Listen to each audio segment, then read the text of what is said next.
The corpse witch and funeral priests were all rendered somewhat speechless. In the ranks of the undead, the corpse witch represented scholars, masters of the secrets of immortality. In any undead power, corpse witches were respected and treated with preference. This was still the first time an undead had said that these people were not smart. Queen, Your Majesty, you have been missing for 100 years without any news. How could you possibly suddenly appear now, and under the name of the Blood Clan, attack the Great Cemetery? Arlene asked directly. This all happened so suddenly. It made everyone somewhat reluctant to accept it. In the beginning, when Amanda disappeared, the entire nation's resources were mobilized to search for the Queen's whereabouts, but they always came up empty. That eventually led to Audie's ascending the throne. After so many years, someone sneaks into the city claiming to be sent by the Queen. Compared to believing that the Queen has suddenly appeared, it feels more like an enemy's conspiracy. Meatfist pondered for a moment and explained, Amanda woke up a few months ago and, learning that the former Anglina kingdom was no more, took the opportunity of Audie's attacking the Federation, and launched this war. When Amanda had him come, the first task was to go to the Viscera Museum. If there was a corpse witch named Arlene inside, then he was to tell him about his army's movement. If there was no such person, or if Arlene showed non-cooperation, Meatfist was to cleanse the place of everyone inside and destroy the viscera jars in the museum, to weaken the defending army's power. So, Meatfist's mission was the Viscera Museum, and Arlene was just part of it. Believing or not believing has no impact on the outcome. Hearing the explanation from the towering troll hero opposite him, Arlene fell silent. He still harbored doubts, but there was no point in the other party coming in just to deceive him. After a moment, he continued, if what you say is true, does that mean that the troops currently besieging the city are not the Blood Clan, but Queen Amanda's army? If it had been the Queen's army, then many undead would be spared death in today's battle. Even within the city, many undead would welcome the return of the Queen. Meatfist shook his head and corrected, now Amanda is just a hero general under the Lord, her troops are the Lord's as well. But you're right about one thing, Amanda is the commander of the army, and this is indeed a war of restoration. The corpse witch and funeral priests were digesting the information in that statement. So, the Queen had joined forces with the Lord for the sake of restoration, borrowing his troops to reclaim Anglina Kingdom. That would mean that even if Blackhorn City fell, it wouldn't be the kingdom it once was. Instead, it would become part of that Lord's territory. After a while, Arlene continued to ask, so you've come here, was it the Queen who sent you for me? Finding you is part of it, of course, we have other tasks as well, Meatfist said.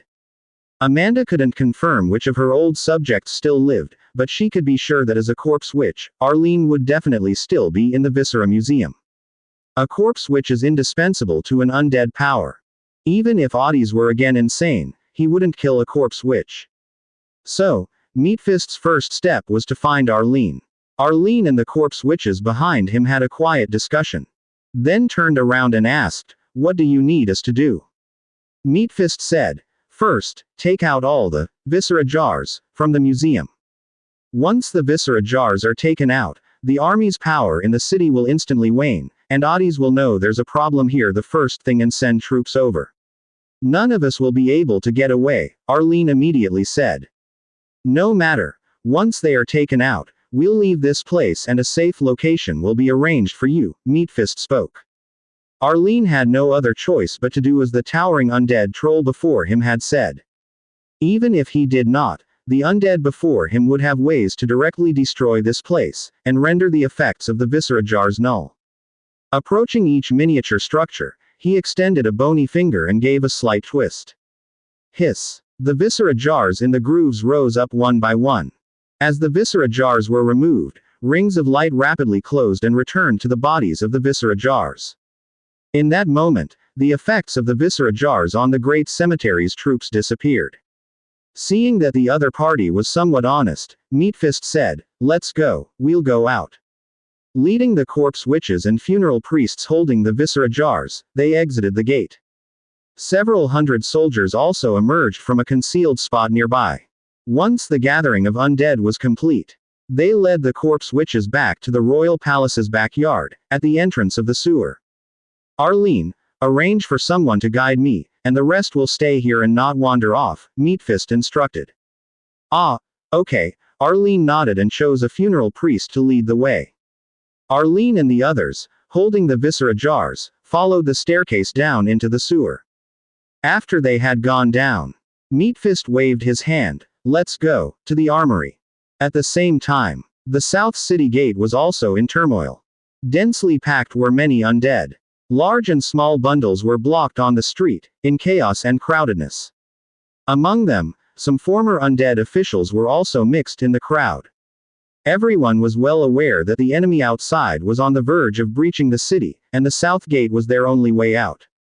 Having spent all his wealth to become an undead, he hadn't done so to accompany Odys to his death. At the moment, the city gates were shut tight, the army blocking the road in the middle. They stood in tight formation, guarding the city within. Let us go out. I am the Minister of Internal Affairs of the Royal Palace, let me out now, said one. The city is about to fall, and you aren't defending it but just staring at the gates. Damn it, I spent my life's savings to become an undead, and I haven't lived for a few years yet, now the city is going to fall. Damn it, let us out, who wants to be buried with Odys? Exactly, your damned city has been supported by my caravan, and now when it's going to die, it drags us along. A chorus of curses came from the undead, while those guarding the gates had already drawn their swords. They were ready to fight anyone who dared to come close. Let's fight them, break out. Even if we die, we won't die in this city. Charge, steal their weapons, and let's get out of the city. Open the gates. With a clatter, those gathered at the southern city gate rushed forward. They clashed with the city guards, instantly turning the scene into a riot. The battlefield. The sounds of cannon fire, muskets, and the whistling of magic filled the air. Silver-white lightning spears once again tore through the sky, aiming at the enemies atop the city walls. The lightning spears fell like rain, creating a field of white bone. The war had been raging for an indeterminate amount of time. The undead knew no fatigue and certainly had no concept of shifts or rests. The sun seemed to have risen from the horizon. But the smoke rising from the battlefield continued to obscure the sky, making it seem like the dead of night. Outside the city walls, piles of shattered bones lay against the walls, forming small hills. More undead trampled over these hills, continuing to climb upwards. Over the city, hundreds of bone dragons circled, trying to approach the city to breathe dragon breath onto the enemies below. Within the city, continuous bolts flew upwards, driving the bone dragons away. The aerial ships continued to pour down cannon fire. The solid city walls were full of cracks, incessantly bombarded and battered. The skeletons inside the city tore down nearby houses. Stone and timber were piled up in the collapsed areas, trying their best to repair the still crumbling walls that could collapse at any moment. But the undead of the Blood Clan seemed endless. They charged towards the city walls as if they were inexhaustible. Keep defending. Clear out those climbing up, Odys still roared loudly. The city's defending undead pushed down each skeleton that managed to climb the walls, preventing them from reaching the top. Woo! A wailing cry arose. In the rear of the city, a number of undead with coffins hanging before them entered the battlefield. Soul Coffin Tier 9 troops. They opened a crack in the coffins, releasing countless translucent wandering spirits. Emitting painful moans, they joined the turmoil of battle. Soul Coffin, within the ranks, was a special type of troop. Its own combat power was close to a 5th-tier level. But among its skills was the ability to absorb the souls of living creatures. It could gather the souls of living creatures within a certain area, drawing them into the coffin before them, and transforming them into controllable wandering spirits to be sent back into the battlefield. This type of troop often played a significant role in battles against living creatures. There was never a shortage of souls to absorb. However, against other undead troops, their advantage was much reduced. This was why, despite the ongoing battle, Odys had only now sent the Soul Coffin into the fray. The moaning spirits, their translucent bodies, passed straight through the thick city walls and attacked the undead outside. The spirits themselves had no physical form and were not high in rank. But against the unthinking ordinary skeletons, they still caused chaos and disruption, drawing groups of undead into disarray, running around in confusion. Yet, what was happening seemed more like a last struggle. The overall situation still tipped towards the side of the Blood Clan. Another barrage of intense cannon fire fell. Pieces of the city wall collapsed. The attacking skeletons, stepping on the broken bricks, directly climbed over the city wall and engaged the defending undead in fierce combat. If this continued, it was only a matter of time before those in the city would be out of time. The bone giant stood up once again, swinging its iron chains. Boom, boom, boom. It seemed they were waiting just for it to reveal itself. Cannonballs immediately landed on the bone giant. The massive body of the bone giant fell backwards. And unlike before, its broken bones did not restore themselves. Odys, taken aback, quickly looked towards the battlefield. But he saw rings of light shrinking from the edges of the city towards the center. The power of the viscera jar was gone. Arlene, you damn thing, Odys cursed. His first thought wasn't that someone had breached the city but that Arlene and those corpse witches had introduced the viscera jars at a critical moment. Odys was furious. These guys really did oppose him at every turn.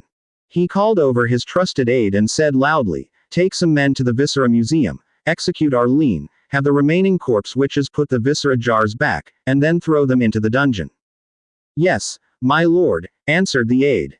The aide took his leave, staggering under the barrage, heading toward the Viscera Museum. Without the augmentation by the viscera jars, the combat power displayed by the soldiers within the city once again reduced. Under the strikes of lightning spears and artillery, sheets of undead died. Odys stood still, watching the dead soldiers. The bone giant, severely damaged, couldn't stand up under the crushing pressure of the shells. Boom, boom, boom. Explosion after explosion echoed from within the city. Odys suddenly turned around, only to see streaks of fire lighting up the city. It was coming from the direction of the arsenal. Boom, boom. Another explosion went off, this time at the South City Gate. Explosions and combat broke out throughout the city. Countless undead swarmed into the streets, all rushing towards the South Gate. Watch out for the bone dragons, someone else shouted. Several hundred bone dragons, led by a desiccated giant dragon, flew directly over the city. Soaring at low altitude, beams of red and black light swept across the city walls, clearing away the undead guards on top. After one sweep, the walls were empty of any living being. And more bone dragons circled around, spewing black beams of light, enveloping the bone giants within them. Their massive bodies began to decay, the iron chains draped over them turning to orange-red molten iron, dripping downward. Eventually, like ordinary undead, within the black beams of light, they turned to ashes. East City Gate. A black, towering storm began to swirl and spread throughout the city. Everything in its path, whether troops or buildings, were reduced to ashes in the storm, disappearing without a trace. More and more undead, marked with red on their chests, stormed the city walls. Like a deluge, they covered the walls, spreading into the city. The enemy had launched their final assault. It was over. They couldn't hold out. "My king, we can't hold this position. Let's retreat from the South Gate," a skeleton officer said, pulling at the somewhat dazed Odys. "Right, gather the troops, follow me in the retreat," Odys said, coming to his senses and shouting loudly. He dashed down from the city wall, running towards the South City Gate. Along the way, he encountered quite a few soldiers who had scrambled down in panic. They quickly gathered, nearing 1,000 men. The city walls, without command, could no longer withstand the assault of the army. The city gates were flung open in an instant, an army like a flood pouring through. They slaughtered their way towards the royal palace at the city's center. South City Gate. Odys, with nearly 2,000 battered and beaten soldiers, rushed frantically toward the South City Gate. Behind them was an enemy surge like a tsunami. After a mad dash, abandoning helmets and armor, they finally saw the barricades set up at the South City Gate and the soldiers guarding them. Odys paused. These barricades and soldiers were all here, so what was that explosion about? And how did those fleeing get out? Without time to think further, he had already run up to the barricades. He yelled, "Quick, open the gates, come out with me." However, under the anxious eyes of Odys and the accompanying undead, several more barricades were added in front of them, blocking their way. "What are you doing? Has everyone lost their minds? Move these barricades and open the gates," Odys demanded furiously, kicking the barricade in front of him over. The soldiers next to Odys couldn't care less anymore. The enemy was right behind them. They all reached out to remove the barricades themselves. "Are you Odys?" At that moment, from the city gate, a tall skeleton stepped forward. Odys was startled and immediately drew the giant sword from his back, eyeing the other warily. He could confirm that this troll skeleton was not one of Black Horn City's own. Then there was only one possibility: when the south city gate was opened, these enemies had sneaked in. "Who are you?" Odys demanded, staring straight at the other. "Quite obviously, your enemy." Otis's skeleton was also bulky, but different from Meatfist. Meatfist was an undead troll, with bones that were naturally tall. Odys, on the other hand, had the skeleton of a human, not as tall as Meatfist. The robustness of his bones was the main feature. "Big talk," Odys chided. He pushed off the ground and leapt high into the air, his giant sword swinging down towards Meatfist. Odys, clad in heavy armor and wielding a giant sword. Yet his movements were light and swift, bursting with explosive power. Meatfist dodged to the side. Bang! A loud noise. The heavy sword chopped down onto the ground, leaving a deep crack. Meatfist, seizing the moment, hurled a punch from his fist, aiming straight for Otis's head. The moment the punch was thrown, it was accompanied by a thunderous boom. Odys parried with his giant sword horizontally, blocking the oncoming punch with a loud bang. His body staggered back 2 steps. Hearing the pursuers getting closer, Odys didn't hesitate at all. He halted his retreat, launched a forced attack, aiming to open the city gates and break out with his people before the pursuers arrived. His giant sword swung repeatedly, creating a white barrier of sword shadows in front of him. But Meatfist was a close combat hero skilled in fighting. He moved swiftly, skillfully dodging the opponent's moves by utilizing the terrain around him. The more this happened, the more urgent Odys felt. And his sword danced faster and faster, but still couldn't bring down the opposing troll skeleton. Just as the pursuers were about to reach him, Odys suddenly kicked a barricade at Meatfist and turned to sprint towards the city gate. Meatfist shattered the flying barricade with a punch and surged forward, once again blocking Otis's path. He hurled a punch, forcing Odys back. Odys roared, and with one arm, he whirled the giant sword towards his opponent. The giant sword flew out of his hand. Odys instantly took out a scroll and ripped it apart. Whoosh! A winding flame serpent burst forth from the scroll. After soaring into the sky, it dived down towards the skeleton troll in front. The power of this scroll was sufficient for a level 4 magic.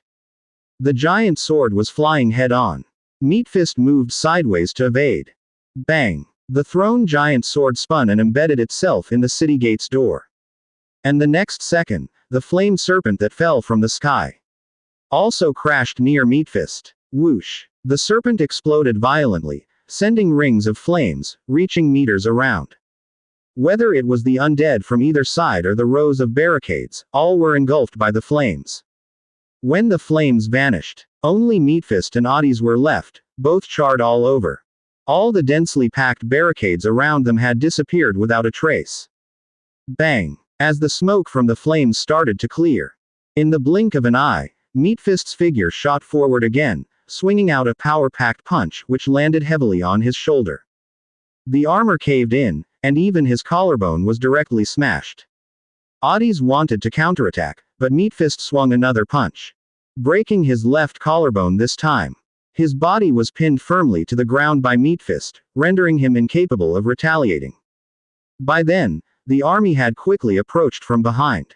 Meatfist wiped his scorched skull. "Take him back." ... Entering the royal palace, looking around at the familiar yet foreign scenery. It was as if she had been dreaming a very, very long dream. In the past, When Amanda walked here, she would see royal family members with smiling faces, girls holding wreaths, priests in long robes, and ministers loudly praising the Queen's glory. Everything felt as if it had happened just yesterday. But now, the place was empty, everyone was gone, only she remained with her immortal life. With a casual wave, golden liquid flowed swiftly. It spread throughout the entire palace following her steps. The skeleton chandeliers were enveloped in gold, becoming golden chandeliers. The skeleton sculptures on both sides turned into golden armored soldiers, stepping upon the white jade stone steps. The white bone throne transformed into gold. The white bone incense burner next to the throne turned into an upright golden crane, its beak holding an incense burner, emanating a fragrant aroma. Amanda had just taken her seat on the throne when Rolana landed at the door, folding her wings and striding in. After curiously looking around, she slumped into the chair, listless. "I can't go on, the sun is out," she said. "You're not afraid of the sunlight," Amanda replied. "Afraid or not, we still have to maintain the traditions of the Blood Clan." Rolana switched positions, draping her long legs over the armrest again. The war gradually ceased, and the smoke that filled the sky was also dispersing.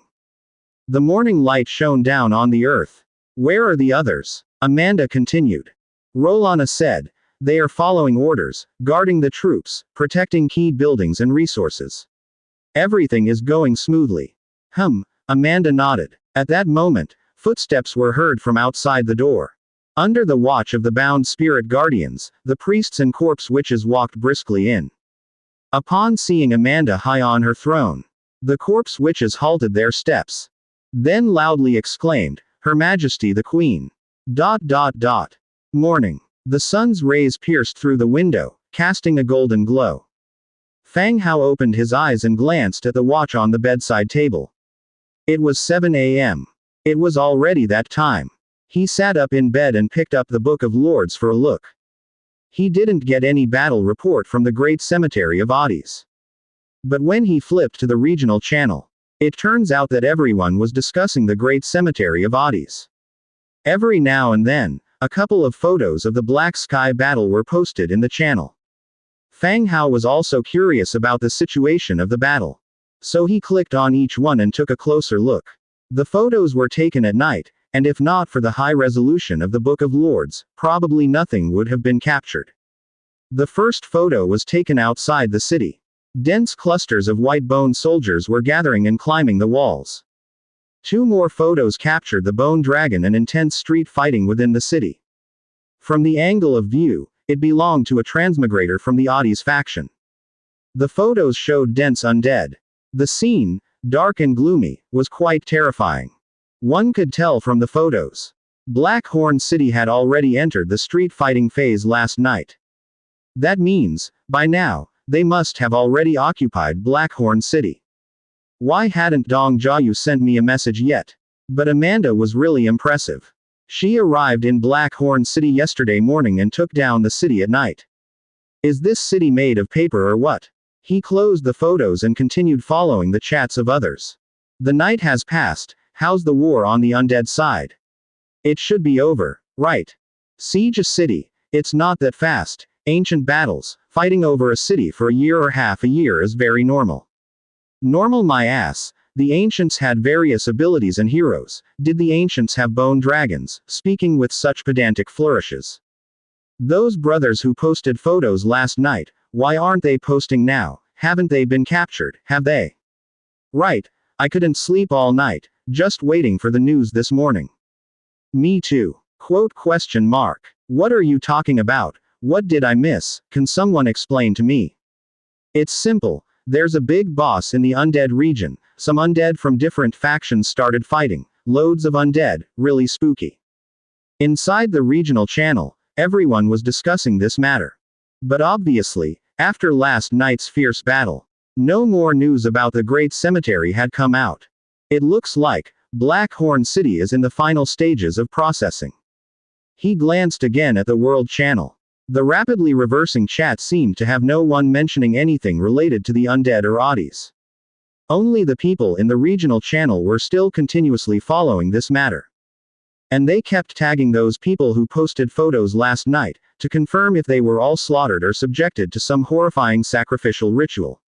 Having not received a message from Dong Jiayu, Fang Hao got up to wash up. He began his daily morning exercise. The environment inside the city was very nice, just like walking in a park. Inside the Blackstone training ground, there were even bunny girls training. Giggling, punching, and kicking. It's hard to say how impressive it was, but it was certainly a pleasing visual. After breakfast, he finally received a message from Dong Jiayu.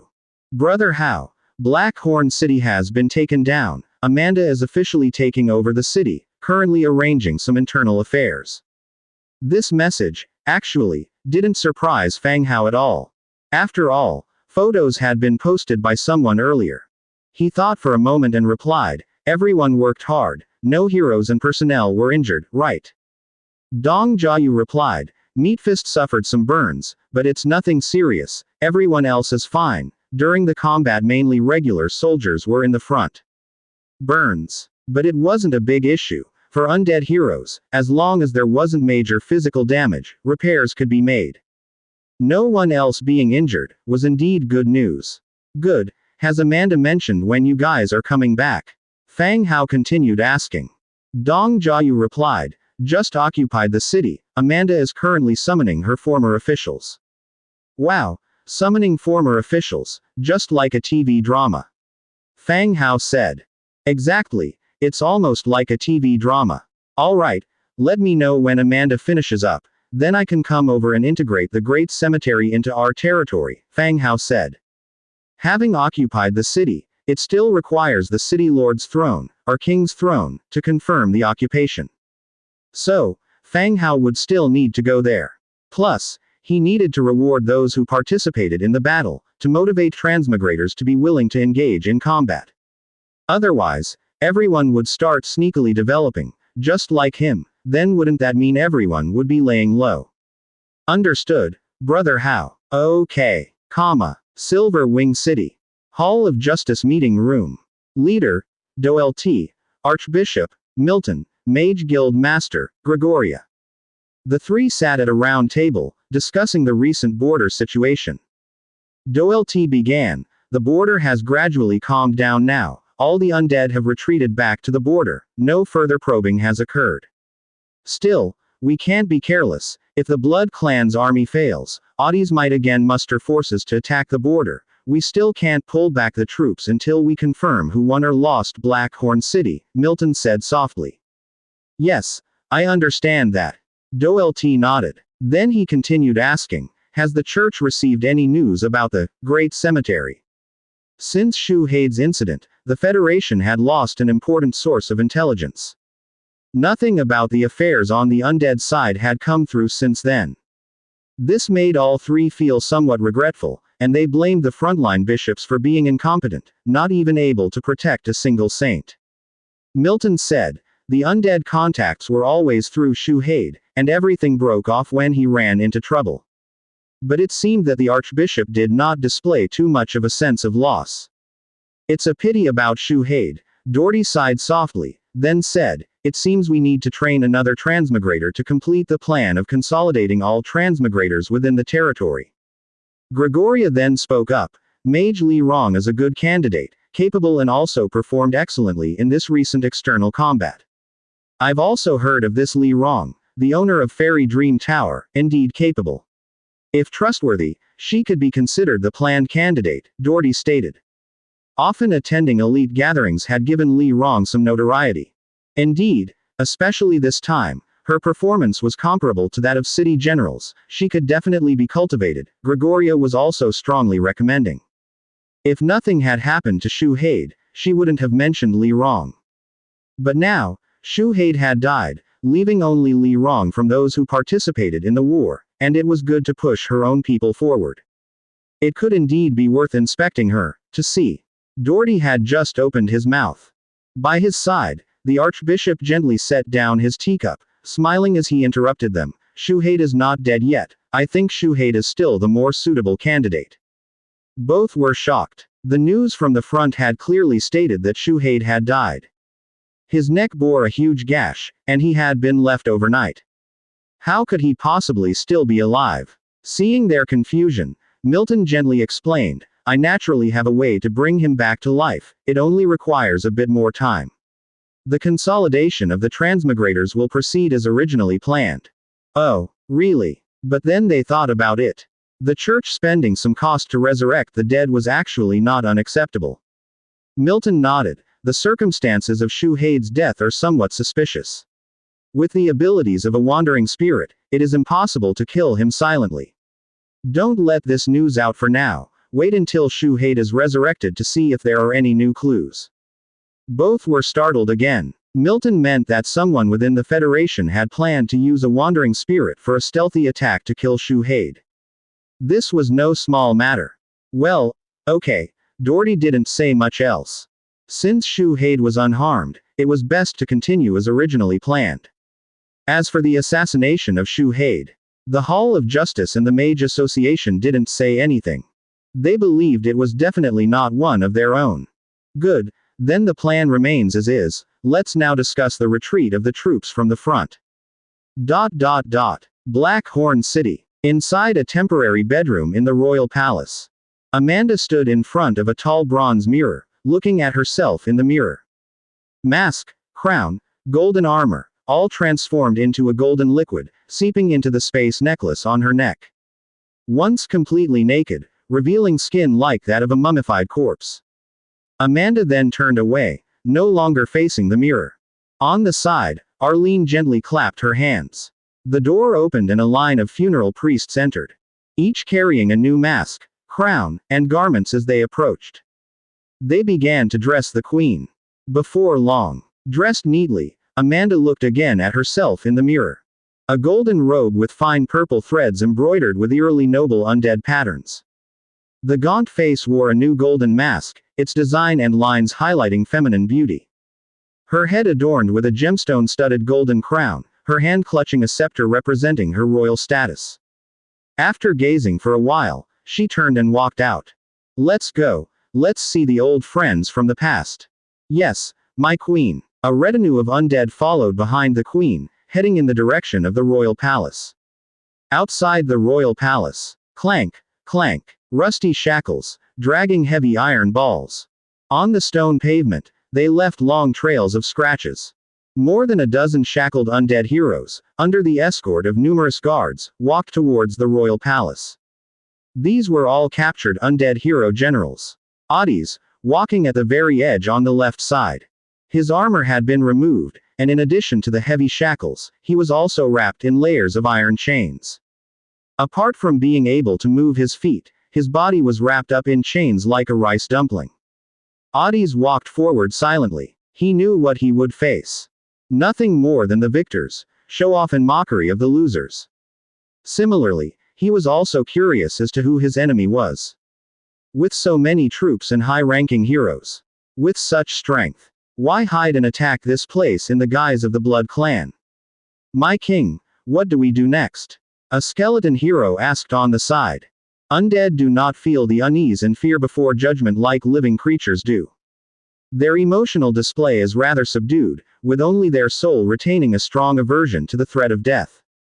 Odys slightly turned his head to look and spoke, perhaps they'll attempt to recruit us, such a large city still needs people. Bringing all the captured heroes here, he guessed there might be some recruitment. Heroes willing to submit would be pardoned and assigned new duties. After all, Blackhorn City wasn't just a village, it required a lot of people to manage. I will not submit to the Blood Clan. Red Duke, a hypocrite who climbed to the top by deceiving women, has no right to possess Blackhorn City. The god of death will punish these misshapen children abandoned by the gods. The undead muttered curses against their enemy as they walked forward. To these undead, blindly engaged in the battle, the information they received still spelled the enemy as the Blood Clan's army. Odys, at this time, had no mood to tell them the truth. Onward they went. Suddenly, amidst the cursing, a curious question arose. These statues, what are they? Odys looked up, glancing to one side, and his calm soul fire began to fluctuate intensely. His gaze then suddenly turned to the other side. Golden statues stood on both sides of the road. Guards wielding war halberds, warriors blowing horns with their heads tilted back. And a human girl with sweet smiles, holding a wreath of flowers. All of this. A sudden stupor struck Otis's mind. It was as if he had returned to 100 years ago, when it was still called the Anglina Kingdom and he was still human. The skeleton heroes who were just cursing the Blood Clan grew noisy. Among them were also many seniors who recognized the scene before them. What is happening? Who orchestrated this war? Tell me. Otis demanded, looking at a guard by his side, raising his voice. At that moment, his calm emotions were tinged with fear and dread. No longer curious about who used the Blood Clan's name to wage war, but fearful of moving forward to confirm his suspicions. No one answered him. He was simply pushed and shoved by the guards to keep walking. And they quickened their pace. As they got closer to the royal palace, the more gold features appeared around them, the more uneasy Otis and the others grew. Finally, they were pushed into the royal palace. A long carpet lay on the ground. On both sides stood tall and majestic golden armored soldiers. Above, a golden throne and golden cranes carrying incense burners. Everything was so familiar. Otis and the others were pushed to the center of the hall. The whole place fell silent. Skeleton King. Otis Orange Tier 5 hero. Damn, that's Otis, an Orange Tier 5 hero. Just orange. How did he become a leader? That's too weak. Exactly, there are loads of orange heroes in the army, and yet he's a king. It's not like that. I heard that Meatfist, the troll tribe's leader, is normally considered chief level at orange tier. Can the trolls' dwelling place compare to here? This Otis is too weak. Exactly, Amanda is dark gold tier. No wonder we didn't feel any pressure on the way here. Turns out he's only orange tier. His title is Skeleton King. What a waste of the title. Man, when did you guys become so picky, talking about an orange hero as if he's trash? If you guys don't value him, then give that hero to me. Heroes are being distributed as well. Then, I don't want the bone dragon, I want a hero. There are so many hero captives below, maybe they really will distribute them. Really? Give me that trash Otis. Amanda had not yet appeared, but heroes and transmigrators had already gathered on both sides. The heroes didn't interact much, but the transmigrators had already started discussing.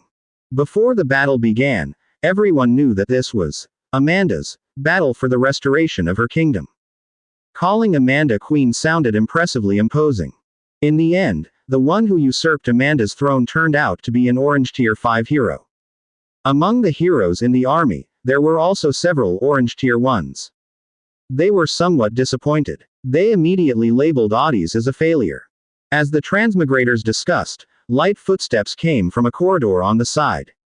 Under everyone's gaze, Amanda, clad in a sumptuous robe, emerged with an entourage of the Corpse Witch funeral priests, in a procession full of ritualistic solemnity. At this moment, among the captive generals in the middle, some had already knelt down, loudly proclaiming, "My queen." Otis's soul fire pulsated wildly, unconsciously making him want to bow in homage. But in the end, he stood upright. His gaze fixed intently on the woman who walked slowly toward the throne. Amanda sat upon the throne. She looked toward Otis in the center. Her voice was grave as she began, "Otis, it's been a long time." Otis's body stiffened. Suppressing the turmoil deep within his soul, he spoke. "Amanda, you're actually still alive. Are you surprised? If I were still human, perhaps I'd be a little shocked," continued Otis. "No, I can feel your emotions. You are surprised and afraid. Don't flatter yourself, Amanda, you're no longer the queen here, and the kingdom that once was no longer exists," Otis said loudly.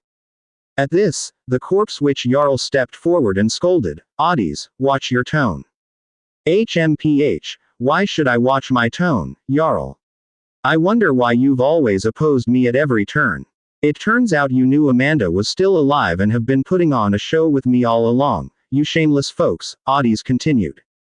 He knew his end was nigh. Amanda would surely not let him go, and capitulating now would only lead to a death devoid of dignity in front of his former subordinates. Jarl wanted to say more, but Amanda gestured for him to step aside for the moment. Amanda, clutching the scepter in her hand, asked, Otis, I will extinguish your soul. Do you have any last words? Otis's soul fire trembled violently once more, as he stood his ground. After a moment's contemplation, he said, If I had managed this place well, would you have returned? Amanda looked at him, shaking her head slightly. No. Just as I thought, still you are, the queen of wisdom and courage. Otis, wrapped in chains, bowed slightly. Amanda tapped her scepter. Bring forth the guards, take Otis away, extinguish his soul, and seal his bones. Several guards came from outside and took Otis away. Otis did not resist, and followed them out.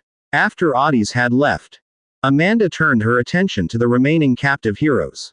There were 12 in total. Undead possessed a speed greater than that of living creatures, much more convenient.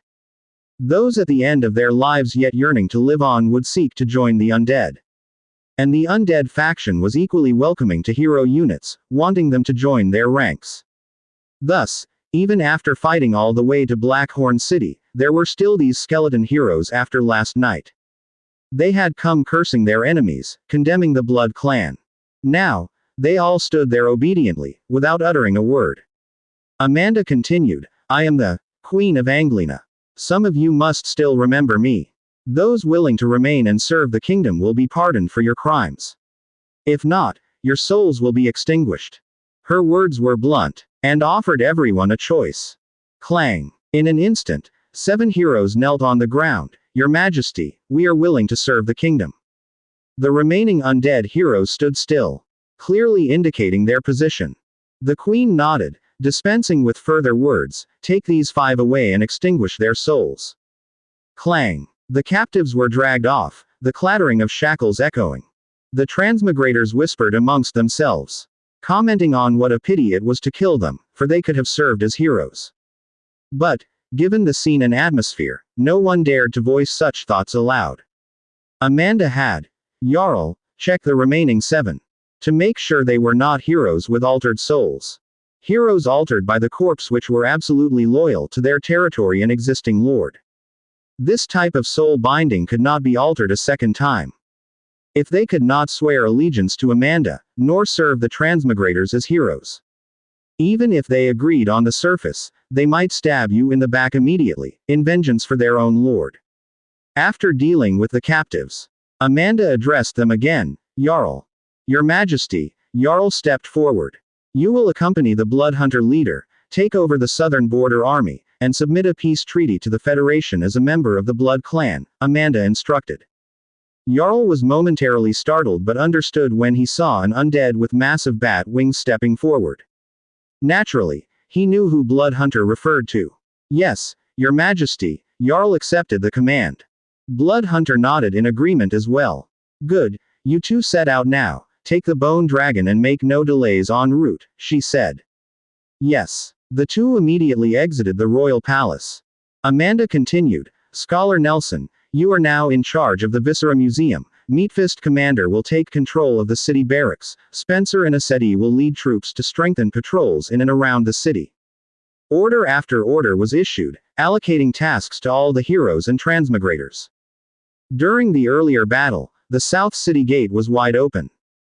Many unidentified undead had fled through the South City Gate. The city was in a state of chaos. The current task was to restore order in the city, and then gradually place her own people. This would not be accomplished quickly, but she had ample time. Silver Wing City. Gregoria, accompanied by her guards, stepped out of the Hall of Justice. She hadn't felt particularly involved in the morning meeting. The one thing that was mentioned about the Federation's support for Li Rong was interrupted by Archbishop Milton. That saint, he was still not dead. It was quite unexpected for her. The church had never publicly revealed that it possessed the power to resurrect living creatures. If it really could, then the church's influence in the council would increase significantly. Thinking to herself, she walked out of the courtyard gate. From a distance, she saw the transmigrator waiting next to the carriage by the roadside. This transmigrator, arranged by Li Rong in the city, was there to pass messages to Gregoria. His presence here must mean there was new information. Gregoria boarded the carriage. "Come in." The transmigrator followed respectfully. The carriage started heading towards the association. Inside the carriage, Gregoria asked, "Is there any news?"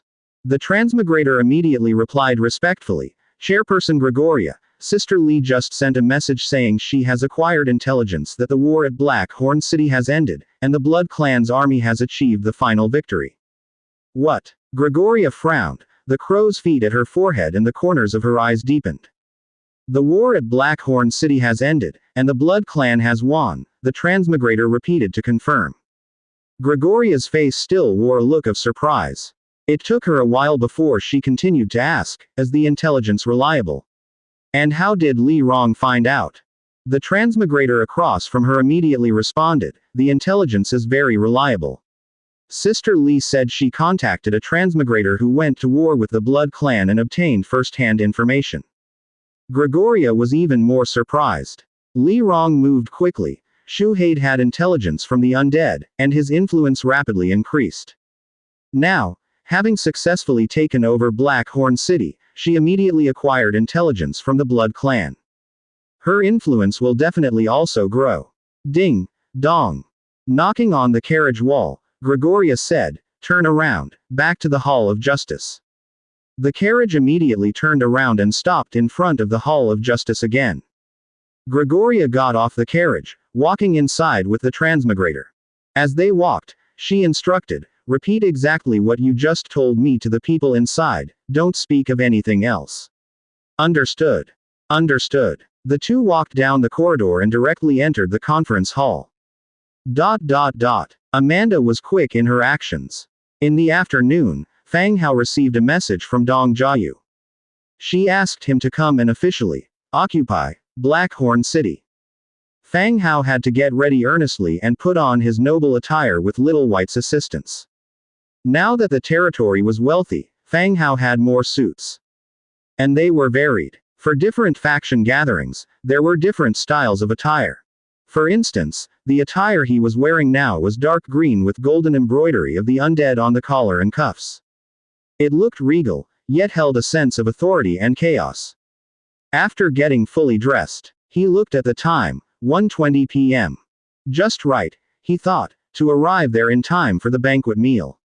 From Dong Jiayu, he had acquired a single-page map marking the location of Black Horn City. After securing it, he activated the teleportation screen. Taking Demetria with him, he stepped into the screen. 2 or 3 seconds later, upon opening his eyes again, he had appeared inside a magnificent royal palace. Below his feet was a deep brown carpet, and the surroundings were filled with various golden utensils. Truly in line with Amanda's taste. "My lord." Everyone in the hall bowed in unison. This included heroes from the territory, transmigrators who had accompanied him in battle, and many former kingdom officials Fang Hao had not seen before. Especially those old officials Amanda had recruited anew. While bowing, they also curiously examined the suddenly appeared human. A human lord. To possess such a vast number of undead, yet to be just a human. It was almost unbelievable. "Well, no need for such formalities," Fang Hao said with a smile. The crowd straightened. At that moment, Amanda descended the white jade stairs and softly said, "Lord, this way please." As she spoke, she took Fang Hao's hand and walked with him up the jade steps.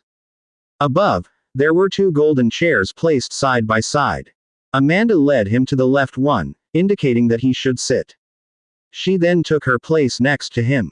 Amanda, like an elegant queen, took his hand and ascended with him. Her left hand, covered in gold armor, felt cool to the touch. Fang Hao was led upwards. With his back to the crowd, he gave Amanda a look. It signaled there was no need for this, he was just there to go through the motions, and she should handle it on her own. Yet Amanda, as if she did not see, continued leading him until they arrived in front of the royal throne. She gestured for him to sit. Their seats, side by side, gave off the impression of 2 emperors sharing the same era. Once Fang Hao sat down, Amanda stood to the side, delivering an impassioned speech. It was to thank Fang Hao and for the restoration of the kingdom. And Fang Hao maintained a smile, projecting the sentiment that she spoke well and represented his thoughts. After Amanda had finished, Fang Hao also stood up, gave a brief account of events, and then moved on to the next phase. The commendation ceremony. As those involved in the battle were leaders under Fang Hao's command, as well as the transmigrators from his lands. The commendation ceremony was led by Fang Hao. Still with a brief introduction, he quickly dived into the main matter. He began to honor the well-commanding officers and the valiant soldiers from the battle. This battle, although it was Amanda's fight for the restoration of her kingdom, was also about expanding the territory of his land. As the overall commander of this campaign, Amanda certainly deserved commendation. Especially since, in this battle, she exhibited remarkable leadership skills. Taking down Black Horn City in a nearly blitzkrieg fashion. Fang Hao spoke loudly. Amanda, as the foremost contributor, you'll officially take over the entire management and planning of the Great Cemetery of Oddies. You're also awarded 10,000 Warfire coins, 300 sets of Purple Temple Guardians armor, command over the remaining land forces, and the subsequent financial support from the main city for this region. Amanda stood up, bowed respectfully. Thank you, my lord. An award of 10,000 Warfire coins and 300 sets in purple. To Amanda, these held no attraction. It was a standard reward for commanders, something everyone received. The amount of gold she had control over was far more than this sum. What truly mattered to her was Fang Hao acknowledging her position, as well as the command over the remaining ground forces. The remaining land forces numbered in the millions. A massive army, crucial to strengthening her regime and securing her borders. Without these forces, she couldn't keep control over such vast lands. Then, there was the financial support for the region. This nation had been practically ruined by Oddies. To recover, substantial funds and time were necessary. This was another aspect where she relied on Fang Hao's support to help her quickly restore vitality within the lands. After awarding Amanda, Fang Hao continued to honor the heroes who participated in the war. The rewards remained Warfire coins, equipment, and improvements to living conditions. After all, the undead heroes living in the main city lacked nothing. Warfire coins, they could use to purchase various items. As the heroes' awards concluded, the transmigrators below started to get excited. It's our turn, it's our turn. Amitabha, I want a bone dragon, I want a bone dragon. Give me a hero, I want a hero. Give me Warfire coins, I'll go to the Trade Alliance and buy my own. I want, Amanda, I want to be the Queen's toy boy. What the hell? Everyone paused, startled. They knew Amanda was undead, but this person didn't even spare the undead. After the heroes were honored, Fang Hao's gaze fell upon the transmigrators below. He recalled previous battles and how transmigrators were rewarded. He began, in this battle, the group of transmigrators played a significant role. Each person will be awarded 1,000 Warfire coins, 10 sets of purple armor, and command over 20,000 undead skeletons. Hearing the rewards, the transmigrators once again buzzed with conversation. Though there were no bone dragons or heroes, they still had purple equipment and the command over 20,000 undead. It was still thrilling. In the channels now, green equipment was mainstream. Blue equipment signified high-level gear. Purple equipment, just a single piece, was considered a divine artifact, drawing envy throughout the channels. And here there was a windfall of 10 sets all at once. If a set included 4 pieces, that meant 40 pieces, a jackpot. Plus, command over 20,000 undead. This non-eating, battle-ready skeleton was the perfect kind of soldier. They could now sweep through bandits and drive out wild beasts on their own. It also provided them a sense of security. Mostly because, on this expedition, they hardly did anything but ride in carriages for half a month. They watched a battle between undead forces. And then stood here awaiting commendation. No wonder those who had participated in previous battles fought to join again. Collecting equipment here was far safer and easier than going out to fight monsters. Although they didn't receive any bone dragon or heroes, their hearts were still content. As for becoming the Queen's consort, well, there was time to vie for that.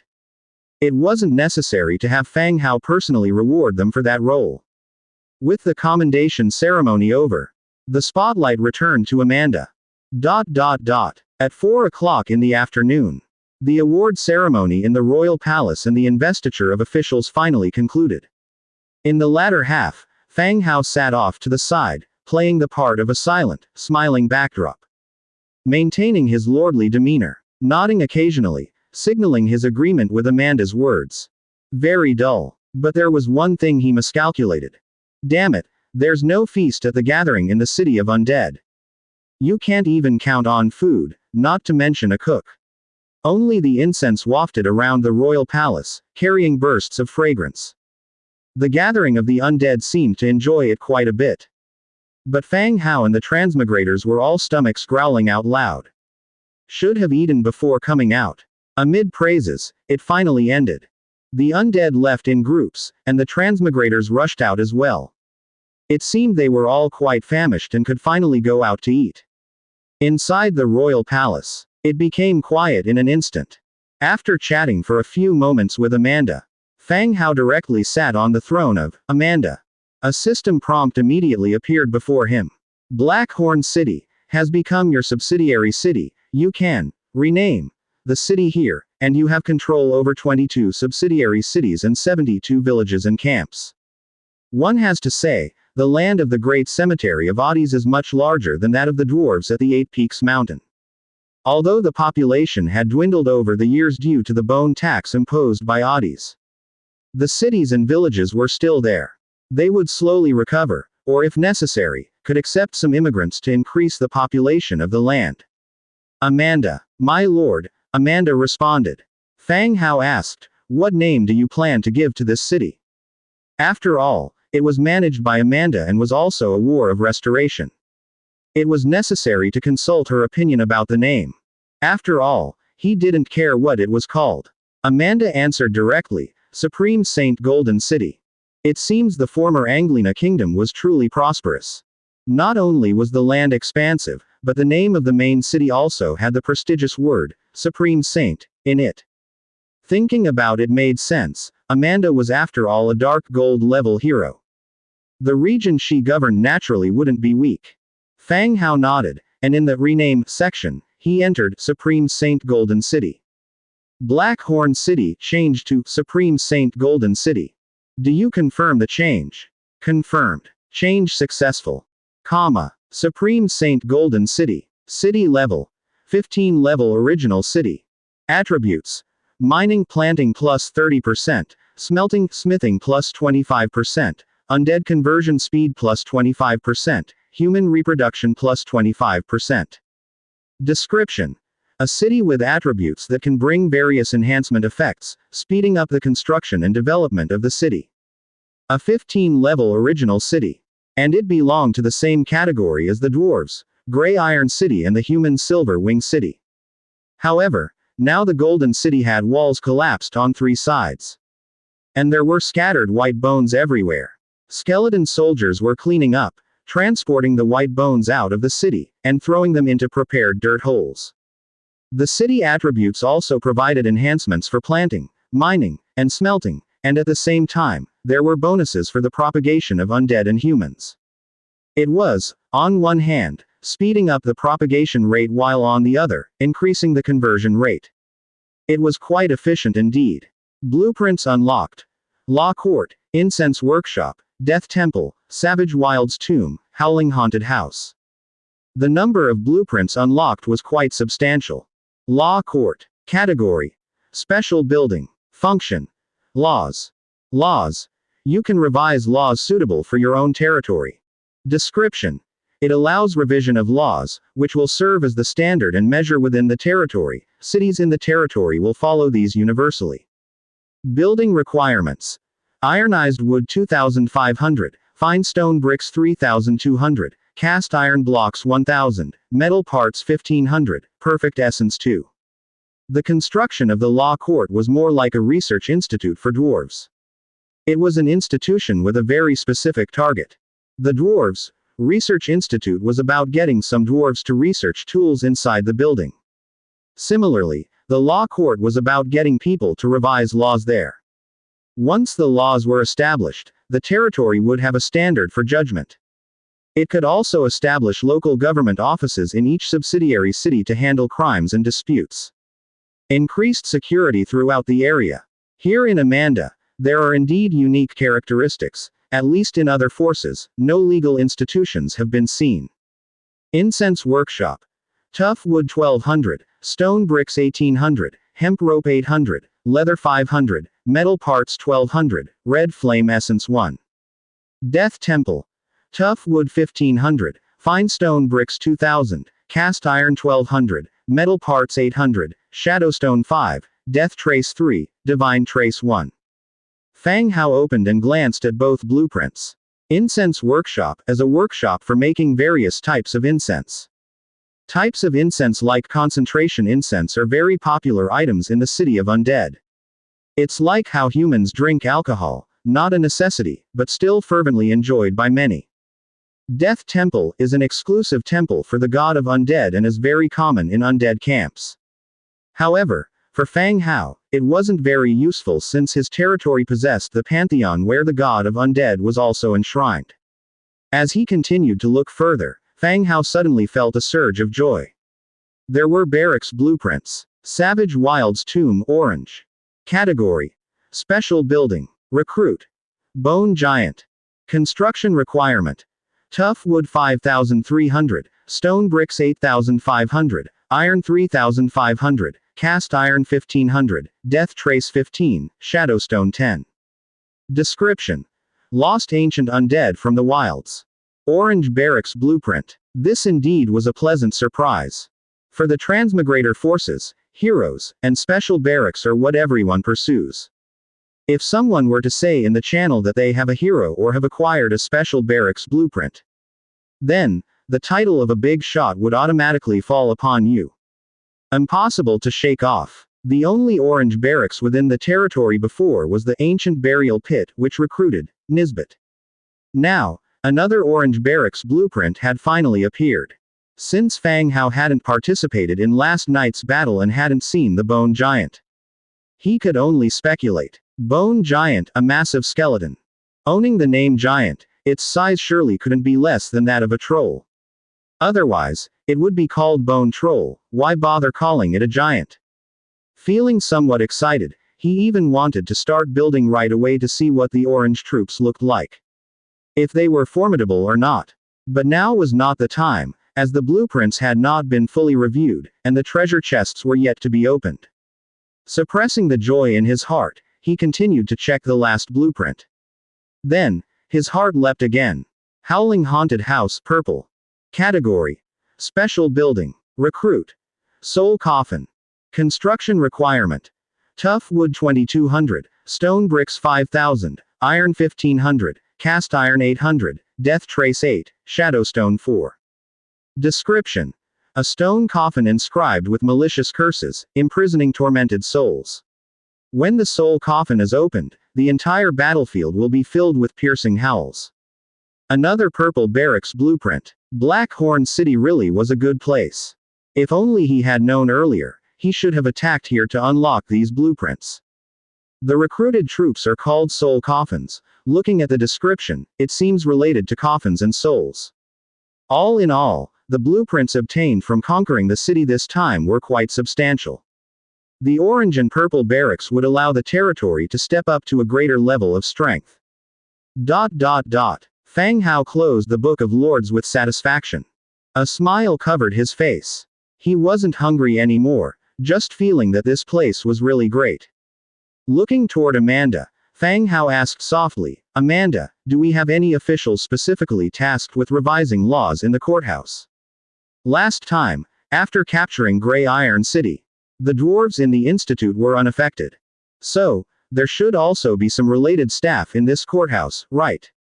Amanda shook her head. This morning, I checked the buildings in the city. The courthouse has long been closed, and currently, there are no related personnel. During Otis's rule, all these procedures that made rules complicated were eliminated. The building was already abandoned and merely not demolished. Let alone having any officials to form laws. Fang Hao nodded and continued, well, I plan to rebuild the courthouse, and when that time comes, you can arrange for people to come over and establish a set of laws suitable for the development of the territory. Yes, my lord, Amanda promptly agreed. Establishing a uniform set of laws is beneficial to the entire territory. Then, the two discussed some issues regarding future development. Currently, there were two problems that needed resolution. One was the reconstruction of Golden City and the other cities that had been destroyed. The second was the problem of a population shortfall. The first problem was easy to resolve after the two had discussed it. They settled on a plan. Fang Hao would arrange military forces and various resources to help Amanda rebuild the cities. In terms of the number of labor forces that could be mobilized, restoring the cities was not difficult. The second point, the loss of population, was the main issue. In the villages within the territory, 9 out of 10 were empty, their populations having been captured by oddies and transformed into the undead. The common people transformed lacked intelligence. Even those without intelligence had been largely depleted in the Great Battle. One could say that to recover the population level of the Anglina Kingdom era would require the existing humans not to do anything but procreate at home, which wouldn't recover for hundreds of years. This problem was currently difficult to solve. After a brief discussion, Fang Hao actually offered some suggestions. For logging and mining, he could provide a significant number of skeleton workers for Amanda. The freed-up land could then be made available for other races to inhabit. Or the land could be leased to other people for use. For example, the former Golden Valley area could be allocated to the Fairy Clan for farming. With the good quality of the land and the Fairy Clan's talent in agriculture, the yield would surely be excellent. At the same time, Amanda could also enact specific policies, encouraging higher birth rates to compensate for the previous population loss. Amanda nodded in agreement at Fang Hao's suggestions, and asked, besides providing land to the Fairy Clan, do you have any suggestions regarding the population issue? Fang Hao thought for a moment, then replied, if there are no demands by the race, I think orcs could be a good choice. Compared to humans, orcs live in more densely populated and complex areas. Moreover, orcs have a tradition of relocating villages and are not as resistant as humans to leave an established village. However, the city's attributes here cater to increasing human reproduction. Orcs are not included in that, so Amanda's opinion is still needed. Orcs are naturally savage and warlike, not suitable for gathering or farming, and are also difficult to manage, Amanda replied. She clearly was not in favor of allowing orcs to settle. Fang Hao had no better suggestion. He could only say, let's both keep an eye out for any better solutions. Amanda nodded, okay. That concluded the discussion about the population issue. Amanda then had the entire region's sand table brought out. The huge sand table meticulously depicted the entire region's villages, cities, mountains, and rivers. After recording it with the Book of Lords, the entire region map was directly recorded into the Book of Lords, Grand Map. The map's fog lifted all at once, displaying the overall terrain. They talked for a while inside the royal palace. Then Amanda led him to the royal palace's backyard. In a corner of the courtyard, several treasure chests were openly placed. Amanda said, I can't open these treasure chests. I heard from Dong Jiayu that only you transmigrators can open them. Fang Hao looked towards the treasure chest area, seeing 1 platinum treasure chest, 6 gold treasure chests, and 2 silver treasure chests. The quantity was still considerable, though fewer compared to the last conquest of 8 Peaks Mountain. He remembered that after capturing Grey Iron City, there were over a dozen gold treasure chests and more than 20 silver ones. But at that time, Dong Jiayu led troops and cleared the dwarf cities one by one, while Amanda took a direct route, capturing cities en route and ignoring the others. But these did not matter. It wasn't worth making the army take a detour just for a treasure chest. Slowing down the marching speed. Okay, let me see, Fang Hao said, nodding. Amanda, accompanied by others, left the area and returned to the royal palace. She evidently wasn't very interested in the business of opening treasure chests. Ignoring the departure of Amanda and her entourage, he walked directly towards the platinum treasure chest. He opened it. Swish! Beams of light instantly appeared, dazzling to the eyes. Received. Sorcery Sanctum Blueprint, purple. Skeleton Pillar Construction Blueprint, purple. Tomb Guardian Breastplate Crafting Blueprint, blue. Tomb Guardian Greaves Crafting Blueprint, blue. Tomb Guardian Helmet Crafting Blueprint, blue. Tomb Guardian Gloves Crafting Blueprint, blue. Tomb Guardian Face Guard Crafting Blueprint, blue. Barbaric Giant Battle Armor Crafting Blueprint, blue. Barbaric Giant Battle Boots Crafting Blueprint, blue. Giant Chain Crafting Blueprint, blue. Skeleton Sculpture Crafting Blueprint, blue. Shadowstone 355, Warfire Coin 892. The rewards from the Platinum Treasure Chest were still impressively substantial.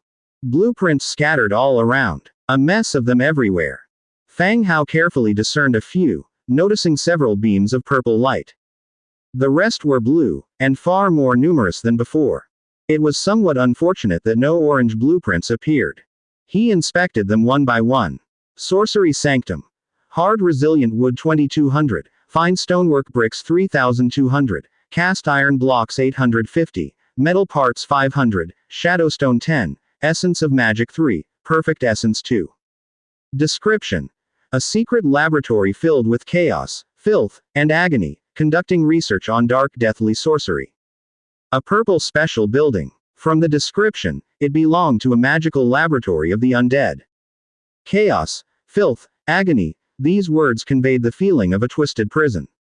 Moreover, within the territory, undead mages and undead magic had always been on the fringes of combat power. It indeed supplemented some long-range combat capabilities but was never the main force, always appearing to be expendable. Fang Hao hoped that with the introduction of this building, undead magic classes would be able to see some improvement. After all, it was a purple special building, so it wouldn't be too shabby. He collected the blueprint and continued to look at the next one. Skeleton Pillar. Refined Stonework 1500, Cast Iron Blocks 250, Metal Parts 120, Living Creature White Bones 100. Description.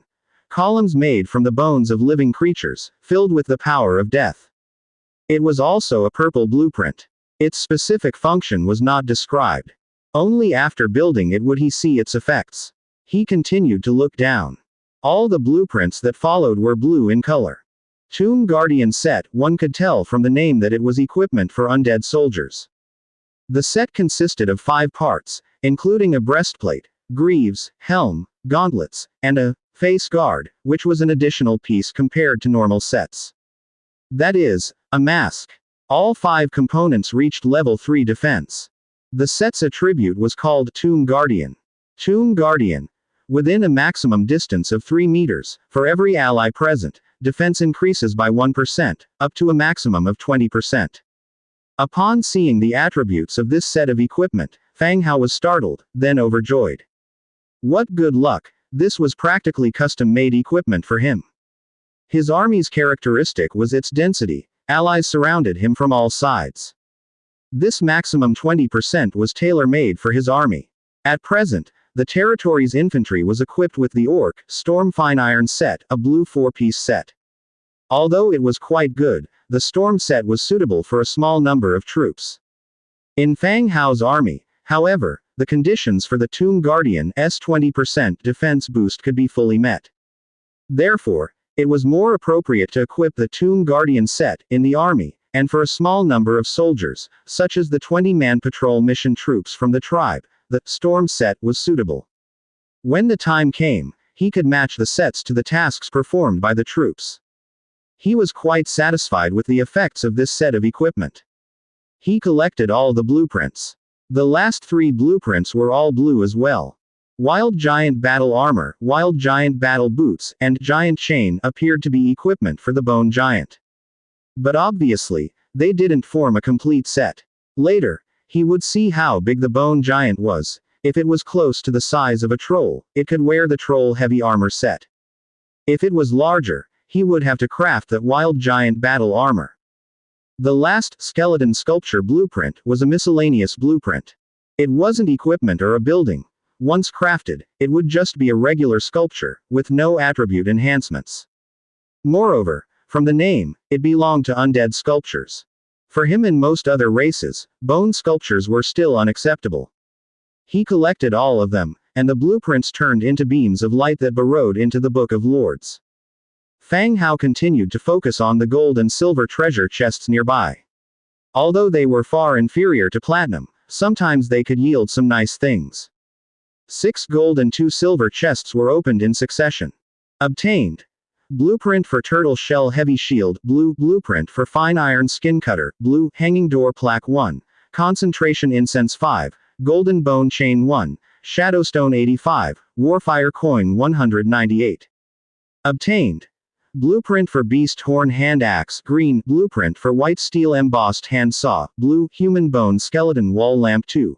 Gold Engraved Wind Chime 5. Shadowstone 78. Warfire Coin 204. Obtained. Blueprint for Tendon Longbow, blue. Blueprint for Eagle Pattern Round Shield, blue. Royal Conference Table 1. White Steel Harpoon 2. Golden Bone Nail 5. Shadowstone 89. Warfire Coin 175. Obtained. Blueprint for White Bone Claw Magic Wand, purple. Blueprint for Thick-Skinned Crocodilian Breastplate, blue. Blueprint for Black Iron Dueling Sword, green. Agate Ring 1. Glass Colorful Vase 2. Shadowstone 101. Warfire Coin 214. Obtained. Blueprint for White Steel Dagger, blue. Blueprint for Dead End Bracer, green. Pure Magic Dust 5. White Bone Carving 2. Gold Trimmed Open-Mouthed Vase 2. Shadowstone 99. Warfire Coin 203. Obtained. Quadruped Walker Viscera Jar, purple. Rugged Plume Helmet, blue. Undead Rib Necklace 1. Golden Tooth Ornament 1. Shadowstone 101. Warfire Coin 188. Obtained. Blueprint for Goat Leather Shield, green. Round Wood Tower 1. Shadowstone 35. Warfire Coin 67. Obtained. Blueprint for Wild Boar Leather Knuckles, green. Blueprint for White Feather Oak Stone Blade Club, green. Shadowstone 42. Warfire Coin 72. Swaths of light flashed, and blueprints scattered across the open space around him. The treasure chests of the undead do not hold the same type of mechanical devices as those of the dwarves. This faction is more about the intrinsic nature of being immortal, as well as supporting items like viscera jars and transformation fields. They possess a technology tree distinct from that of the dwarves. The once spacious backyard had become chaotic and cluttered. Apart from sculptures standing on the ground, conference tables, and the ceiling touching round tower, Fang Hao also spotted golden dentures, golden nails, and ornaments carved from human finger bones with patterns. All these oddities from the underworld looked quite frightening. Fang Hao went back to briefly review the record that had flashed by. He filtered through it to see if there was anything useful that he needed. First, discarding the blueprints in blue and green, his gaze turned towards the soul purple blueprint. White Bone Magic Claw Wand. Hardwood 12. Cast Iron Blocks 5. Mithril 3. Essence of Magic 1. Description. A bone wand that fits very well with undead aesthetics. It provides a significant enhancement to dark attribute magic. Ah, that's not bad. A mage weapon. In the military unit types, the presence of undead mages had never been particularly high. Beyond not having a specialized mage hero to lead them, the equipment of undead mages had also always been rather average. Furthermore, with their slow movement speed, low defense, and the need for charge time when casting spells, it resulted in the absence of undead mages from many battles. Like in Amanda's campaign to reclaim her country, not a single undead mage was brought along. Their slow movement speed would have slowed down the overall pace of the army. With Amanda's blitzkrieg tactics, they simply weren't useful. However, the disadvantages were there. But the effects and power of mages could not be overlooked. Especially when casting spells in unison, bombarding the enemy's ranks with dense magic projectiles. The effect was not much less than that of artillery shells. Moreover, the negative status effects of dark attribute magic had a strong impact on living creatures. Now with this purple weapon in hand, and the making conditions not overly stringent, he could equip his undead mages with it upon returning. It was just a pity that he didn't have a mage-class hero at hand. Maybe he should ask Li Rong where the mages of the Mage Association who had died were buried. He could pay a visit to their graves himself. Well, that's a good solution to consider for the future. After recording everything in the Book of Lords, he filtered through the blueprints once more. to see if there were any that could be of help to him. Among them, there were two types of shields in the blueprints: turtle shell heavy shield and eagle pattern round shield. Heavy shields and round shields have their differences. Simply put, heavy shields provide protection in terms of length and width, and they're also heavier. Round shields, on the other hand, are slightly smaller and lighter but with reinforced hardness in places. Currently, Fang Hao had three types of blue shield blueprints at hand: Troll heavy shield, beast head heavy shield, and military small round shield. The military small round shield, with its wooden structure, could be subject to replacements. There was no need to replace the heavy shield ones, though. Tendon longbow could be put on the shelf as a product in the shop. Fine iron leather cutting knife and white steel carving hand saw are tools for processing and gathering, which could also be of help to the territory. As for the other blueprints, their use wasn't all that big. They could only be considered as an expansion to the collection of blueprints. All the blueprints were catalogued. Various items were still scattered around. Fang Hao's gaze also shifted to the viscera jar standing to the side. Viscera jar, purple. Category: magic container. Abilities: wild run, hunting. Viscera jar, purple. Category: magic container. Abilities: wild run, hunting. Wild run. All limbs on the ground, running like a beast, movement speed plus 50%, limb strength plus 10%. Hunting. Pouncing action, jumping plus 10%. Description: time to hunt the weak. There it was, the purple viscera jar. Since the viscera jars are exclusive to the undead factions, they are basically unseen on the market. Not to mention those with good properties and high quality. To reach purple is indeed very rare for a viscera jar. The viscera jar in front of him mainly increased movement speed. But this limb running and pouncing motion, it should be suitable for beast-like troops.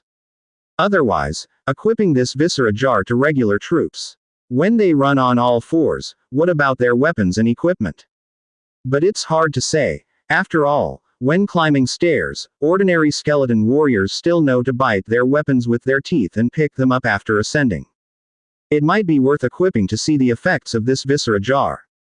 He set aside the viscera jar, picking up the rest of the items. There wasn't much else he could use. After collecting several large vases, those incenses, the golden tooth ornament, rib necklaces, all items used by the undead, he left them to Amanda to handle. Moreover, he felt the fashion route of the undead was a bit off. Why would anyone think to drill holes in the collarbone to hang a gold chain? Or the idea of driving a bone nail into the ribcage? What happens when it rains? Does water get inside through these holes? It was somewhat incomprehensible, the thinking of the undead. In the regional channel, the lately quiet topic of undead wars was being discussed again in the region. The person who posted the photos last night hadn't shown up. Instead, some new names popped up. The end for the undead here. Blackhorn City has fallen, and there will be no great cemetery of oddies anymore. Damn, it's over. What is Blackhorn City? I've never heard of it. The Great Cemetery of Oddies, is that the one that declared war on the Human Federation? How come the undead are fighting among themselves now? Did the attacking side win? Who is the leader of the attackers? Oddies. I know, the King of Oddies. The leader of the entire cemetery, a very incredible person. Cut it. A little trash, a tier 5 orange rank, we hanged and hit it. Boasting much. Tier 5 orange and still calling it trash, you sure talk big. It's really trash, its soul fire was extinguished. I have a photo of Oddies here, photo. Damn, which alliance are you from? That's so ruthless, directly seizing regional power. Exactly, which alliance? Are you still recruiting? I want to join too. The guy who just posted the photo, don't play dead, which alliance is it? Share some information. Well-fed transmigrants, having time to show off their battle achievements in the channel.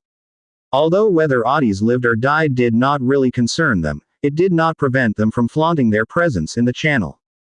Being called a big shot and receiving comments like, awesome, and 666, did feel quite fulfilling. But everyone still remembered Dong Jiayu's instructions. They did not disclose any information about their territories, especially Fang Hao. After all, no one was foolish enough to challenge the rules they had internally set. Those not smart enough had already been eliminated in various ways early in their transmigration. The chat was lively. Suddenly, the door was pushed open with a bang. Dong Jiayu walked straight in. Seeing Dong Jiayu's figure, everyone stood up, regardless of age, and called out, "Sister Jiayu." Dong Jiayu nodded, then reminded them again, when chatting in the channel, "Don't mention anything related to this place. There are many hostile forces waiting for us to reveal information." The ones who were just boasting in the channel froze. Clearly, Dong Jiayu had also been in the chat channel and saw a few of them boasting. Hostile forces among the transmigrants. That was somewhat terrifying. "Alright, Sister Jiayu, we won't talk about it again," a few of them immediately clarified their stance. The offline aspect was beneficial like this. Realizing the mistake and changing attitudes were always better managed than online, where arguments and counter-arguments could flare up. Dong Jiayu nodded and continued, "Alright, has everyone finished eating? Now, form 3 small teams and head to the location of the walls. Help deal with the production tools for the troops there." Yes. Everyone put down what they were holding, walked out of the room, and divided into 3 teams. They headed toward the collapsed positions of the walls. After finishing with the treasure chest, Amanda, accompanied by various guards and processions, walked with Fang Hao out of the royal palace. They headed towards the Viscera Museum. The procession was indeed grand.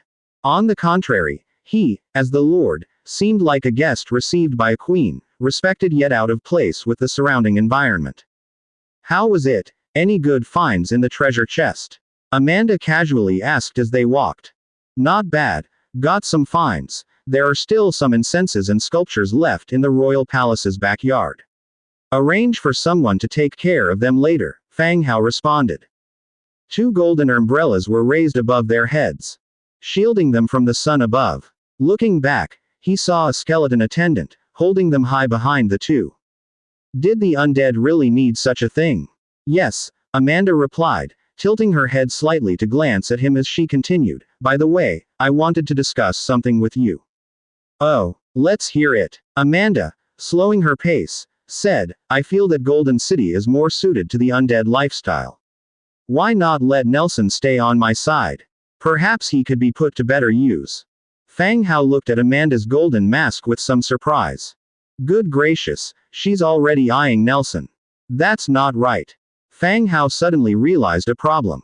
From the very beginning, when Amanda woke up from the stone coffin, she had been carefully looking after Nelson and the other funerary priests. Besides the most basic gold utensils, they also spent their days in the Viscera Museum. Piecing together the fact that Amanda was adept at strategizing, it seemed that from that moment, she had been planning this move. This woman, she even schemes against her own people. Nelson was one of the earliest heroes to join the territory, and he played a very important role when the territory was still quite fragile. Even to say, it was thanks to Nelson's ability to create undead heroes that they could hold such a large territory. Otherwise, what use was there in capturing cities if there were no generals to garrison and deter, as they would just be retaken? After thinking it through, he said, "Golden City is now just a part of the overall territory, with the main city being the core area. Nelson needs to stay in the main city to look after the overall situation." Amanda said, "In the entire territory, Golden City has the highest number of undead. Only by staying here can he make the most significant impact. I think it is better for him to stay here." That's not how it works. Every subordinate region in the entire territory has skeleton generals stationed there. Only by staying in the main city can he take care of the undead in the other areas, Fang Hao continued. He did understand Amanda's thoughts. The corpse which was very important for the undead forces. Especially Nelson, who was of high rank and capable of creating living dead. This was something that no corpse which in Golden City could achieve. But understanding did not mean agreement. Now the undead heroes were distributed throughout the territory by Fang Hao to guard various regions. If problems arose, Nelson could make appropriate responses. But it was different in Golden City. Amanda's focus was on the development and planning of the Anglina region, which could not cover the entire territory. If real problems emerged, with Nelson in Golden City, he would have difficulty responding immediately. Plus, she had a corpse witch by her side, and Fang Hao was even thinking of transferring her to the main city. Amanda continued, "This place is more like a city of the undead, while the main city is, in fact, turning into a city for living creatures. Nelson will stay in the main city for now. If you have any issues here in the future, it's convenient for me to teleport and bring you over." "These are not problems," Fang Hao said. Seeing that he would not budge, Amanda had no choice but to stop insisting. She could only say, "All right, we'll do it your way, my lord." Fang Hao also breathed a sigh of relief. Amanda's loyalty was not affected. The two continued their journey. Along the way, they did see undead soldiers assigned to work, moving through the streets. Among them, they soon noticed, from a distance, a giant skeleton helping to clear the city walls. Without needing to say, they knew it was the bone giant soldier type. At least 10 meters tall, the skeleton was thick and strong, and the stature was exceptionally huge. This massive size was still the largest soldier type Fang Hao had seen. It was still very shocking. In future sieges, perhaps siege ladders would no longer be needed. The bone giant could lie down, and regular skeletons could climb over it. However, the empty and dim pupils indicated that they had no soul fire. This, actually, was a bit of a pity. A glance was all they took as they passed by. Soon, they arrived at the Viscera Museum of Golden City. Upon entering, they were immediately enveloped by a cold breath. "Lord, Your Majesty." The current use of titles was still somewhat confused. According to status, Fang Hao was considered a king, and Amanda, a lord under his command. But through all this time, the heroes had called him Lord. And in Golden City, Amanda's identity as a queen had taken root in people's hearts, and it was hard to change that quickly. Fang Hao didn't mind this, it was just a title. Moreover, he felt having a queen under his command was quite prestigious. After paying respects, several undead straightened their bodies. Fang Hao glanced at the front row. In addition to Nelson, there were two purple rank corpse witches and a group of funerary priests. Those two corpse witches were indeed much inferior to Nelson. "My lord, please come with me. The viscera jars in the museum are all stored on this side," Amanda said. Leading Fang Hao, she walked towards a side chamber. According to the rules provided by the Viscera Museum, there were two types, one for the main city and the other for subordinate regions. The viscera jars in the main city had effects that would apply to the soldier types recruited by Fang Hao, no matter where those soldiers went afterward. And if a viscera jar was set up in Golden City, its effects would apply to the soldiers in Golden City. Simply put, Amanda was maintaining her regime and the safety of her territory with the military strength provided by Fang Hao. The viscera jars should be prioritized for use in the Viscera Museum of Fang Hao's main city. The remainder could then be placed in the Viscera Museum of Golden City. They entered the chamber. On the central stone platform inscribed with runes, a row of viscera jars was aligned. Fang Hao went directly to check. Undead Nourishment orange, Soul Drinker, purple, Stone Form, blue, Magic Torrent, blue, Bone Tenacity, blue, Super Strength, blue, Corrosive Sword, green, Malevolent Ghost Carving, green. There were still quite a few viscera jars, especially the two in the front. One orange, the other purple. They were wrapped in leather, apparently to protect them from knocks and bumps. Without much hesitation, Fang Hao stepped forward to check their attributes. Viscera Jar orange. Category: Magic Container. Ability: Death Nourishment. Death Nourishment. For every 10 units of ally fatalities, body recovery increases by +1%.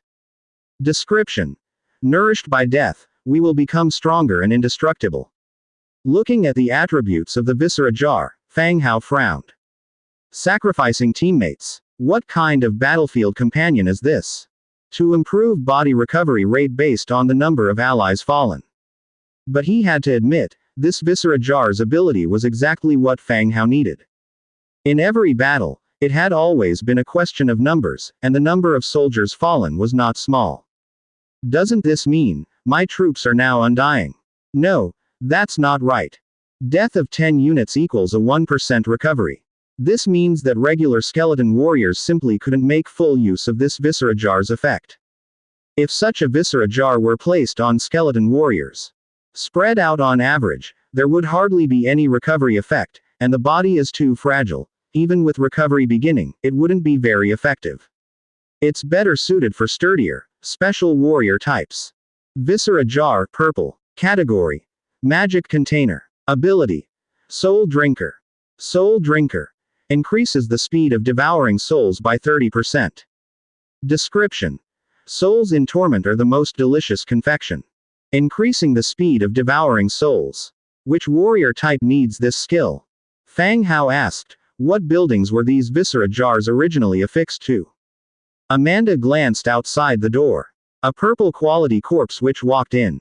After greeting them, she introduced, my lord, Death Nourishment, was placed in the Savage Wild's tomb, Soul Drinker, in the Howling Haunted House, Stone Form, in the Barracks, Magic Torrent, in the Undead Mage Tower, and, Super Strength, in the Firing Range. With this introduction, Fang Hao had a much clearer understanding. The original Viscera Jars were matched based on the characteristics of the faction, saving Fang Hao the trouble of having to think further. With a wave, he gathered all the Viscera Jars into his storage space. Upon returning to the main city, he would enhance the rest of the Viscera Jars and send the remaining ones back to Amanda. After all, he had teleportation at his disposal, so it wasn't a hassle. Fang Hao left the Viscera Museum together with Amanda. In the time that followed, Amanda accompanied Fang Hao on a tour of the city's buildings. They met with several key officials within the city. It wasn't until nightfall that Fang Hao, accompanied by Demetria, returned to the main city. Night fell. Liss City. Rebecca, who had been busy all day, dragged her tired body back to her bedroom. Since facilitating the alliance with the Blood Clan, a surge in responsibilities had emerged in Liss City. The council had arranged several investigation teams to come here to investigate. To confirm Rebecca's loyalty to the Human Federation and to the council. Of course, these matters were not difficult for Rebecca, just a bit troublesome and requiring caution. Upon entering her bedroom, suddenly, she saw the figure lying on their side in bed. She started, and then her heart leapt with joy. Rolana, you're back. Rolana, dressed in her nightwear, her long legs enveloped in black stockings, leaned against the edge of the bed and smiled. Yes, I had Fang Hao send me back first. As she spoke, she patted the spot next to her. The moonlight was subdued. On the soft bed with pale blue curtains, two women, each with a distinct aura, yet equally beautiful and captivating, leaned on each other. Rebecca had delicate skin and a slender waist, but her figure was exceptionally voluptuous and mature, like a ripe, juicy peach. With a slight turn to the side, she created waves of movement. Rolana's figure was tall and slim, with skin as tender and white as jade. Her demeanor was strikingly cold, and her perfect, elongated body combined with her natural poise made her stunningly beautiful. At this moment, both of them were drenched in sweat, leaning on each other. Under the lamplight, they glistened. Rebecca's cheeks were faintly blushed as she grabbed the other's hand and spoke, "You haven't told me yet, how are things going at Blackhorn City?" Rolana laid back on the bed, gazing at the ceiling, and said, "What's there to talk about?" Amanda took over Blackhorn City in one night, and by noon Fang Hao came over and took control of the city. There's no danger there, is there? What danger could there be? Oddies and some supporters were directly snuffed out of existence by Amanda, and now the entire city is under her control. Of course, Rebecca wasn't concerned about Amanda, she hadn't even met her. What she cared about were the affairs of men. After all, war isn't a joke, and a single misstep could cost a life. She shifted her body and looked across, continuing to ask, "So that means Fang Hao's territory has expanded again? It's probably bigger than the entire 100 Cities Federation now." "The Federation's territory is nothing compared to his, it's incomparable now." Rolana turned to her side as well, the two locking eyes. Rebecca looked at her and ventured, "I've suddenly realized that Fang Hao is quite good. His character and personality, they seem quite suitable for a partner." Rolana was taken aback and said in surprise, "I've noticed something off about you recently, and I was right." Rebecca's eyes flitted with panic for a moment before she immediately replied, "What's wrong?" "We're just quietly talking about him, just like we would about any other man." Drawing the beauty opposite her closer, she continued to ask, "What do you think of him?" "What is there to think? He's just like that. He often mentions you when he's around me. Last time he went to Silverwing City, he even bought you some clothes. It seems like he really cares about you." "Oh, what are you trying to say? You and him. .. Main City. The spring night was slightly cool, and a gentle breeze carried the fresh scent of flowers and grass. Walking along the path leading to the Undead area, trees on both sides reached out their branches, hanging nightstones above the path, lighting up the dim road. Observing the competing flowers in the flower bed, Fang Hao said, "It really is becoming less and less like an undead place." When he came back, Fang Hao planned to bring Nelson back with him. But Amanda said that Nelson needed to stay there for a while to restore order in Golden City. As the beneficiary of this campaign, Fang Hao couldn't very well refuse. So he had no choice but to leave Nelson there temporarily.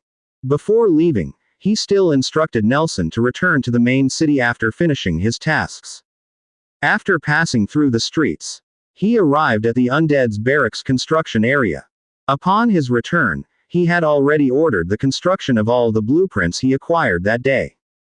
After having dinner and soaking in the hot springs for a while, the building time was almost complete. Past the giant stone tomb and the Undead Mage Tower, he saw a massive semi-underground structure behind. To build the Bone Giant in the Savage Wilds tomb, he had specifically chosen a particularly open area to avoid congestion when recruiting creatures in the future. After all, nearly 10-meter-tall giants, every movement they made was destructive. If it weren't for the fact that creature buildings couldn't be constructed outside the city, he would have wanted to build it there. He went straight to the building to check the information. Savage Wilds Tomb. Category: Special Building. Recruit: Bone Giant. Bone Giant. Wriggling Spine 10, Death Trace 7, Star Silver 5, Giant Essence 1. Description: Ancient undead lost in the wilds. The recruitment conditions were still expectedly harsh. Apart from the wriggling spines, the trace and star silver were rare materials. Star silver was produced in the Mithril mine, but its output was very low. The final ingredient, Giant Essence, Fang Hao did not possess. He hadn't even heard of it. He wondered if it might be a recruitment material for some giant faction. Lacking the final material, Fang Hao was unable to recruit. He could only wait to buy some in the World Channel the next day to see if others had it. Somewhat disappointed, he left for the next barracks. Howling Ghost House. The Howling Haunted House was an above-ground structure that looked from the outside to be an old, decrepit house surrounded by countless semi-transparent wandering spirits. If Fang Hao hadn't become accustomed to such sights, it would have scared the pants off anyone else in the dead of night. Howling Haunted House. Category: Special Building. Recruit: Soul Coffin. Soul Coffin. Wriggling Spine 9, Death Trace 6, Star Silver 4, Mithril 3, Stone Coffin 1. Description: A stone coffin inscribed with malicious curses that hold tortured souls. When the soul coffin is opened, piercing howls will inundate the entire battlefield. The recruitment conditions this time were more complex. They added mithril and a stone coffin. Luckily, he had received a blueprint for a green stone coffin from opening a chest today. In the open space to the side, I found the blueprint for the stone coffin. After making 101 weighty stone coffins, I met the recruitment conditions for the soul coffin.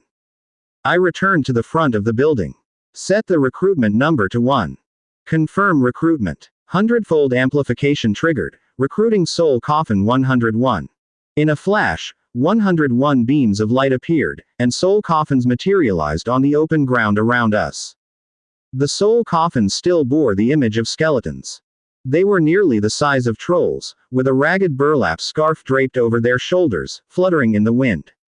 They cradled a huge stone coffin in front of them. All in all, they looked quite terrifying. Soul Coffin Tier 9 Troops. Racial traits: Undead, hollow skeleton, weakness to light, soul coffin. Skills. Soul binding. Fixed skills. Intermediate magic power mastery. Soul coffin. When the soul coffin is damaged, the unit enters an unstable state. If completely destroyed, the unit dies. Soul binding. The souls of dead living creatures within 10 meters of the unit will be bound and transformed into wandering spirits to re-enter the battlefield. Description. When the stone coffin opens, dazzling light will shine across the entire battlefield, and countless vengeful spirits will break free from their bonds, racing toward living creatures to reap their lives. Goodness. Just one skill. Only. Soul binding, which absorbs souls and transforms them into wandering spirits for the battlefield. Nothing else. Used well, the skill, soul binding, could be incredibly useful on the battlefield. If not, this troop type would be a waste. Of little use at all. Additionally, the racial trait also includes the soul coffin effect. When the soul coffin is damaged, this troop type will become unstable. Complete destruction means troop death. That is to say, the stone coffin is the core of this troop type, and that skeleton nearly the size of a troll seems more like a puppet controlled by the stone coffin. Having satisfied my curiosity, I directly said, "Go to the troop hiding cave outside the city and stand by. I'll assign you work tomorrow." The soul coffins possessed soul fires, though their color was somewhat pale, not the usual azure blue. A group of soul coffins bowed slightly, then turned and walked away. After inspecting 2 barracks, I continued on to the next location. Skeleton pillar. Category. Special building. Effect. Undead loyalty +5, movement speed +5%. Description. A building that gathers the faith of the undead. Rather than being called a building, it was more like a totem. A thick stone pillar carved with various undead symbols and patterns. It was wide enough to be embraced by an adult and was about 6 meters tall. The effects provided were good. Beyond the 5% increase in movement speed, the 5 points of loyalty were even more valuable. Moreover, the increase was mandatory, comparable to a divine artifact. The last building. Sorcery Sanctum. Category. Special building. Effect. Sorcery Experiment. Sorcery Experiment. Enables the undead unit to deduce and upgrade sorcery. Can deduce. Bone Manipulation Technique. God's Presence. Bone Manipulation Technique. Shadowstone 5, Essence of Magic 1, Skeleton Troop Type 5, Warfire Coin 100. God's Presence. Shadowstone 35, Essence of Magic 10, Skeleton Troop Type 100, Warfire Coin 2000. Description. A secret laboratory filled with chaos, filth and suffering, researching magic replete with death. Seeing this, I understood the purpose of the building. A place for upgrading skills. But as a mage of the undead faction, I was frankly not very qualified. I had learned a host of fire and thunder elemental spells. I knew very few undead ones. Upgrading skills required spending materials. Besides the exclusive Shadowstone, it also required essences and warfire coins. And what's more outrageous is the cost of God's Presence, which was very expensive. It was enough to construct a special undead building. What a rip-off. Cursing inwardly, I still silently initiated the upgrades for both. Bone Manipulation Technique wasn't costly, so upgrading it was worthwhile.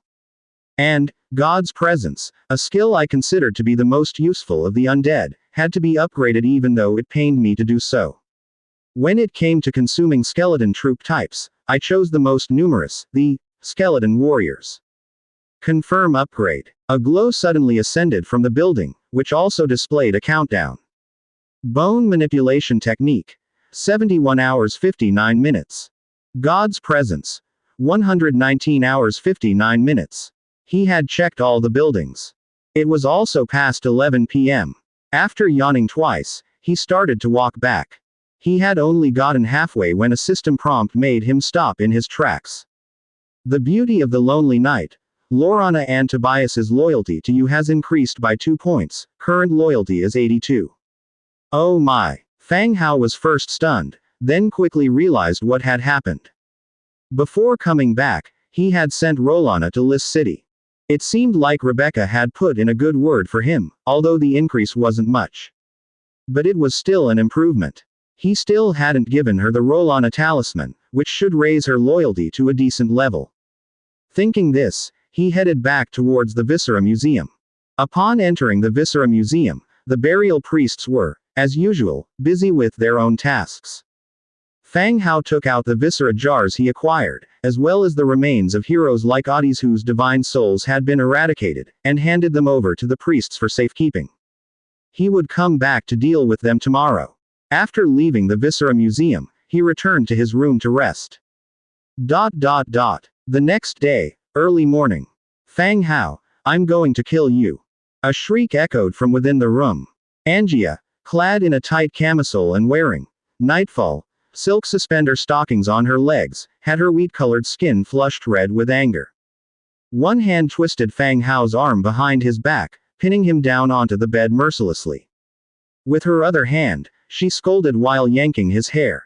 Meanwhile, Era had already dressed and was tidying her hair at the vanity, frequently looking back worried that Angia might be too harsh and actually harm their tender-skinned master. Angia, I was wrong, didn't we agree on this? You can't blame me. Pinned on the bed, Fang Hao turned his head trying to explain. He kept signaling to Era with his eyes.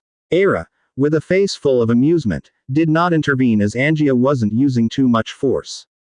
After observing for a while, she whispered to Angia not to break anything, then went out to prepare breakfast. After the sound of a door closing, a brief silence took over the room, then embarrassed and annoyed voices picked up again. Are you an eel, wriggling everywhere? I'll kill you. Even with tougher skin, the chaotic punches and hair pulling were still painful. Okay, Angia, I was wrong, it was you who suggested we try it last night. You can't blame me either. Bullshit, is that what I meant? It won't hurt next time, really. You mother F***************. A flurry of punches landed, eliciting cries of pain from Fang Hao. The cause of Angia's outburst still stemmed from that novelist. In the latest chapter, he wrote some rather explicit and daring scenes. Angia, always bold, discussed with Era and insisted on waiting for Fang Hao to return past 11 p.m. They wanted to try out the positions described in the book. The initial ones were okay, but as they went on to navigate the valley path, there were some bad reactions. This morning, she felt discomfort all over. Upon waking up, she gave Fang Hao a good thrashing, accusing him of not following the book's instructions and recklessly improvising. Hard to explain these things, so he could only say it would be better next time. After quite a beating, Angia's rage subsided slightly. She got up, put on a jacket and said, "Swap today's installment of the novel for me." Fang Hao sat up and responded, "The author hasn't updated it yet." The two left the room and went downstairs to eat. Little White, also descending from the upper floor, kept inquiring about last night's events with a face full of curiosity. After breakfast, Fang Hao went straight to the Viscera Museum. He had the burial priests bring out all the viscera jars that had been delivered the previous night. Firstly, he placed the two viscera jars, Death Nourishment and Soul Drinker, in the receptacles of the two buildings, Savage Wild's Tomb and Howling Ghost House, respectively. Then, he began to check the remaining viscera jars. A line of funeral priests stood at the back, holding viscera jars. Fang Hao then began with the existing viscera jars. In addition to the recently placed Death Nourishment and Soul Drinker, the main city already possessed 5 viscera jars. Among them, Power of Thunder was dark gold, Magic Empowerment, and Killing Proficiency were orange. Lightning Speed was purple, and the very first stored, Revival, was slightly lower in quality, blue. He compared the qualities and the attributes they conferred. It seemed that they were all more suitable for the characteristics of the territory's military units than the ones behind him. There was no need to swap them out. Only, the position for the viscera jar in the Undead Cavalry building, Corridor of the Dead, was empty. The Undead Cavalry was not very useful in Fang Hao's hands. In the initial stages of development, the cavalry were responsible for exploration and patrolling tasks. But later on, Ordinary undead took over patrolling duties, leaving the undead cavalry utterly unused. During Legion battles, they usually recruited around 10,000. Their main role was to escort and expedite travel. They were seldom used on the main battlefield. After selecting from the returned Viscera jars, he first tested the purple, Wild Run, Viscera jar's effect. It indeed increased movement speed but changed the mode of attack from the cavalry's slashing to trampling by the skeleton horses. If they reached their target and the horses' hooves could trample them to death, good; if not, the charge was in vain. Fang Hao then removed the Wild Run from the cavalry building. In the end, he chose the stone form blue Viscera jar. Viscera jar. Category: Magic container. Ability: Petrification. Petrification. Skeletal petrification. Physical damage received -10%. Description: a natural stone armor. After the effect of the Viscera jar took hold, both the skeleton horses and the cavalry sitting on them had a layer of stony plaques form on the surface of their bones. It didn't look particularly appealing, but the effect was quite good. After confirming the Viscera jar, the remaining jars, including the purple, Wild Run, were all exchanged directly via the channel to Dong Jiayu, who stayed in Golden City. She was to hand these jars to Amanda. After all, Golden City also had undead units that needed the enhancement of Viscera jars. After stepping out of the Viscera Museum, Fang Hao once again headed to the city outskirts to discuss the nearby patrol arrangements. 100 Cities Federation. Fort Santa. Inside a temporary meeting room, the management of the Federation army sat silently at one end. On the opposite side were several skeletons. The leader was someone the members of the Federation recognized. The corpse witch of Blackhorn City, Arlene. Behind Arlene were several other undead. One of the undead had a peculiar appearance, a skeleton-like visage but with a pair of huge fleshy wings. Resembling a vampiric undead. "What brings you all here?" Nidam, the commander of the Hall of Justice, asked. Only yesterday, Fort Santa received news of Blackhorn City being conquered by the Blood Clan. Today, Arlene came with her entourage. This made them uncertain whether the news Silver Wing City received was accurate. Arlene pulled a document from her bosom, pushed it towards Nidam, and said, "Blackhorn City has been renamed Supreme Saint Golden City. According to the agreement, there will be peace at the borders." The document was an alliance treaty signed between the Blood Clan and the Federation. It included the agreed-upon contents, including the right to deal with the Great Cemetery, peace at the borders, and the Federation's aid to the Blood Clan. Seeing the contents of the document, both Nidam and others who craned their necks to see the content revealed an expression of disbelief. The Blood Clan had really conquered Blackhorn City so fast. This speed was inconceivable. The Blood Clan has won. Nidam still couldn't believe it.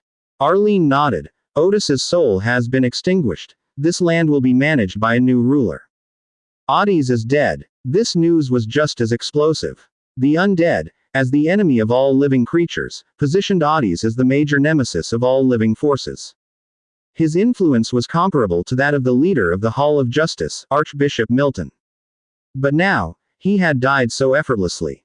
It was surprising and, at the same time, it instilled an even greater wariness of the Blood Clan's power. "Fine, humanity also desires peace. We will honor this treaty," Nidam responded. Arlene nodded without further comment. She picked up her copy of the treaty and left with her undead entourage. Soon, in the temporary meeting room, only the people of the Federation remained. After a brief silence, Nidam turned his gaze to Li Rong at the back row. "Mage Li Rong, just how large is the military force that the Blood Clan now possesses?" Since Shu Hade's incident, the Federation's means of obtaining news about the undead had been completely severed. After nearly half a month of bewilderment, the connection was suddenly re-established by Li Rong. Moreover, it was possible to get news about the Blood Clan. Initially, the majority did not trust the authenticity of Li Rong's intelligence. But now, the credibility of her astonishing and precise information was apparent. Li Rong spoke gravely. "The Blood Clan's military power is terrifying. The exact numbers are unclear, but the intelligence I obtained suggests that the Blood Clan needed only one night to breach Blackhorn City, exterminating Oddies and his followers' souls. The room instantly erupted into commotion. One night to breach a power's main city. This is truly too terrifying. If they could breach Blackhorn City, it means they also have the power to take down Silverwing City. They had just resolved the undead problem when, unexpectedly, the Blood Clan proved to be even more dangerous. He saw the faces of everyone present turn very grave. Li Rong spoke again, everyone need not worry. From what I understand, the Blood Clan and Oddies have a feud, which is why they attacked Blackhorn City. Since we are allied with the Blood Clan, as long as we maintain this relationship well, we should not become enemies. A feud. The group caught on to another piece of intelligence. The Blood Clan immediately reminded the Federation about the terms of their alliance. It was also evident that the other party hoped to maintain peace with humans.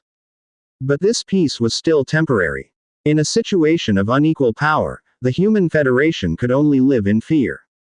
The group quietly discussed for a while. Nidam said, "All right, I will report this matter to Silverwing City, and we need to evacuate in the next few days. Everyone should prepare once you return." Yes. Everyone nodded and left the temporary meeting room. Li Rong, holding the magic wand that signified her identity as a mage, followed behind the mature mage, Maple. After they stepped out of the crowd and boarded the prepared carriage, Li Rong finally spoke, "I can finally go back, I've had enough of staying here." Maple revealed a smile, placing the magic wand aside. She smiled and said, "Actually, this place is not too bad, at least there's freedom." It seemed that Maple felt this place was better than Silverwing City. Before Li Rong could speak, Maple continued, "By the way, how did you get in touch with the transmigrator from the Blood Clan?" Traditionally, members of the Mage Association kept a low profile. In meetings, they seldom sought the limelight like the Hall of Justice or the Church. Now, as Li Rong suddenly played a crucial role, the mages were quite pleased. Li Rong said, "A pretty decent man, very easy to talk to." Maple's eyes narrowed, filled with amusement. She naturally understood what "easy to talk to" implied. Young people, that's good. After pausing, she continued, "The information from that side needs to be maintained. Now that Shuhei is dead, the council is likely to train you to gather transmigrators within the territory. It's an opportunity." Li Rong, pretending to be somewhat resistant, said, "I just saw everyone struggling and thought of getting some information. I didn't plan on competing for Shuhei's position. We know, but someone ultimately has to do this job, and it will be greatly beneficial for your development," Maple continued. "I don't have any background, and I don't know many people in the council. It won't be my turn." Li Rong leaned back against the carriage wall. Maple still smiled, "That can be arranged, we'll discuss it with the president when the time comes." Li Rong thought for a moment, then nodded and said, "Okay, I'll give it a try." The carriage creaked and moaned as it moved forward. The two started discussing what they wanted to do once they returned. Maple talked about facing the conservative elders back home, while Li Rong planned to reopen her shop in Silverwing City, and to start businesses along a whole street. If Maple did not like her place, she would invite Maple to stay at her place. The conditions weren't bad, and it was very free. Meanwhile, the silent and eyes closed, Morse, remained quietly playing the role of a guard. They reached Mount Treaty Keep and made the final preparations for the return trip. At noon, the spring breeze was fresh, and the warm sunshine bathed the entire land. Fang Hao lay on a sun lounger. Nearby were Aira, Little White, Angia, and a few bunny maids. Everyone gathered under the oak tree. Each took turns reading the latest novel manuscript they had exchanged. When it finally landed in Little White's hands, it was her turn to read it to the others. Fang Hao pulled Angia closer, whispering, "You see, I didn't lie to you. It's just that you haven't adapted yet, but you will get used to it." Upon hearing this, Angia became a bit angry. "You're thinking there will be a next time." His alternative approaches had caused her quite some distress. After calming down, however, it didn't feel all that bad. Plus, Having an excuse to hit him was actually quite fun. If he wanted to do it again next time, should she give it a try? Just walking the next day was truly somewhat inconvenient.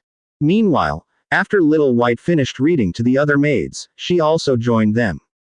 Seemingly a bit schadenfreude to learn that Angia had been bullied.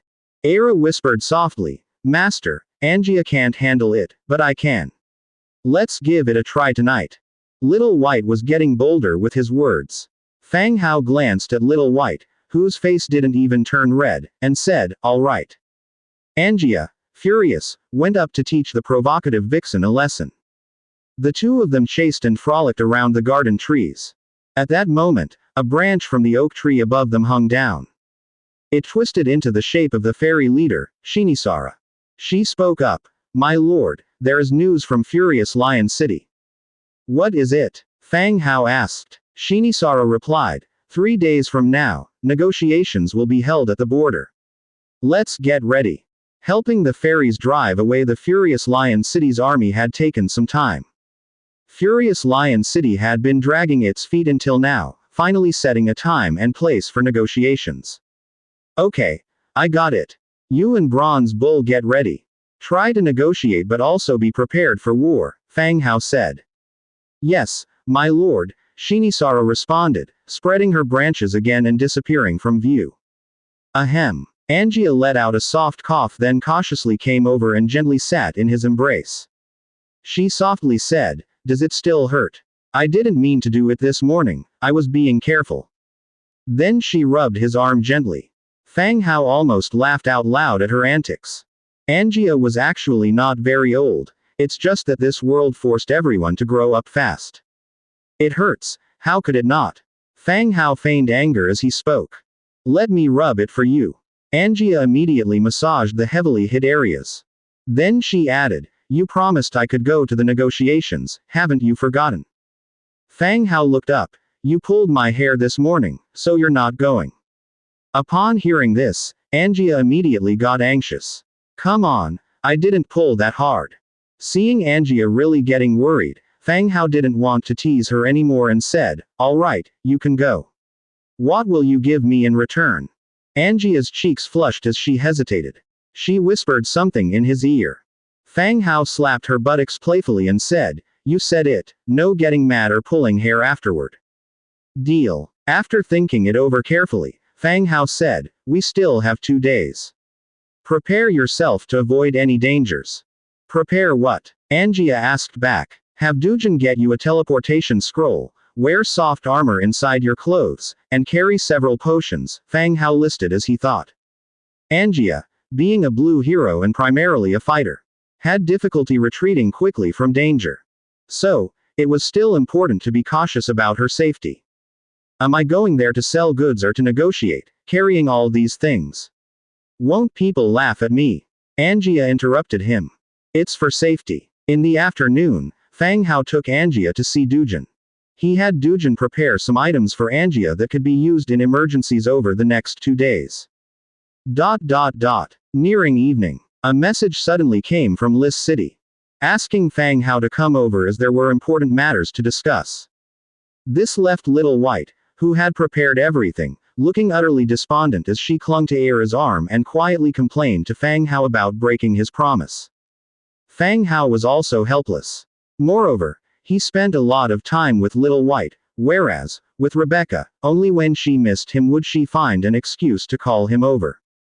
He softly consoled her a few words, then activated the teleportation array and went directly to Lis City. Stepping out from the screen, he was already in the Grand Hall of Lis City. Walking on the plush carpet, he headed straight upstairs to the bedroom. However, halfway there, he was spotted by a maid who immediately led him back down to the parlor on the first floor. Entering the room, besides Rebecca, there were a few officials from the city. So there was indeed serious business. Facing the staring eyes across him, he clearly saw a glare from the other side. He immediately said, "Rebecca, you wanted to see me about something." After speaking, he took a seat nearby. Rebecca spoke bluntly, "We received a letter from Silverwing City asking us to discuss nominating someone for the upper senate. In this period, the council conducted a meticulous investigation into Liss City. Rebecca also paid close attention and responded to everything accordingly. Now that the front lines had started to recall some personnel, Rebecca, who played a significant role in achieving the alliance with the Blood Clan, was naturally not forgotten. This time, Silverwing City informed Rebecca that she could come over to discuss this matter. As the city lord of Liss City, Fang Hao naturally had to go as well. Didn't everyone agree on this before? What's there still to discuss? Fang Hao asked curiously. Back then, the Hall of Justice said whoever could solve the problem would be nominated to the upper Senate. Now that Rebecca had resolved it, in the end, there was another discussion. Rebecca maintained a calm demeanor as she explained, the composition of the council is itself very complex, involving the interests of multiple parties, so any decision is very cautious. So that means the nomination to the upper Senate is just that, a nomination. Whether I can get into the upper Senate still requires the council to discuss it again. Correct, and there will be significant obstacles during the negotiation. Be prepared for the possibility that you may not enter the upper Senate, Rebecca continued. From start to finish, it was Rebecca explaining to Fang Hao. The other officials remained silent, listening on the side. They must have already discussed these issues before Fang Hao's arrival. Fang Hao nodded, signaling he understood. What are your thoughts? Rebecca remained composed. A single nomination is already a rarity from the past. We need to head there in advance and do our utmost to promote this matter. I plan to expend a portion of funds to make a concerted effort. Fang Hao understood what Rebecca meant. This matter wasn't absolutely hopeless regarding becoming part of the upper Senate, they needed to make advance moves.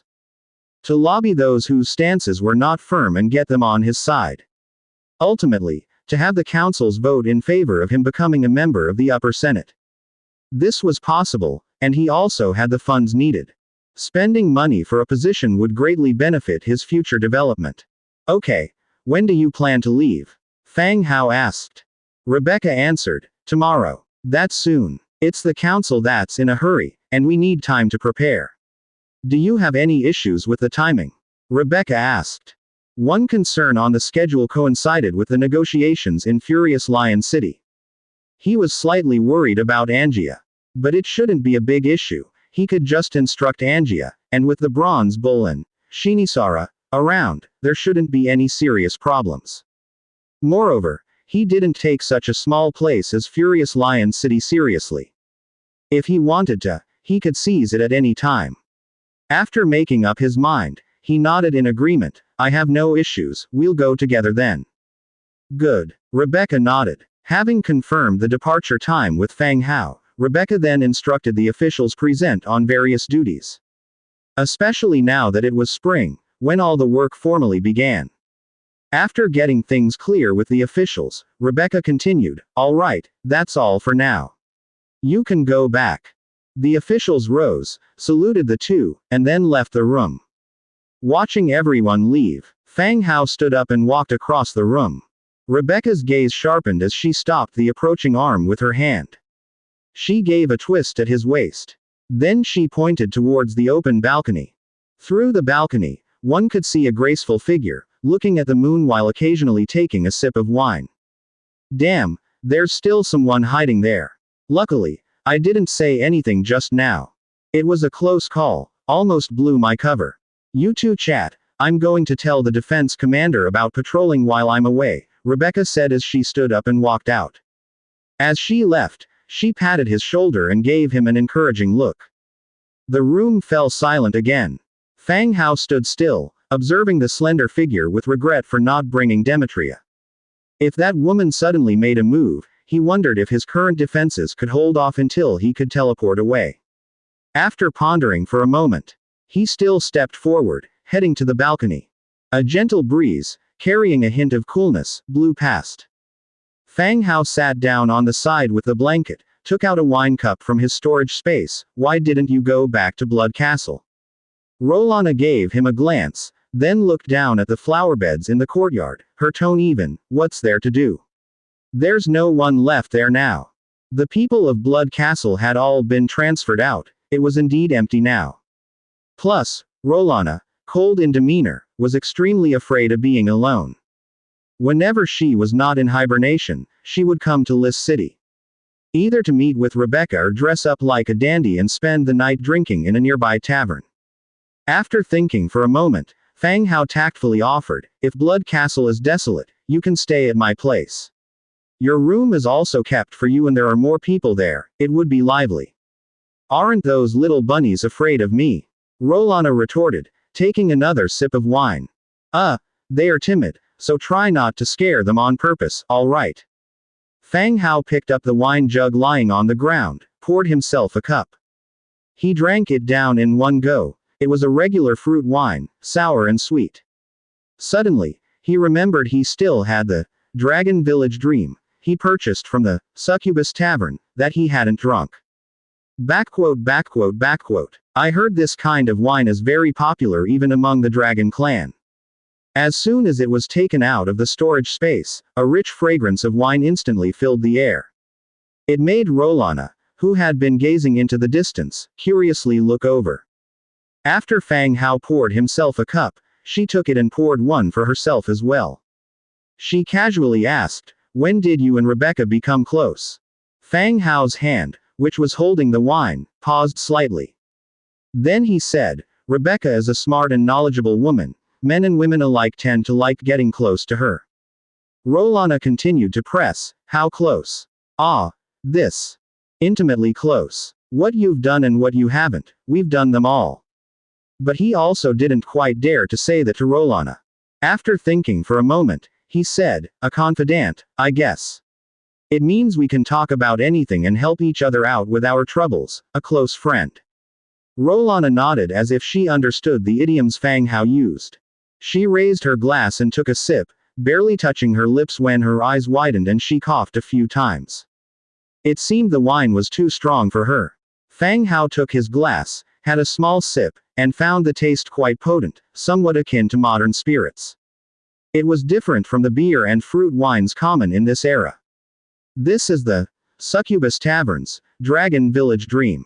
It's said that if the Dragon Clan drinks too much of it, they can sleep well. If not, just drink the ordinary stuff. Upon hearing this, Rolana tipped her head back and downed the whole cup. In an instant, a flush of red rose on her fair cheeks. Fang Hao didn't dare to drink like that, so he just smiled and sipped a little. Fortunately, with that diversion, Rolana seemed to forget the previous topic. She didn't pursue the matter of his relationship with Rebecca any further. Fang Hao leaned back and then said, "Rolana." Rolana looked over in confusion. "If you had the chance, would you leave this place, leave us?" This question made Rolana frown slightly and a look of uncertainty flashed across her face. After a pause, she replied, "I will not leave." After saying that, she felt it wasn't right, not in keeping with her usual aloof demeanor. She revised her statement, "I promised to help you build your territory, so naturally, I will keep my promise." Fang Hao smiled. After the two of them shared a silent drink. He still took out the Rolana talisman from the storage space and held it in his hand. "You said you wouldn't leave, right?" Rolana glared at him, not understanding what he was getting at. "I'm giving you this because I hope you'll consider this place your home as well and won't leave us," he said, and then handed the talisman in front of her. Everyone in the territory was actually quite afraid of Rolana. Not only was she powerful, but she also had an unpredictable temperament, like a mad woman. But over time, Fang Hao didn't really mind her and was somewhat afraid that after getting the talisman, she would use the teleportation array on it to return to Eternal Night City. That's why Fang Hao had to check with her again. Rolana had just looked up to take another sip of wine and set down her glass when she saw the talisman held out in front of her. In that instant, her pupils shrank sharply. Yet she did not reach out to take it. Her expression rapidly changed. After taking a deep breath, she asked, "Where did you get this?" "I bought it at a Blood Clan store in the Trade Alliance headquarters," Fang Hao answered. This reminded Rolana of what Rebecca had told her the night before. Fang Hao was always thinking of buying her things. "Don't buy things recklessly in the future. If I want to go back, as if I don't know the way, I would have gone back long ago." She grabbed the talisman and tucked it into her bosom, saying indifferently, "I've taken the item, thanks."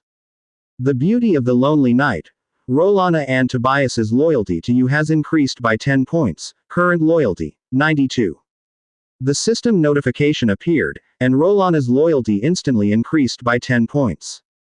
Although she appeared indifferent, she actually valued the talisman highly. Otherwise, past gifts of bone dragons and houses only increased her loyalty by 2 or 1 point. This time, it jumped by 10 points in one go. But Rolana was right, she was now free.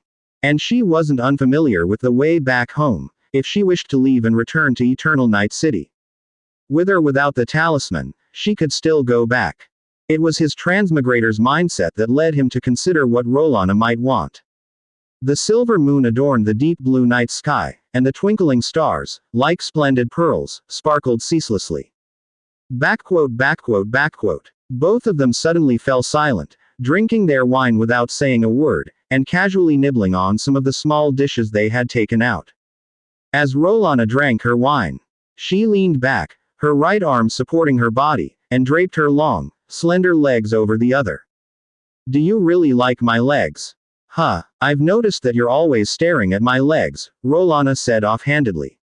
Fang Hao paused, glancing at her and noticing there was no sign of displeasure on her face.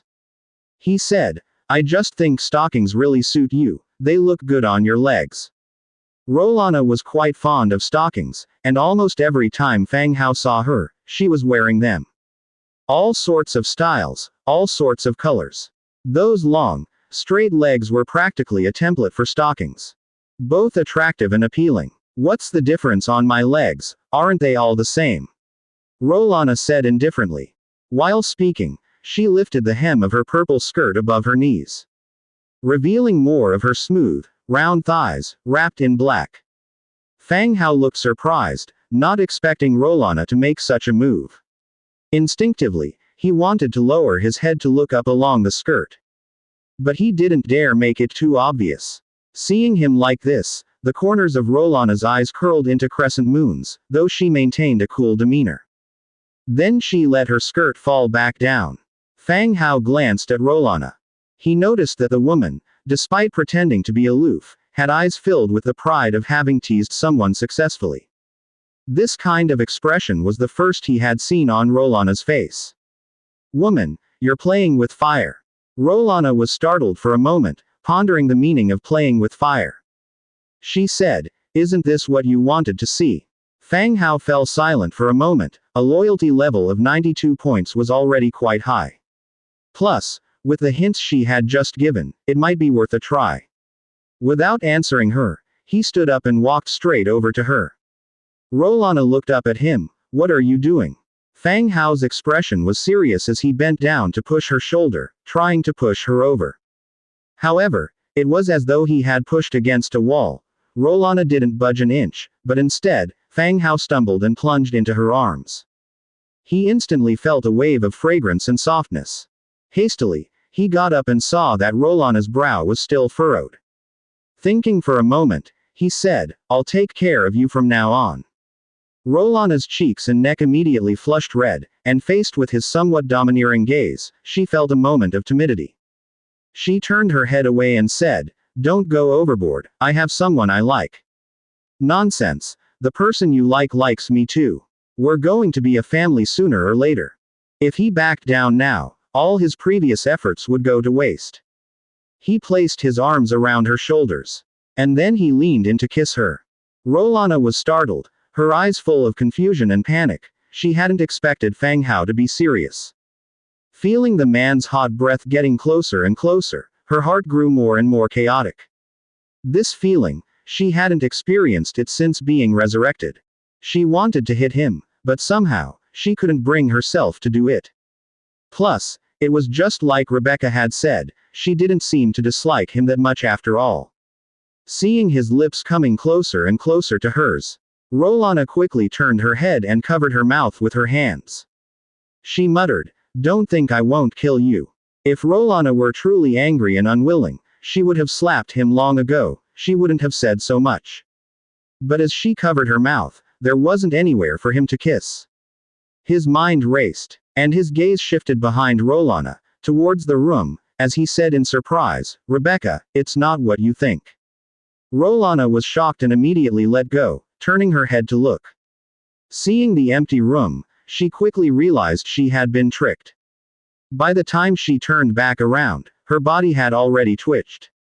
She couldn't believe he would cheat and deceive her like this. In the instant she turned back, he took the opportunity to kiss her on the lips. The moon hung high in the sky. The silvery light spilled onto the balcony. The young man held the woman's shoulders, with their heads bowed and red lips pressed tightly together. Time seemed to stand still. Rolana's mind went blank, confused about what to do next. Suddenly, Rolana felt something was wrong. Her chest felt cool, and then a large hand grasped it. Her eyes widened, and her face changed color instantly. A dark red spear appeared beside her. She initially wanted to stab it towards him, but, fearing she might kill him, she let it dissipate and replaced it with a fist. The fist didn't come crashing down, it turned into an open hand. While she hesitated, her blouse had been undone, and her chest had been touched for a while now. The movements were skilled, almost excessively so. Annoyed, she planted a knee between them and then kicked him. Bang! A muffled sound, and Fang Hao felt as if he had been hit by a cannonball. He smashed through the stone railing behind him and flew into the flower bed beyond. The well-tended flower bed was now marked with a deep trail. Damn it! Fang Hao cursed, rubbing his chest as he stood up.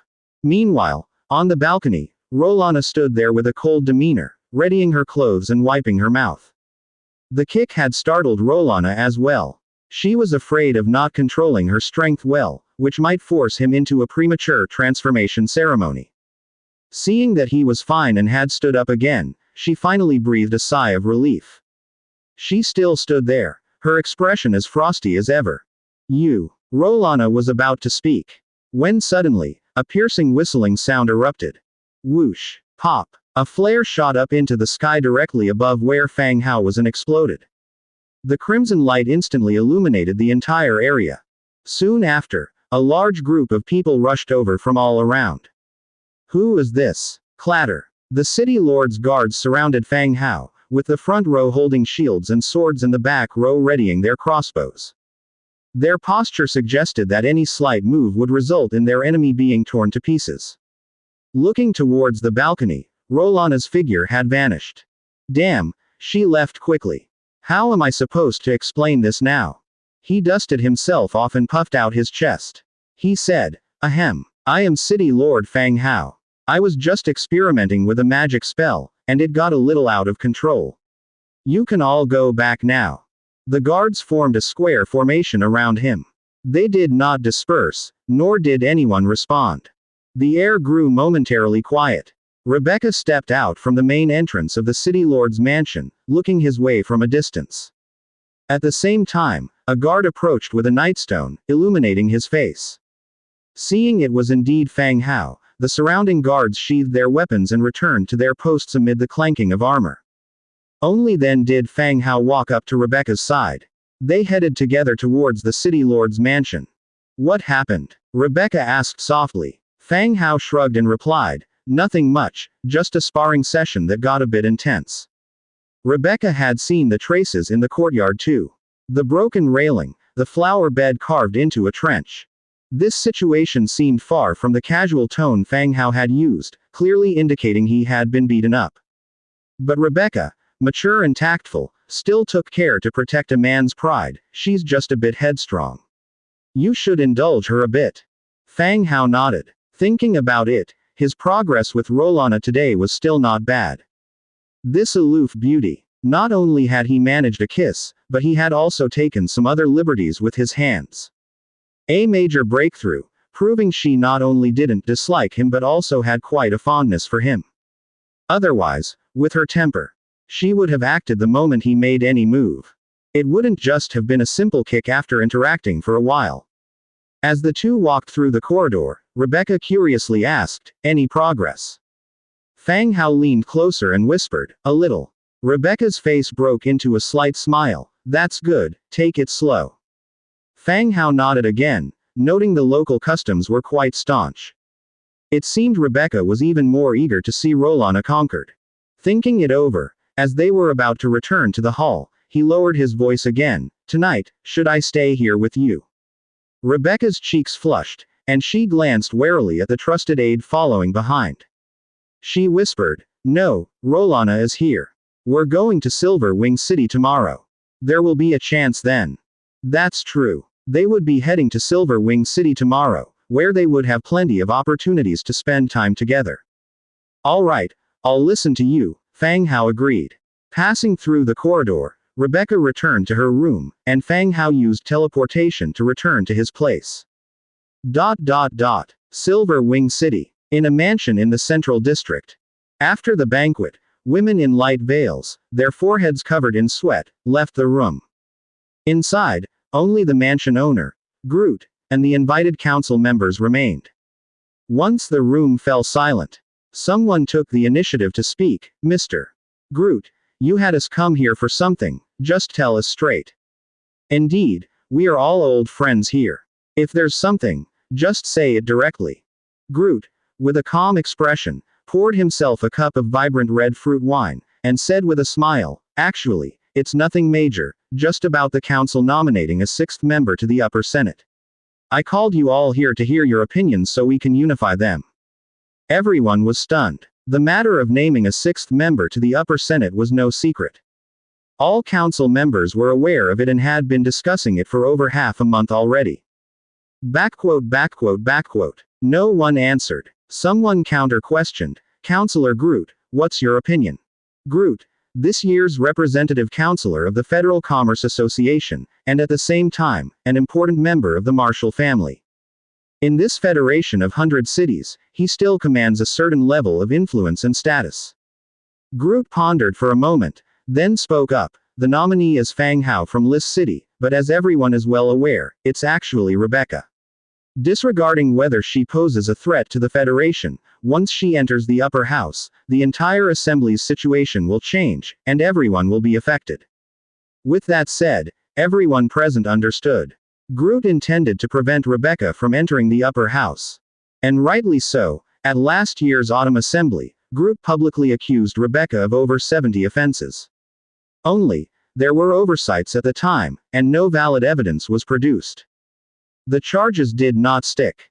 Now Rebecca might not have the power to deal with him. But if Rebecca became a member of the upper house, with the power to influence assembly decisions, then Groot's days would clearly be numbered. The moment Rebecca took her seat in the upper house would be the moment Groot lost his councillor position. The crowd quieted down somewhat. Someone said, Naturally, we would not want to see another addition to the upper house. Right. Adding or subtracting one person makes no difference to us. Many wish to pull her down from her position at List City, her entering the upper house. I think it's very unlikely. Exactly. To put it bluntly, the Big Five won't let a sixth person enter the upper house to split their power. There's no need for us to stop her. She'll be blocked up there. A woman, what great things could she accomplish? People voiced their opinions one after another. In their words, they all doubted Rebecca's ability to enter the upper house. But though their mouths mocked, not one of them explicitly stated that they would vote against her. They had no irreconcilable grudge with Rebecca. Moreover, the more fragmented the power of the upper house, the better life would be for those beneath them.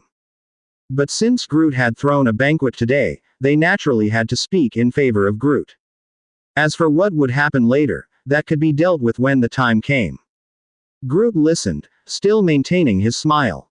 After the sound of the crowd's discussion subsided considerably, Groot continued, I will discuss this matter with the Archbishop, and if those present here are willing to cast a dissenting vote, the Commerce Association will also increase everyone's share this year.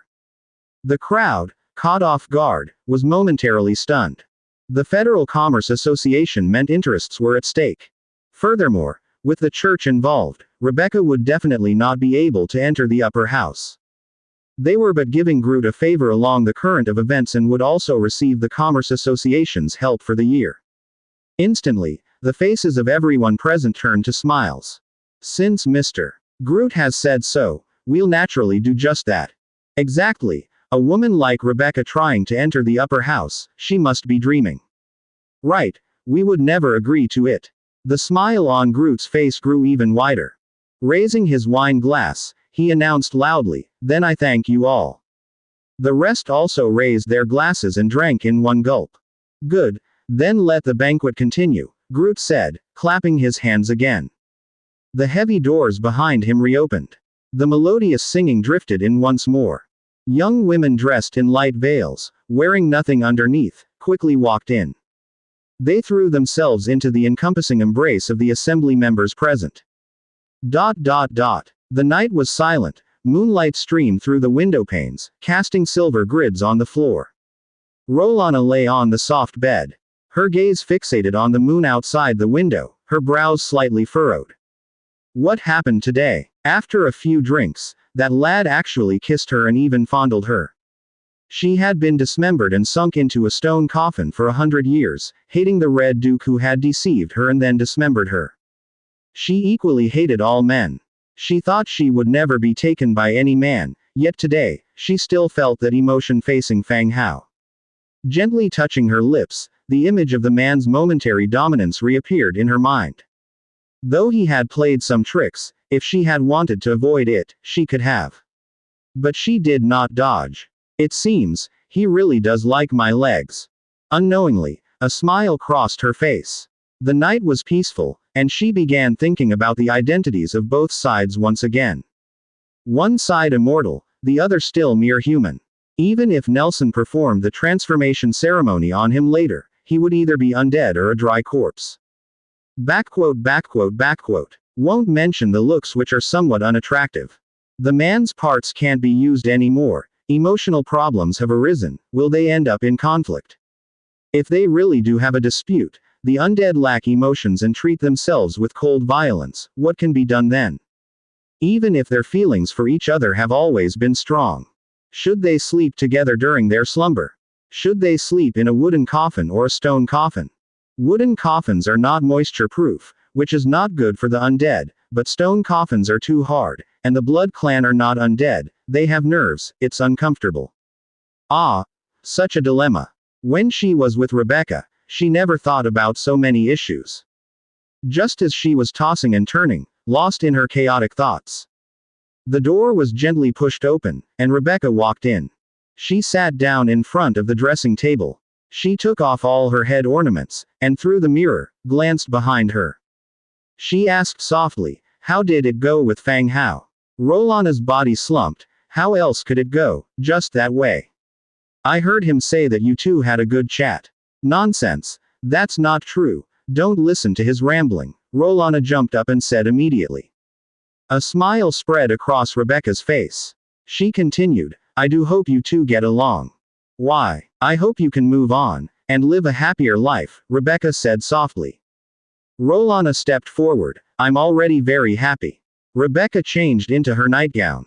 She continued, "What did he do to make you hit him so hard?" Rolana's face turned red, thought for a moment, but ultimately was too embarrassed to mention the kissing and being held incident. She said, "He looked at my leg." "Ah, you hit him just for that, isn't that a bit too much?" The next day, Fang Hao, with Angia in tow, walked back from the Trade Alliance building. In Angia's arms, she carried a big and small bundle of various items. The time set with Rebecca was noon, so Fang Hao bought a lot of things for Angia before leaving. To avoid any danger during the negotiations with Furious Lion City. Upon returning to the Lord's mansion, Angia slipped the soft armor she bought underneath her leather armor and moved her body around, feeling uncomfortable. "This feels bulky and uncomfortable," Angia complained. Fang Hao adjusted it for her. "It's just that it feels awkward the first time you wear it, you'll get used to it." "All right then." Angia didn't have much else to say. While helping her, Fang Hao continued to instruct, "Try to resolve the negotiation peacefully, and even if you can't reach an agreement, don't start a fight on the spot. Wait until you get back to safety before mobilizing the troops." "Oh, I know, you've said it several times already," Angia responded with some impatience. Aira stuffed all the scrolls and potions into a backpack. It was also slung on Angia's back. At the moment, there were only 2 pieces of storage equipment in the territory. One was Fang Hao's Book of Lords, and the other was a storage necklace in Amanda's hands. Angia had to carry a small bag. Moreover, apart from top-tier powers, both natives and transmigrators also carried backpacks. Backpacks, in the channel, were also hot-selling items. Once everything was ready, Fang Hao gave a few more instructions. Then he activated the teleportation screen and sent Angia to the fairy clan's dreamy forest. After sending Angia off, Fang Hao gave instructions to Aira, Little White, and the station commander. Once everything was in order, he walked straight into the teleportation screen with Demetria. Emerging in Lis City, a maid was already waiting for them.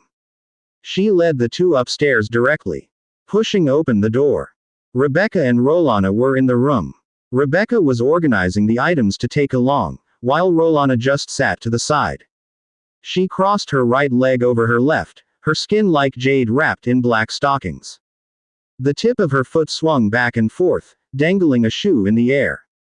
Tremendously eye-catching, it made Rolana give him a stern look. Blinked at Rolana. There was a slight flush on Rolana's icy cheeks. She turned away with a pout. Fang Hao's gaze moved to Rebecca, who was sitting at the desk, her head lowered as she wrote something. He asked, "When do we leave?" "We're leaving right away. Take these with you for now, you might need them later," Rebecca said, pointing to a wooden chest nearby. Fang Hao went over and opened it, the dazzling glow of gold shining so brightly it hurt his eyes. It was filled with gold coins, and on the very top layer, there were a few Warfire cards. Each was worth 10,000. It was probably all the cash Lis City could spare. But Fang Hao didn't care, as he himself was a big landowner now. When selling equipment in bulk to major clients, he could make profits up to the amount of 1 million Warfire coins at a time. He was prepared, though only with larger denominations of Warfire cards. These gold coins from Rebecca could be used as change. After all, each Warfire card held significant value. This trip was about entering the Senate. It meant taking some losses and spending some money to buy an identity for himself, laying the groundwork for future power in the 100 Cities Council. He packed the chest of gold coins into his storage space. Meanwhile, Rebecca handed a letter she had written to an official waiting outside the door.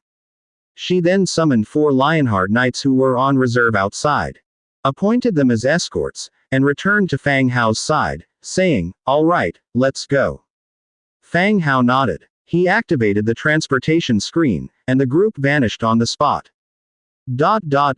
When they reappeared, they were already within Li Rong City. Li Rong was still at San Fortress. She would likely be recalled by the Federation soon. After all, she wasn't part of the military, and her skills were only at the level of an apprentice. With the war over, there was no use for her to stay there. After explaining things to the guards who came up to them, they boarded a carriage and sped along the road towards Silver Wing City. Using Li Rong City as a teleportation point saved them time on the road. By dusk, the carriage had entered Silver Wing City, and they settled into the residence where they had stayed before. As night fell, the two of them set off again, bringing the prepared gifts directly to Rebecca's best friend Olivia's residence. On the way, in the carriage, Fang Hao sat on the soft seat with Rebecca sitting on his lap. Her arm wrapped around his neck. The soft weight of her settled around his thighs. As comfortable as cotton. "Olivia is my best friend, and she will definitely support entering the Senate, so we should visit her first," Rebecca explained softly. Last night, before leaving, Rebecca had contacted Olivia through the sound transmitting shell. As her best friend, Olivia naturally welcomed Rebecca's visit. Fang Hao, with his arm around Rebecca's slim waist, countered, "But if Olivia isn't a counselor, what good is her support?" Rebecca, upon hearing him speak that way about her only best friend, turned around and gave him a playful slap, puffing up and saying, "Although she is not a counselor, her family has counselors, and her husband is the head of the Hall of Justice." "Ah, so this Olivia's family was pretty powerful." "Understood," Fang Hao responded. The carriage creaked and jolted along the bumpy road. Inside, the sweet scents made the journey feel less tiring. Finally arriving at Olivia's residence, they were led through the courtyard and into the mansion by the servants. Rebecca. As they entered the hallway, they were greeted by Olivia in a long red dress hastening towards them, giving Rebecca a big hug. It was evident from their expressions that they were genuinely pleased to see each other, unlike the superficial civility often displayed by high society ladies at parties. After hugging Rebecca, Olivia then turned to regard Fang Hao and Demetria, who had followed them in. She gave Fang Hao a small smile. "Mr. Fang Hao, good to see you again." "Yes, Mrs. Olivia, you seem even younger and more beautiful than the last time we met," Fang Hao replied with a smile. Without waiting for Olivia to reply, he stepped aside, and several attendants carrying parcels came forward. "These are gifts Rebecca has specially prepared for you, and we hope you will like them." Olivia looked at the gifts with curiosity. She saw cosmetics, dresses, and the stockings that Rebecca had promised her last time. Upon confirming they were indeed gifts between close friends, Olivia smiled, satisfied. She instructed her servants to take them all. After all, there were many who tried to get close to her husband through her. Having received the gifts, Olivia then took Rebecca to sit down on a sofa to the side. She asked softly, "What brings you to Silver Wing City all of a sudden? Don't tell me you missed me. Ever since you got married, you've barely been in touch." As she spoke, she glanced at Fang Hao. Fang Hao felt wronged, as he had only seen Rebecca a limited number of times as well. Sometimes they only communicated at night, and they were both busy the following day. "You didn't know?" Rebecca asked, looking at her curiously. "Know what? Liz has been nominated for the Senate." "What? That was you?" According to the rules of the council, the nominee for the Senate was the city lord of Liz, which meant Fang Hao. But in everyone's eyes, the real power was still in Rebecca's hands. Fang Hao was just a kept man. "Why can't I take on something significant and solve problems for the Federation?" Rebecca puffed out her chest in apparent displeasure. Olivia smiled and said, "I'm just surprised that the nominated person would be you." "It's my husband." Rebecca, clasping Fang Hao's arm, pulled him closer to her side. Olivia rolled her eyes, ignoring their display of affection. The two women began to chat. They talked about recent changes, and then about who had married how many wives, which families had formed alliances. The topics of their conversation were the usual gossip among noblewomen. Actually, it was also evident that Olivia never discussed matters related to Federation decisions or governance. She was a clever woman. The two women paid no attention to anyone else as they chatted happily. And Fang Hao couldn't just strike up a conversation with a servant nearby. So he had no choice but to sit aside and casually flip through the Book of Lords. Watching people boast and chat in the regional channel felt more interesting than listening to their gossip. Especially since he didn't even know who the people they were talking about were. Time passed, and the women's conversation remained lively, now apparently on the topic of hauntings in some old noble family's home.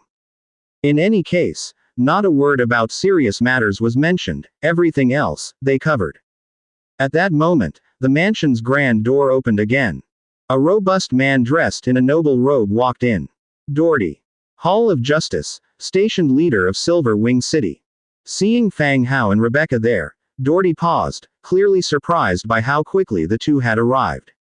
Olivia, with a smile on her face, stood up and clasped Doherty's arm, saying, "You're finally back. You didn't see them. They were sitting there holding hands, so close." Doherty, looking at Rebecca and Fang Hao, had a cold and imposing demeanor. Only when he heard his wife's words did a smile break across his face.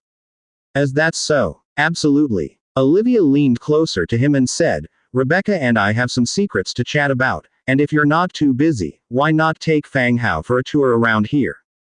Doherty glanced at the two again. Ultimately, he didn't refuse his wife's request and nodded, saying, "Fang Hao, come with me." Fang Hao glanced at Rebecca, stood up, and followed Doherty upstairs. They ascended the spiral staircase and walked through a long corridor. Stopping in front of a room. The door opened and the servant went in first, setting down the nightstone chandelier, lighting incense, and then serving hot tea and pastries. The procedure was performed very adeptly. "All right, come in." Demetria stayed outside, and Fang Hao entered the room. Inside, Doherty sat down by the desk, while Fang Hao took a seat in another chair. Heart of Valor. Doherty, Orange Tier 8 hero. Previously, Fang Hao had seen Doherty at the council, sitting far away on the high platform of the upper house. Now at this close distance, he could also see Doherty's attributes, the leader of the 100 Cities Federation, yet only an Orange Tier 8. In terms of combat power, about the same as Demetria maybe. Doherty, a bulky man, was somber. Invisibly, he exuded a kind of pressure. Did you come here because of the upper house matters? Doherty spoke, his tone low and aloof. Fang Hao replied, came to Silver Wing City for the affairs of the upper house, and here to accompany Rebecca to visit Olivia. Doherty, a bit curious, looked at the young man anew. Not because of just the answer, but surprised by his tone of speech. In this federation, those old noble representatives and council members, when talking to him, all trembled a little, not very confident. But here was Rebecca's young husband, speaking evenly, without any sign of restraint or nervousness. Observing Fang Hao carefully, Doherty continued to speak, "You're very composed." Fang Hao nodded, uninterested in discussing whether he was calm or not. Being alone with Doherty was itself a rare opportunity. Fang Hao said, "Lis City entering the upper house, I want to know the attitude of Doherty, the leader." Asking that, "Are you in a position to decide this?" Of course. Doherty eyed him again. And regardless of his possibly insincere words, since the other party was a guest, finding topics to talk about was normal. Thinking for a moment, he resumed speaking, "As for this matter, Hall of Justice has not yet determined a stance, it requires further discussion." Not stating a position at this time already represented his view. It was understandable, considering the 5 members of the upper house. If there wasn't direct inclusion but a discussion in the middle, it likely meant that entrance would be difficult. Not to mention the council vote, just one veto right of the 5 members of the upper house was enough to prevent Lis City from getting in. Who would willingly keep dividing out their power? Fang Hao didn't beat around the bush and directly said, "Leader Doherty, just speak frankly, what contribution to Hall of Justice would need to be made for the council to fulfill its promise?" Doherty frowned. His words carried an implication of mocking him for not keeping promises. The position that whoever resolved the undead issue would enter the upper house was his own promise. And now this turn of events, indeed, could infuriate anyone. But what he had said was about nomination to the upper house, not direct entry. Your contribution to Hall of Justice. You're young, with quite the audacity. Doherty leaned back, somewhat amused. 10 dwarf windpipe cannons. What do you mean? Doherty frowned. I have 10 dwarf 5-pipe organs here, with a market price of 50 million warfire coins in the Trade Alliance, Fang Hao said calmly. Doherty's frown deepened as he stared seriously at Fang Hao's face, trying to figure out if he was joking with him. The dwarf organ cannons weren't just a matter of having the money, as dwarfs typically didn't sell them to outsiders. Even in 8 Peaks Mountain where windpipe cannons were available, given the relationship of allies between humans and dwarfs, they could only purchase regular cannons. Windpipe cannons weren't available for sale. Only at the Trade Alliance auction where each power must supply valuable items would dwarfs sell a limited number of organ cannons. And as soon as they were available, they were divided up by the various powers. Could he really produce them? And 10 of them? If he had them, why not place them in Lis City? In several investigations, there had been no information about organ cannons being placed in Lis City. This is no place for jokes, Doherty reminded. Fang Hao continued, I obtained them at the Trade Alliance's spring auction. How about it? If you agree to Lis City entering the upper house, I will gift these 10 to the Hall of Justice. He mentioned the Hall of Justice, not the council. It was clear he was trying to bribe Doherty. Ha! You think I would believe that you can produce 10 organ cannons? Doherty asked tentatively. Ah, Leader Doherty, you see, you're thinking too small. It's just organ cannons, not something extraordinary. Were it not for the fact that the Hall of Justice lacks them, I'd have thought to gift a few to Queen Anastasia instead. Still, the same goes, if you agree, these 10 are yours, and I'll have the transmigrator handle the transaction directly, Fang Hao said again. His dealings with the lizardmen were also based on mutual interests. Naturally, he wouldn't really gift any organ cannons. It was just a statement to raise his own value. Anastasia. Which queen? Doherty asked coldly. The human clan calls them lizardmen. Queen Anastasia of the Holy Dynasty, Fang Hao replied. You know them. Indeed, I've had several collaborations with the lizardmen, and our relationship is quite close. Fang Hao picked up a teacup, glanced at it to ensure it had no negative attributes, and took a sip to moisten his throat. Doherty squinted his eyes, finding Fang Hao more and more inscrutable. At first, whether it was news from the council or what his own wife had told him, Fang Hao was just a good-looking, smooth-faced young man supported by Rebecca. But now, it seemed Fang Hao was far from as simple as the rumors suggested. After thinking it over, Doherty said, the Hall of Justice agrees, but that doesn't mean the other four will also agree. Fang Hao nodded. Leader Doherty, you needn't worry about that. I will naturally discuss it with the other four families. Just represent the Hall of Justice and cast your vote in favor. Doherty fell silent again. 50 million Warfire coins to buy his vote. Truly a significant sum, enough to rebuild an entire district from the ground up. After a brief silence, Fang Hao had finished his cup of tea with soft sipping sounds. Then Doherty finally spoke. I can tentatively agree to your proposition, but I still need to discuss it internally at the Hall of Justice. I'll give you an answer in a few days. That's acceptable. Fang Hao nodded blandly. After that, the two did not discuss the council further. Doherty beat around the bush, inquiring about the location of Fang Hao's territory, how he got the qualifications to participate in the General Alliance auction, and other issues. Fang Hao was evasive where he could be, and where he couldn't, he simply said Rebecca didn't allow him to talk about it. Suddenly, he reverted to the image of the young man financially supported by his wife. In a room on the second floor. The lighting was soft, with a gentle fragrance wafting through the air. In front of an elaborately designed dressing table, Olivia was wrapped in a black silk nightgown. Rebecca stood by her side, teaching her how to use the makeup products she had sent. So, how is your young husband? Olivia asked softly. What do you mean? Olivia smiled slightly. How is he in that regard? Is he good? Rebecca's cheeks reddened as she glared at her. I don't understand what you're saying. Oh, come on. Tell me. He looks so delicate and soft, and not very strong. Don't tell me you tire him out. Olivia teased as she pinched Rebecca's waist. Rebecca turned and retorted, my man is naturally capable and well-proportioned, not built like a gorilla. Then tell me, how long can he last? Rebecca held up one finger. An hour. That's average. Continuously. Olivia glanced sidelong. Her husband was a warrior-class hero, whose physical condition had surpassed that of an ordinary person. One could only say he was somewhat more formidable than the husbands mentioned by the other ladies.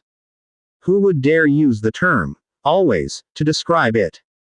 Young and tender. She only thought that Rebecca was looking out for her young husband's face.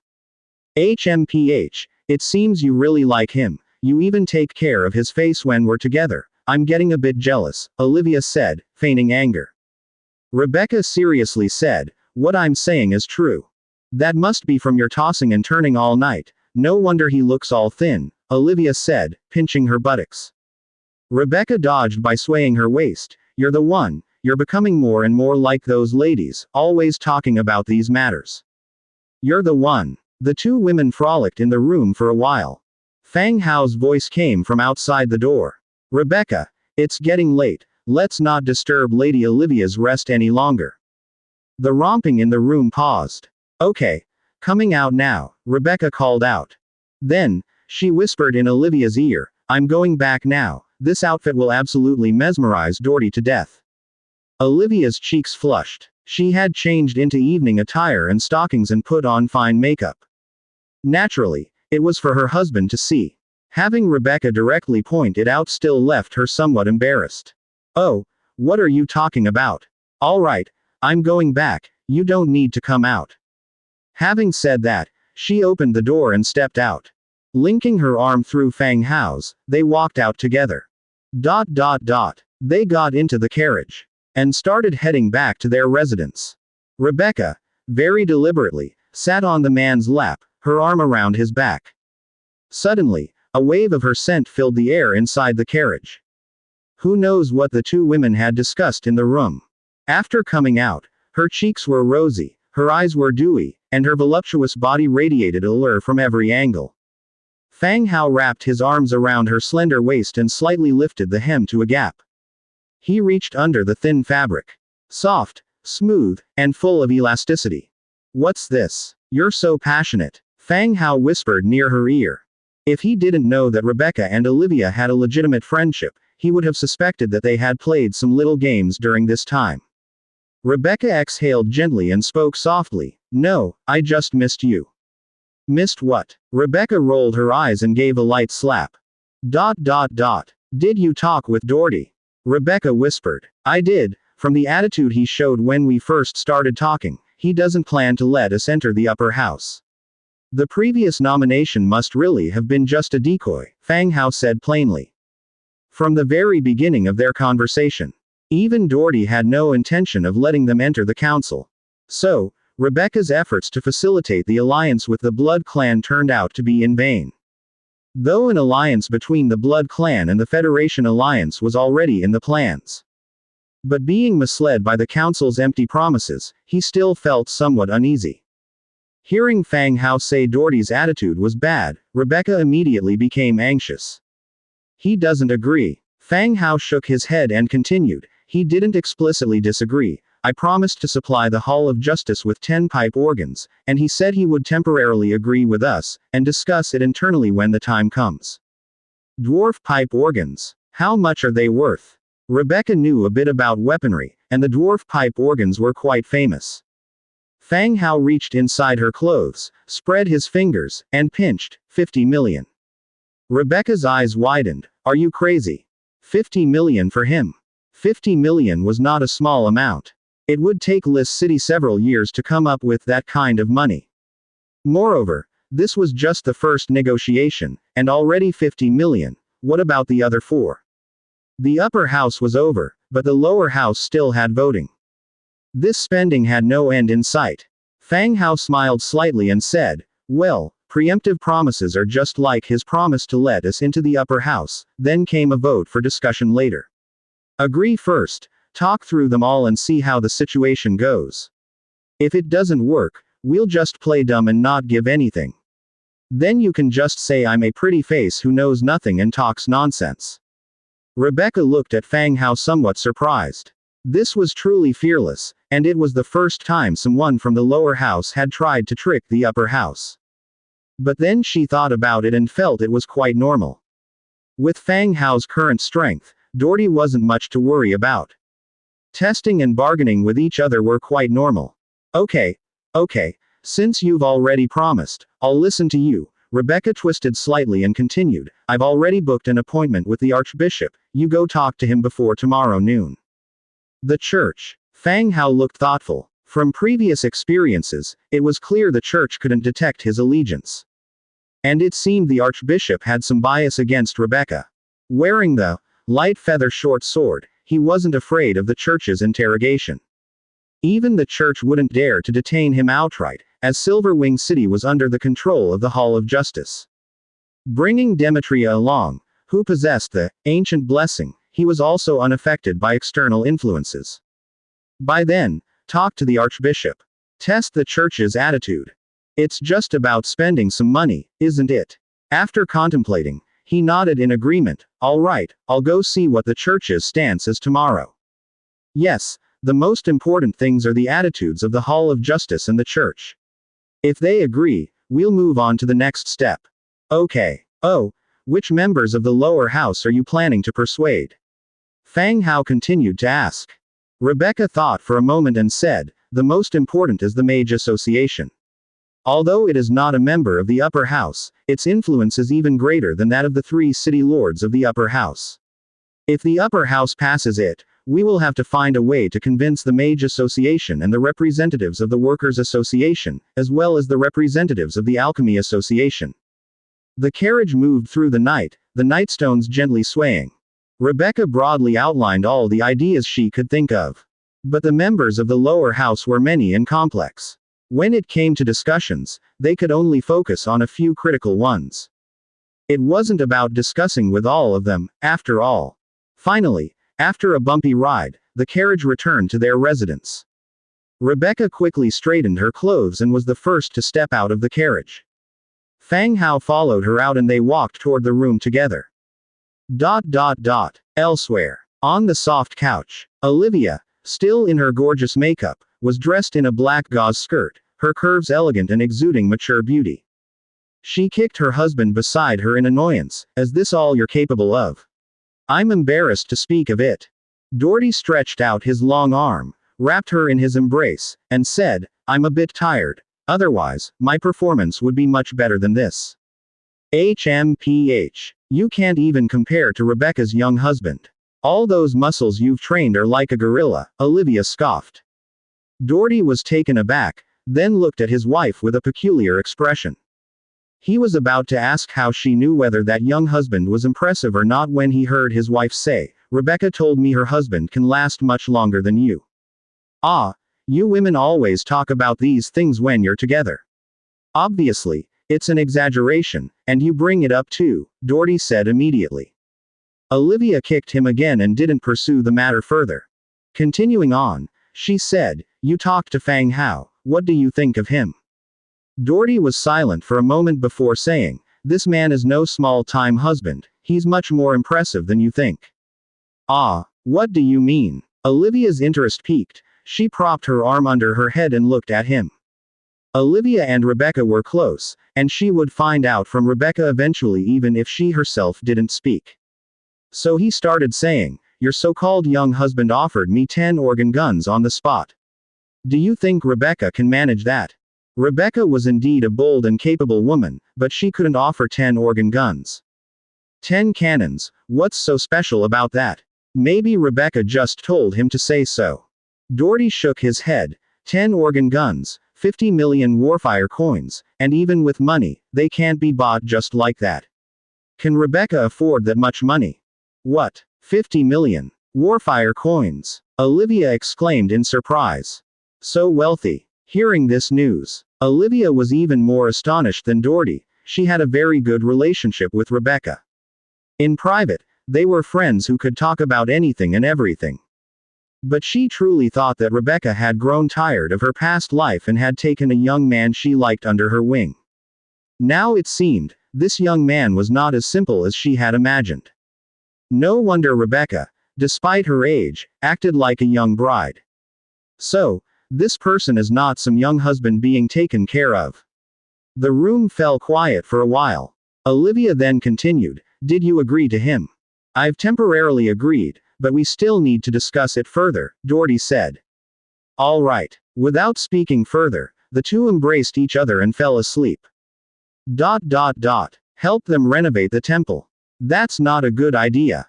In the early morning, as they both dressed, they discussed what conditions they should put forth to get the church to agree to the Senate's nomination. Rebecca, brushing away the other's outstretched hand, said, A common method used by the nobles is to donate to and refurbish temples in various places. That's not good. Fang Hao shook his head. That would expand the church's influence, which would seriously impact our future development. Based on the information they had received, faith was also an important resource. Even wars over the ownership of faith might arise. He had already taken note of the power of faith. If they renovated the temple, thus broadening the church's influence, they would also increase the public's adoration for the church. This would have far more serious implications than providing some equipment that would become unusable after a year or two. After listening, Rebecca felt what he was saying seemed to make sense. Then what do you plan to do?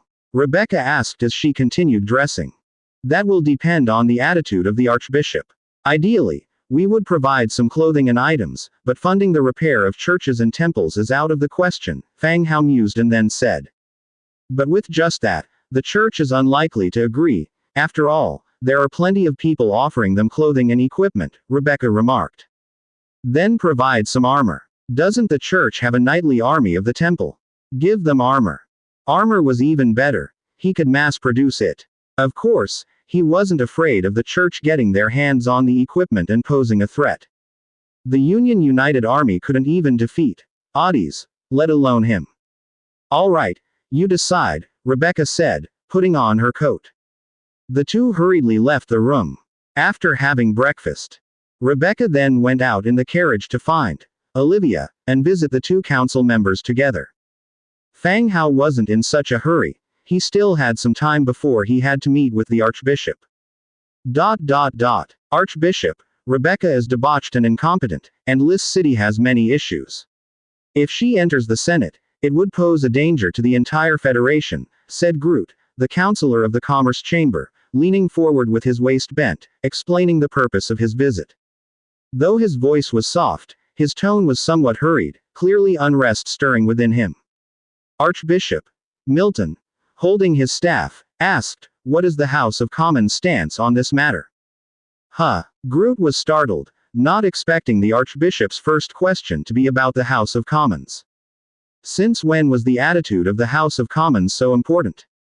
Though puzzled, he still said with a smile, "Last night, I met with a few council members with whom I share a good relationship, and their thoughts align with mine." Rebecca's unique status, added to the fact that Lis City is quite ordinary, if she were to enter the Senate, it would surely stir dissatisfaction among the city lords of other cities. That was the rhetoric, but when considering Rebecca's status and the development potential of Lis City, she really shouldn't be the one to enter the Senate. But it was indeed Rebecca who had solved the undead crisis, Doherty had promised so herself, on the spot. During this time, have you investigated Lis City? Any news? Asked the Archbishop.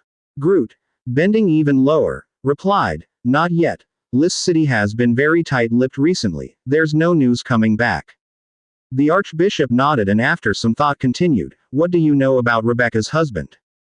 Groot thought for a moment and firmly said, "A transmigrator with decent development, nothing else special about him. He helped Rebecca deal with the faceless ones before. They met through that, a powerless pretty boy." The Archbishop nodded again but didn't say anything. This matched the information he had. "All right, you can go back now. If I need you for anything, I will have someone notify you," said the Archbishop. Groot wanted to speak up, to implore the Archbishop to definitely not agree.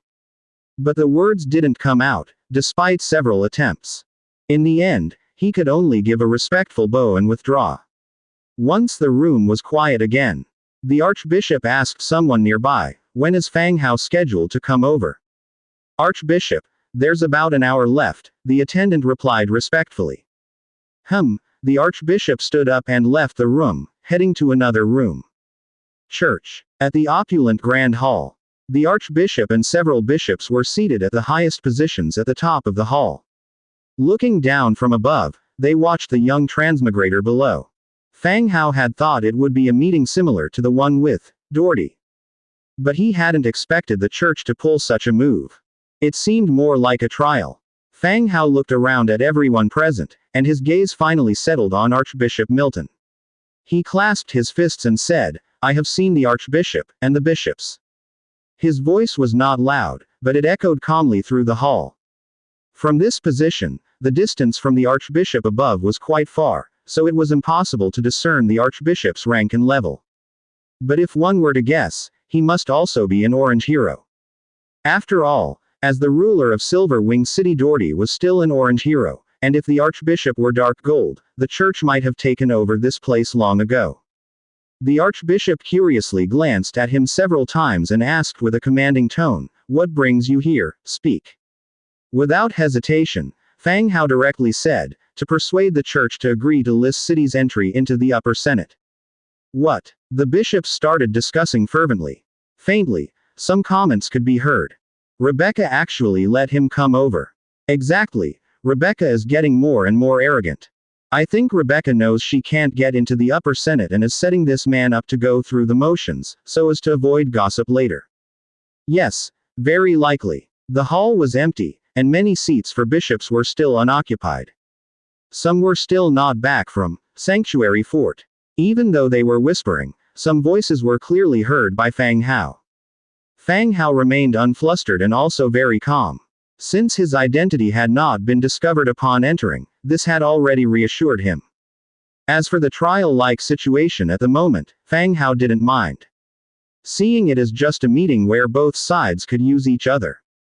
Once he got past this hurdle with the church, there would be plenty of opportunities to regain face in the future. The archbishop, tapping his staff lightly on the floor, brought the hall back to quiet. His gaze continued to rest on the transmigrator below and he said, "Then tell us how Rebecca persuaded you to convince us." The rest also looked at him curiously. Fang Hao said, "Respected Archbishop, I'll be straightforward. 5,000 vicar robes, 5,000 sets of blue quality armor, just for the church to agree to Lis City's entry into the upper senate."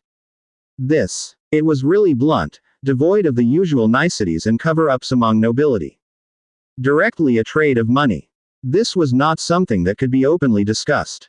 Archbishop looked down and paused momentarily because this wasn't sticking to the script. Then he said, "Is this the condition that Rebecca had you propose?" "You could say that. Why didn't Rebecca come to talk to us herself, instead sending you?" A bishop asked. Fang Hao replied, "Rebecca was originally going to come, but then Lady Olivia called her away at the last minute, hence she had me come to explain the situation to the archbishop and the bishops. From what I understand, Lis City does not have the capacity to produce so many garments and armor," another bishop spoke up. Fang Hao responded, "You need not worry about that, sirs. If I have promised it, I will deliver. The church, being the leader of the human federation, I dare not lie to the church. Does Rebecca really consider herself capable of being a representative in the upper senate?" Another bishop said. "Lis City has been developing well, and Rebecca has been striving to resolve the difficulties for the Federation. If she sits in the upper senate, she will naturally respond actively to the council's decisions. Rebecca's loyalty to humanity, how can you assure us of that?" The bishops asked one by one, and Fang Hao answered calmly. No matter the response, he tried to maintain a composed demeanor. These questions were merely formalities. What mattered was whether the benefits could sway the church. In face of the church, one could see how much friendlier Doherty's issue had been. After all had spoken, no bishop stood up to ask further questions. Fang Hao was also quite parched from talking. After a brief silence in the hall, finally, the archbishop spoke. "The matter of Lis City entering the upper senate needs to be thoroughly deliberated. We will announce the results in the council later." To question this long only to tell me you disagree. No, wait. The archbishop's words remained vague. It seemed he was somewhat tempted, otherwise he wouldn't have mentioned a deliberation. After some thought, Fang Hao continued, "If the church is willing to help Lis City, I can increase the number of armors to 10,000 sets. Calculating at the market price of the trade alliance, their value has reached 10 million. What the church needs to do is just to assist an underdeveloped edge city." 10,000 sets. The hall once again erupted into discussion. 10,000 sets was not a small number. The entire Federation's external procurement for the year was close to this figure. Yet, here was Fang Hao, promising to provide this solely to the church. Really? Are they providing so many armors? And vicar robes? Isn't he just bluffing on this side? Probably. He plans to use the transmigrator's manufacturing, but this quantity would also be challenging. The archbishop glanced to the side. Immediately, another bishop spoke up loudly, "Whether it's Rebecca or Lis City, both are somewhat too demanding. The church also faces a great deal of pressure." Fang Hao gave him a look. "This is the largest quantity I can offer, and even then I need to deliver it to the church in batches. If this still doesn't demonstrate our sincerity, then I truly have no other way." It was clear that the other party wanted more. But greed has no end. Fang Hao offering 10,000 sets was already an exaggerated number, yet it could still be glossed over. Increasing it further would lead anyone to suspect there was some issue involved. The bishops above exchanged glances with one another. It was still that bishop who continued, "When can you provide these equipment?" Indeed, they were tempted. Within 3 years, 3,000 each for the first 2 years, and the rest to be completed in the third year. Of course, provided that Lis City can enter the upper senate, Fang Hao continued. 3,000 each year, he would only need to spend the materials for 30 pieces of equipment to get by. And besides, it might be a different story next year. It also served to prolong the issue. Whether they would fulfill it next year would depend on both parties' attitudes. All the bishops present turned their gazes toward the archbishop. After a moment of silence, the archbishop finally spoke. This matter requires deliberation. We will notify you of the confirmed news before the council starts. All right. Fang Hao nodded, then continued with a fist salute. Then I won't disturb the archbishop and the other bishops. Having said that, he turned and left. Outside the door, he walked away with Demetria. Once out of the church, a spring breeze brushed past, bringing a hint of coolness. Even though there wasn't much fear just now, but facing so many issues still caused him to sweat profusely. Sir, did things go smoothly? Demetria asked softly. Fang Hao nodded. It went fairly smoothly. The church is obviously tempted, but the final decision will still depend on them. Whether it's the Hall of Justice or the church. The amount Fang Hao offered was quite tempting for them. 10 million. No one who knows the value of money could remain unmoved. What if they don't agree in the end? If they don't agree, we haven't lost anything. It was all a verbal agreement, so what's there to fear? Fang Hao said, stepping into the carriage. Demetria, with a flick of the reins, headed towards the residence. Inside the church hall, the archbishop and the bishops hadn't left. This husband of Rebecca does have some guts. He has a strong foundation in talking with us, and his thoughts are very clear. Yes, and he's not as useless as rumors suggested. Not just that, he seems even more composed than those from the big families. How he fares, we'll discuss later. Should we accept this large quantity of armor? 10,000 sets is indeed not a small number, and could generate considerable funds through the trade alliance. 3 years' time is also acceptable. Prior to Fang Hao's arrival, they had also engaged in preliminary discussions. After all, visiting the church, it's quite easy to guess that it's related to the matters of the upper senate. However, the outcome of the discussion was quite different from the conclusion. The topic shifted, seemingly everyone willing to accept this batch of armor. From the highest position, the archbishop once more tapped the floor with his cane. Do you think these 10,000 pieces of armor can be exchanged for our vote? There was a moment of silence. Someone spoke up. I think it's possible, as the upper senate is still dominated by the Hall of Justice and the church, adding Rebecca won't have a big impact. I think so too. Agreed. In the eastern borders of the Dreamy Forest. Within 3 years, the Dreamy Forest needs to pay Furious Lion City 500,000 Warfire coins, 30,000 strong male slaves, 50,000 beast skins, 20,000 units of ore. In the center of the border, a flat open area. A burly orc, with hair as fluffy as a lion's, stood. He was reading loudly from the beast skin with one foot on a chair. The golden sunlight made the thin beast skin almost translucent, revealing the figures of small men, gold coins, daggers, and other patterns etched on it. There wasn't a single word, all represented by patterns. Across from the furious lion orc, sat 2 figures. One, a silver-haired girl clad in leather armor and carrying a small leather bag, and the other, a fairy clan general in bright silver armor. The negotiation area of the orcs was somewhat crude. Bare wood table marked with knife cuts and a few chairs were set up in the open air between the 2 armies, forming the scene of the current negotiation. Aside from the furious lion orc still reading from the pictures, only the whistling wind was heard. It was somewhat uncomfortable to the ears. Eventually, the furious lion orc laid the beast skin on the table with a slap. Finished reading. Upon hearing the furious lion clan's conditions, the fairy clan hero, Shirl, looked extremely displeased. Anyone could tell, the furious lion clan was opening its mouth wide. 10,000 slaves, 500,000 warfire coins. These terms were less like negotiation and more like a victorious party demanding reparations from a losing force. The fairy clan would agree to none of these. If it wasn't for the fact that the Dreamy Forest had become Fang Hao's territory, the war might still be ongoing. Continuing until one side utterly failed. Angia glanced at the furious lion orc opposite and asked, "Are you done?" "That's it. Those are the terms." The furious lion orc declared. "Okay. That all seems reasonable. I can speak for the fairy clan and agree to this," Angia said outright. Cheryl's eyes widened in disbelief. The orc on the opposite side also paused, then his expression lit up with joy. But before he could say anything, Angia continued, "All right, when will Furious Lion City deliver the resources? As soon as they arrive, I can guarantee the safety of your city." The smile that had just appeared on the face of the Furious Lion orc instantly changed.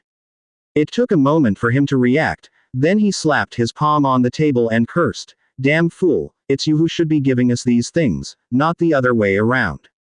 "Go to hell, you're the damn fool." Angia suddenly stood up, degree. She flipped the table over. Immediately after, her fist came crashing down.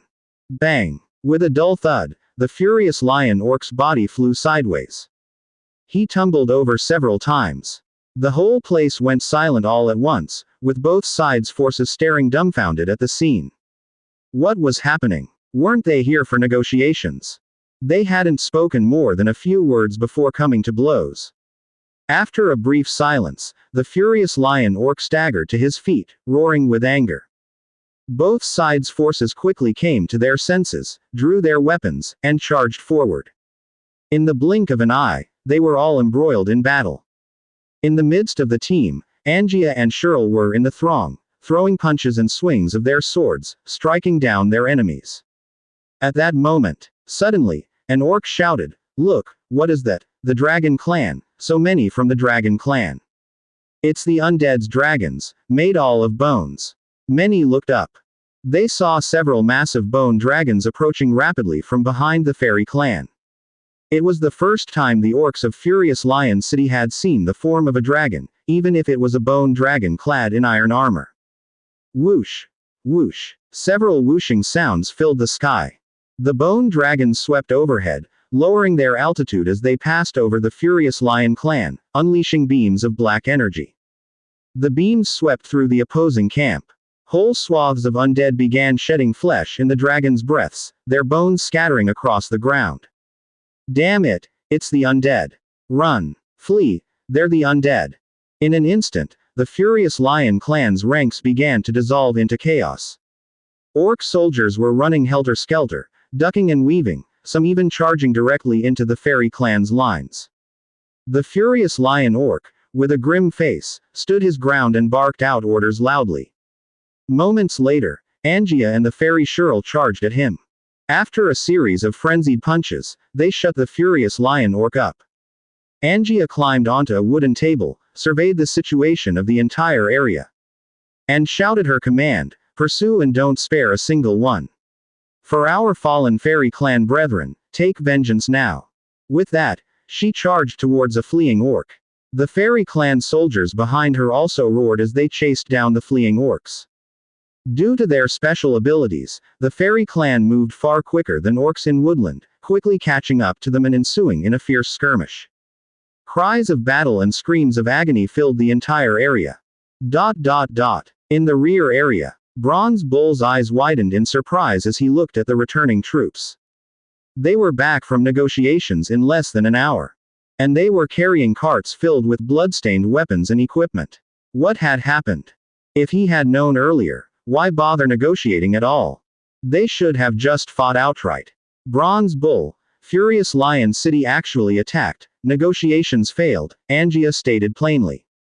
Bronze Bull looked suspiciously at Cheryl standing beside him, seeing no emotion on her face. He became even more doubtful about the truthfulness of her statement. But since Fang Hao had asked Angia to take the lead on this, Bronze Bull could only ask, "So what do we do now?" Angia stood on a rock and said, "Bronze Bull, immediately summon the undead soldiers. Cheryl, inform Shinisara of this news, and at the same time, call the fairy soldiers over to prepare for an assault on Furious Lion City." Bronze Bull and Cheryl looked at each other and nodded in unison, yes. After the orders were given, everyone dispersed. In the dungeon, Angia, with a satchel slung over her shoulder and hands behind her back, walked down into the dungeon. There was only one prisoner, a Furious Lion orc. Hearing the footsteps, the Furious Lion orc, covered in wounds and brimming with hatred, glared at her. But Angia just smiled slightly. "Efri, don't you recognize me? When we were kids, I used to beat you up. Effrey, don't you recognize me? When we were kids, I used to beat you up. The voice of the white-haired beastier girl came. The crouched furious lion orc was startled, then raised his head again to seriously look at the other party. Slightly dark skin, white short hair. These features.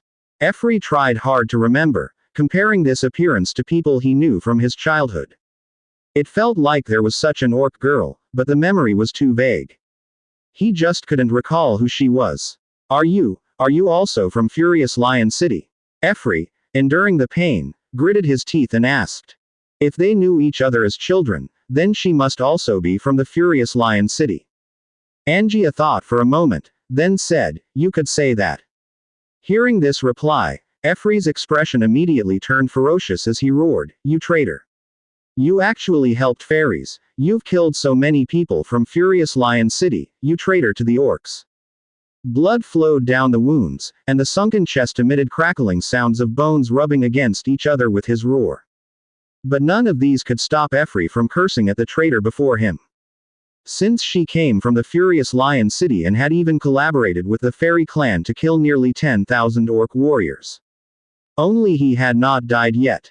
Angia flicked her little finger, then ear, and sat down outside the iron cage. She said, Ha, your brain really hasn't disappointed me. It's fine that you don't remember me. When Furious Lion City falls, you'll know who I am. You're crazy, you're a criminal of the orcs, and you will not die a good death, Effrey cursed loudly.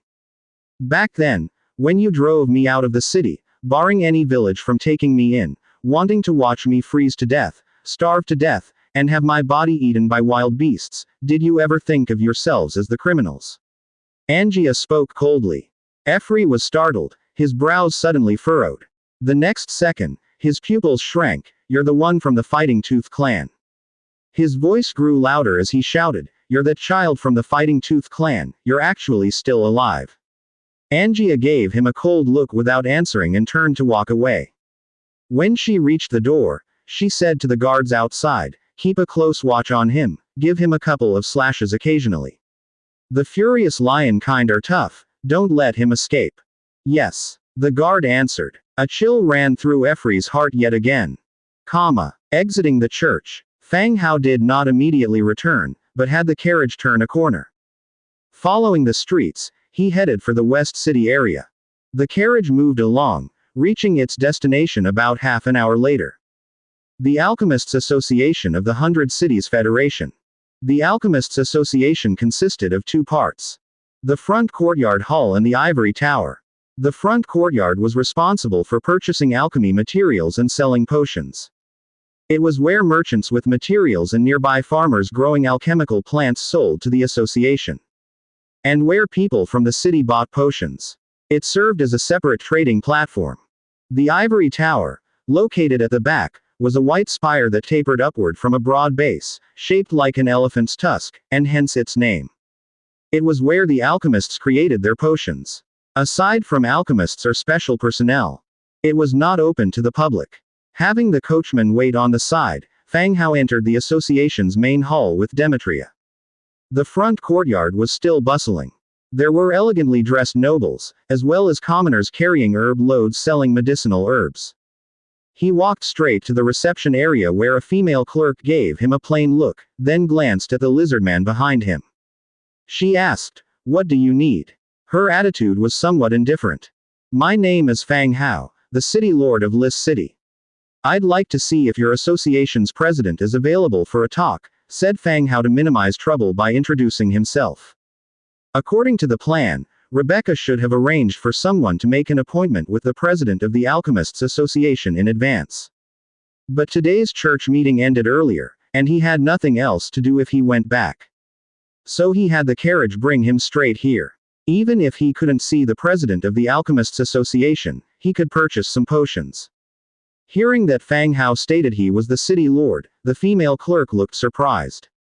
After examining him from head to toe, her demeanor shifted from indifferent to saying, please wait a moment, I'll go inquire.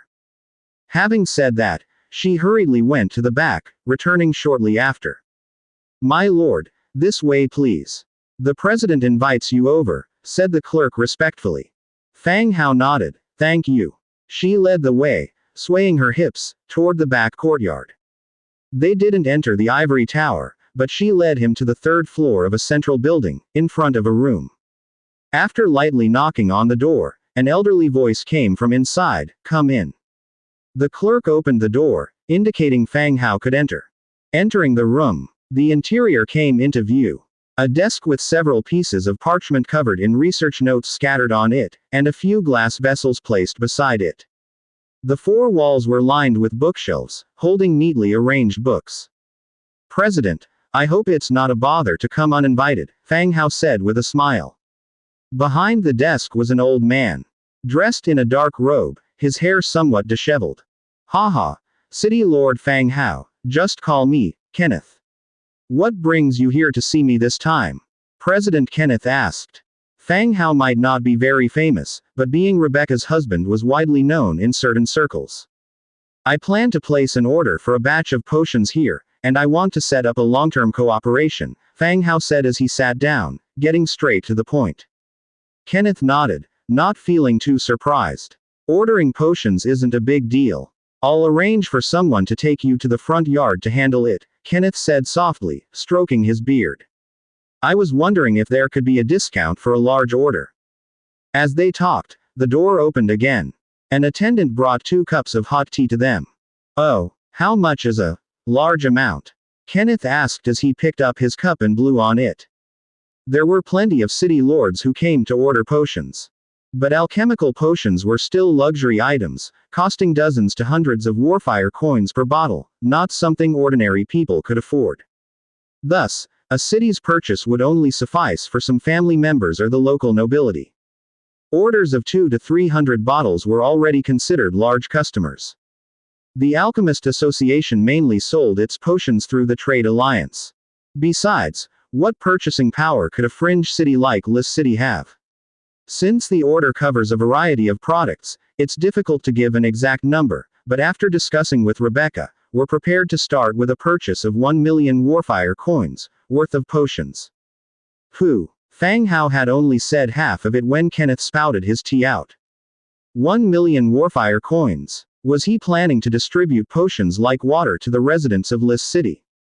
Kenneth coughed twice and asked, "Are you joking?" "No, why? Does the chairman have any difficulties?" Fang Hao asked earnestly. Fang Hao indeed intended to purchase that many potions. Humans' potions were effective for other species of living creatures as well. However, there was no way for the orcs and trolls within his territory to obtain human potions. Now, his territory was planning to set up an internal trade network, allowing the special products of all species to circulate, and he also intended to sell potions to the orcs, trolls, as well as transmigrators. It was a surefire moneymaker that would enhance the variety and prestige of items. Moreover, in his territory, many orcs were stuck at the 8th or 9th rank, and he planned to utilize potions to push these people up in rank, turning them all into heroes. Cough, cough. I don't have any difficulties, but can Lis City really use that many potions? Kenneth remarked while wiping the droplets from his beard. Fang Hao thought for a moment and gave an explanation. "You don't have to worry about the use, Kenneth. Moreover, 1 million is just the initial investment. We will also decide whether to increase the order amount based on the effects, and we will continue to make purchases every year." Kenneth still frowned, giving Fang Hao a strange look. He reminded him, "City Lord Fang Hao, the association does not allow credit purchases." "Oh, money isn't a problem," Fang Hao said and pulled out stack after stack of warfire cards with large amounts from his chest. Goodness, even Kenneth was stunned. Carrying so much money with him. Now Kenneth also believed that Lis City indeed had the financial strength. As a commercial entity, naturally, Kenneth would not refuse a client with strong financial power seeking cooperation. After all, in the Trade Alliance, there were no shortage of alchemist institutions. Haha, good. Then, Lord City Lord, give me your order and I'll arrange for staff to prioritize the preparation for you. Whatever potions we lack, we'll arrange for production, Kenneth said with pleasure. No rush. How much discount can you give me? As you know, I have to report back to Rebecca, said Fang Hao with a helpless expression. Owen pondered for a moment and replied, how about a discount of 20%? That's already the discount that the major families can get. The concept of percentage discounts was also something introduced by transmigrators. Chinatown in Silver Wing City developed rapidly and became a famous commercial street in the city. All sorts of peculiar words and sales methods also spread throughout the city. Discounts, card issues, grand commercial rewards. The original inhabitants were stunned, never having seen such things before. I'll get more than that if I go to the trade alliance. Oh, so, City Lord, what do you think would be a fair price? Kenneth continued to ask. 50% off. City Lord, you really have a sense of humor. That price is too low. Let's say 30% off, no less, Kenneth said after some thought. 50%. After calculating again, Kenneth said, we can only do 30% off. If you're buying magic power or life potions, we can further give you a discount up to 40%. You won't be able to find any lower than 30% even if you go to the trade alliance. Seeing Kenneth insist, Fang Hao knew he couldn't push any further. Pretending to think it over, he said, that's not out of the question, but I need one more condition. Oh, please, speak. You must have heard about Lis City's attempt to enter the upper council, Kenneth. At the council, I hope the Alchemists Association can support us, Fang Hao expressed his second objective. This request did not surprise Kenneth at all. In fact, he had guessed this purpose might come up when he arrived. But now Fang Hao was a major client of the Alchemist Association, and Kenneth wasn't able to disrupt their relationship. After a moment of contemplation, he replied, that's possible. I'll pass on the word. When can you place the order for the potions? Fang Hao also showed a smile. Within 3 days, I'll have someone send over the order and a portion of the prepayment, and then you can start preparing the goods. Kenneth nodded, indicating his agreement. 3 days, before the council meeting, there wouldn't be any worry that Fang Hao was trying to deceive him. All right, since that's the case, I'll be heading back first. Fang Hao stood up. Yes, City Lord, have a safe journey. The female clerk outside the door once again opened the door and, with a twist of her waist, sent the two off. Upon leaving the association building, Fang Hao looked back at the towering ivory tower. Potions, in this world, held a very important status. Beyond restoring life and magic power, there were also those that increased training experience and physical capabilities. All were very practical potions. Previously, he had thought of cultivating a group of alchemists for himself. But in his search, he had only come into contact with a single demon alchemist, nowhere near enough to form a scale. He could only order now from the association, and his own alchemists, he would train slowly. After exiting the front hall, he boarded the carriage and returned to his residence. 5 in the afternoon. Under the escort of several Lionheart knights, the carriage slowly approached the courtyard. Rebecca, wearing a blue dress, stepped down from the carriage. Looking up, she caught sight of Fang Hao, who was leaning out from upstairs, waving to her. She smiled and quickly ascended the stairs. The room's door opened, and Rebecca, holding up the hem of her dress, entered. Through the lifted hem, a pair of exquisite shoes and the black silk stockings wrapping her shapely calves were visible. Apparently, the silk stockings were his most successful product. Women, they all loved these stockings. The skeleton tailor had argued with him for quite some time because the stockings didn't retain warmth well and provided no defense. Now, it seemed, he had the better vision. How come you were out the whole day? Fang Hao asked. Rebecca sat on the bed somewhat wearily, propping up her body with her arms. Olivia took me to see several council members in a row. Without her clout, I doubt they would have met with me, she replied. Were the talks all right? Fang Hao smiled slightly, sat beside her, and lifted her black silk-clad beautiful legs onto his knees. He lifted her skirt and started to massage her legs. She was his wife, after all, he felt a certain duty to care for her. Having her man help with her legs made Rebecca blush with a mix of shyness and pleasure. Her cheeks reddening, she said, it went pretty well, quite pleasantly, in fact. There should be some who will stand on our side when the time comes. She paused before asking, How about your side? The Archbishop didn't give you a hard time, did he? I wouldn't say a hard time, but it was indeed a bit more troublesome than at Doherty's, he answered. What did they all say? Some questioned your identity, said Liss City wasn't qualified enough. Basically, every bishop asked me once. Hearing this, Rebecca grew anxious again. The church had always been hostile toward her. She could only imagine the tension being greater than what she heard. So, what happened in the end? The church also said they would consider it and didn't outright reject our proposal. What did you promise them? It wasn't that organ cannon again, was it? Of course not. I promised them 5,000 acolyte robes and 10,000 sets of armor. 10,000. Are you insane? That's so much. No, I promised them over 3 years.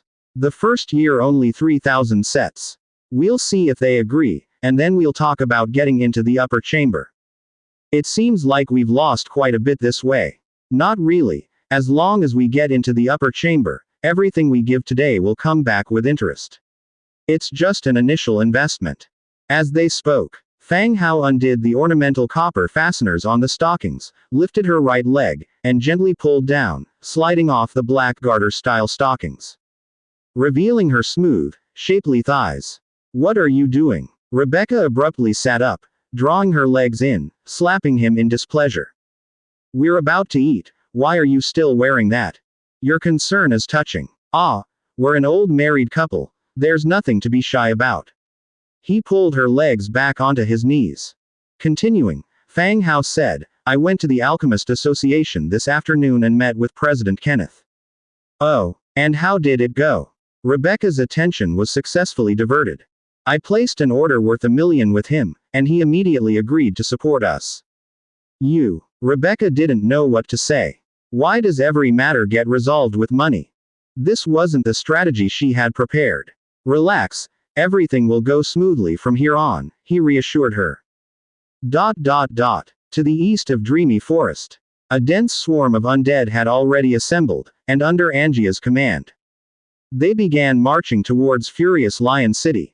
Furious Lion City. Inside the city lord's hall, the lights were still bright. Atop the highest throne, sat an orc from the Furious Lion clan. The orc was not young, but his burly stature, like a lion's mane spread out, still gave an oppressive feeling as if facing a wild beast. Pure Mane Furious Lion, Tempsta Orange Level 2 Hero. Tempsta, the city lord of Furious Lion City and also the leader of the Furious Lion clan, an Orange Level 2 hero. He was already very old, but the Orange advancement had delayed his lifespan. He was still the most powerful city lord of Furious Lion City. Tempsta scanned the hall with his gaze and asked in a deep voice, why has Efri not returned? Wasn't he negotiating with the fairy clan?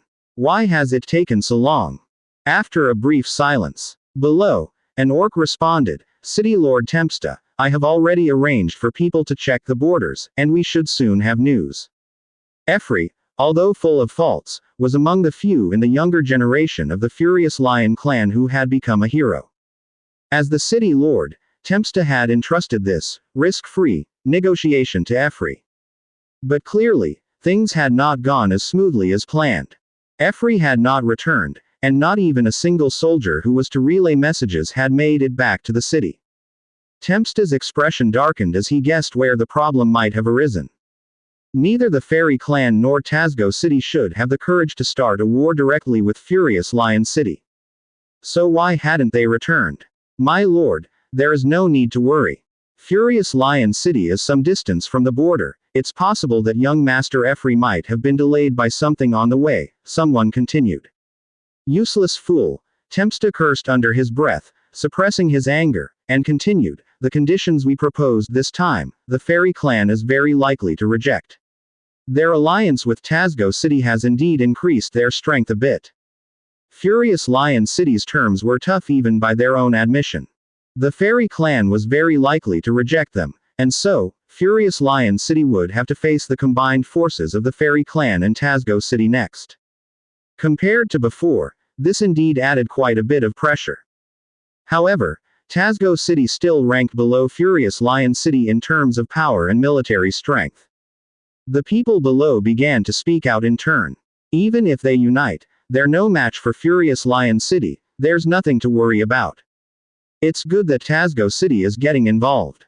We can't invade Dreamy Forest, but we can use this opportunity to take over Tazgo City. I think, once Efri returns, we can immediately gather our forces and attack Tazgo City, and then force the Fairy Clan's territory by pressing from both Tazgo and Furious Lion City to make them surrender. That's a good idea. The war with the Fairy Clan has lasted for decades now. It's time to end it.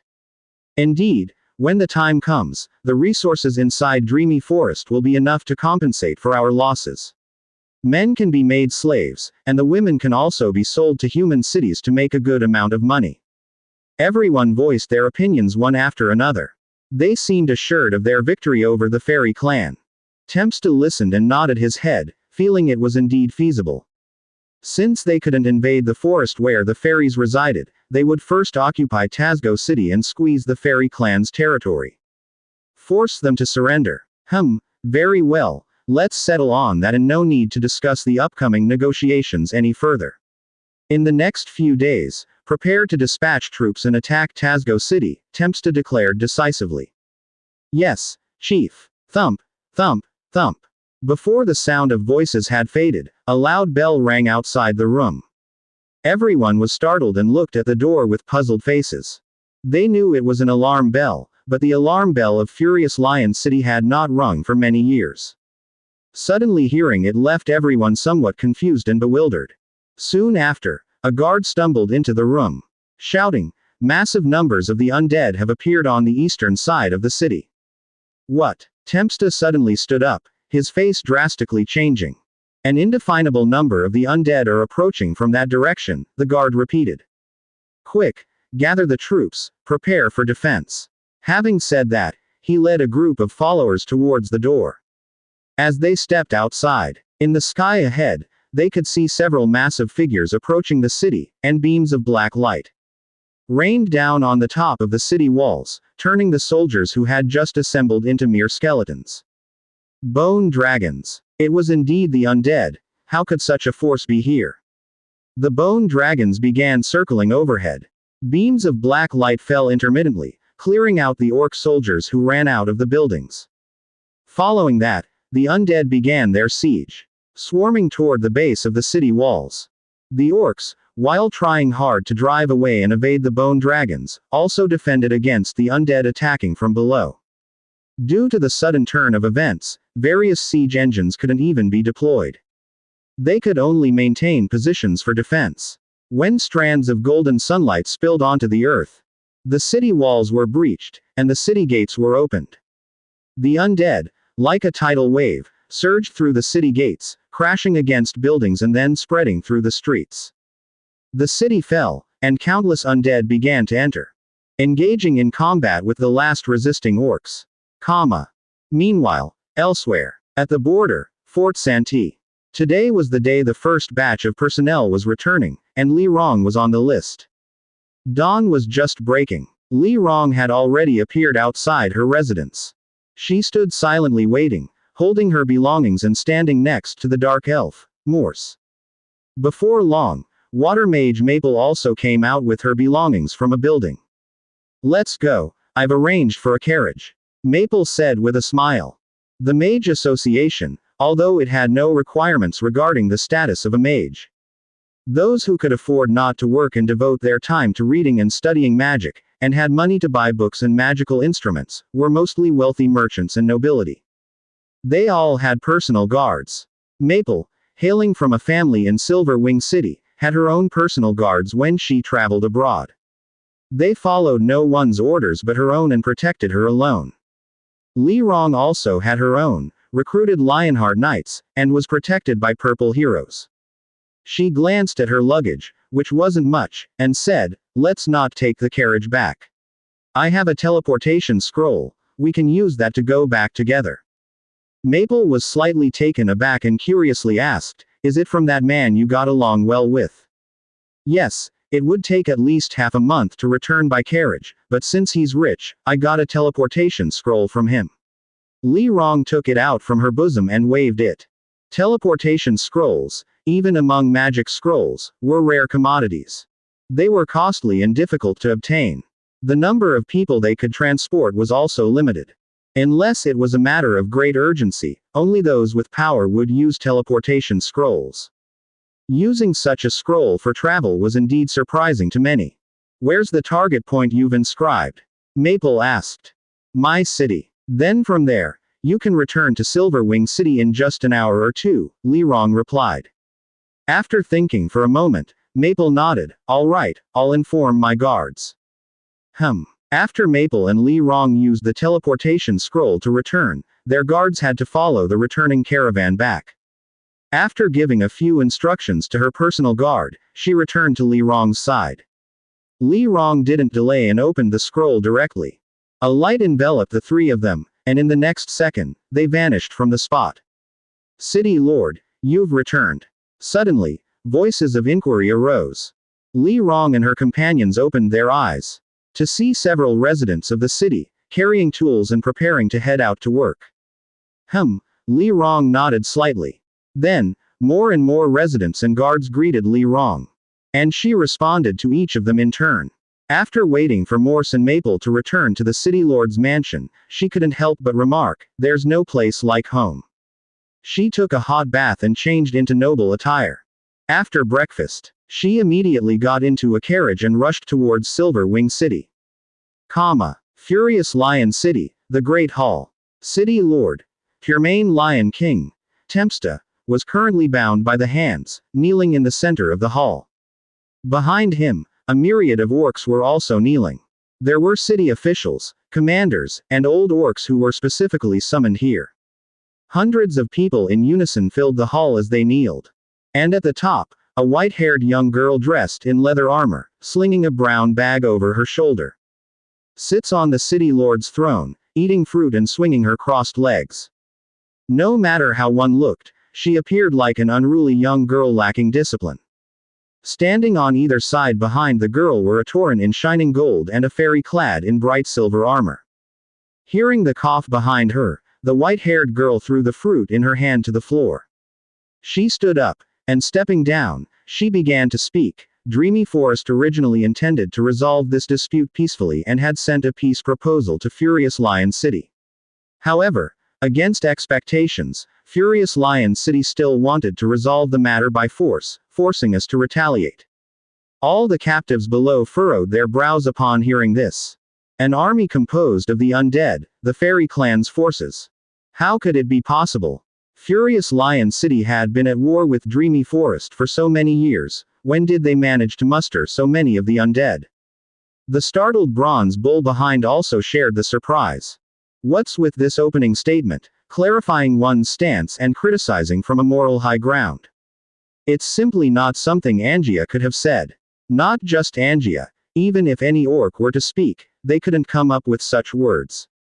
Especially terms like, forced to retaliate, and, peaceful resolution of the dispute. They're basically saying that the Furious Lion clan is greedy and arrogant, and the fairy side retaliated out of helplessness. "What do you want?" an orc asked from below. Step by step, Angia walked down and said, "Furious Lion City will be taken over by us. You have two choices, surrender and you'll be assigned corresponding work afterward, or die." This is hardly a choice at all. The captive orcs fell silent. After a brief silence, a somewhat timid voice rose from among the captives, "If we surrender, we really won't die." "No need, do I have any need to lie to you?" Angia responded. Then I surrender." "Who dares to surrender? Whoever does so will be treated as a betrayer of Furious Lion City and the entire family will be executed." At that moment, Tempsta roared loudly, scaring the orcs behind him so much that they all shuddered. Tempsta looked somewhat disheveled at this time. His body was covered with scars, his once lush mane matted with blood. His body was wrapped in heavy chains and thrown aside. During the battle, Angia and the others didn't engage him directly but instead used swarm tactics, exhausting him to his current state. When he was dragged out from the pile of bones, he looked extremely grievous. Hearing his roar, Angia's gaze shifted to him but she said nothing. Instead, her eyes remained on the orc's captive behind him, as she continued, "One last chance, whoever wants to surrender may speak now."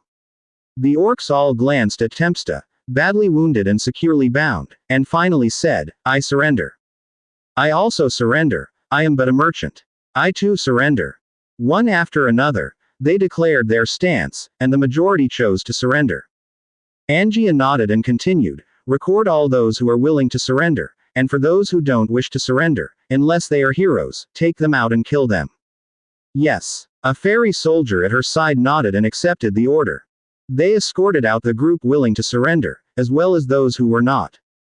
Inside the hall, only Puremain Lion King, Tempsta, and a few members of the Furious Lion clan remained. Angia walked down, getting even closer to him. Tempsta, do you remember me? Tempsta glanced at her with hatred. You know me. That winter when I was 7, you ordered me to be ejected from the city. You haven't forgotten, have you? Angia reminded. Tempsta narrowed his eyes and looked more closely at the girl with slightly dark skin and white furry ears. Are you that little girl from the Fighting Tooth clan?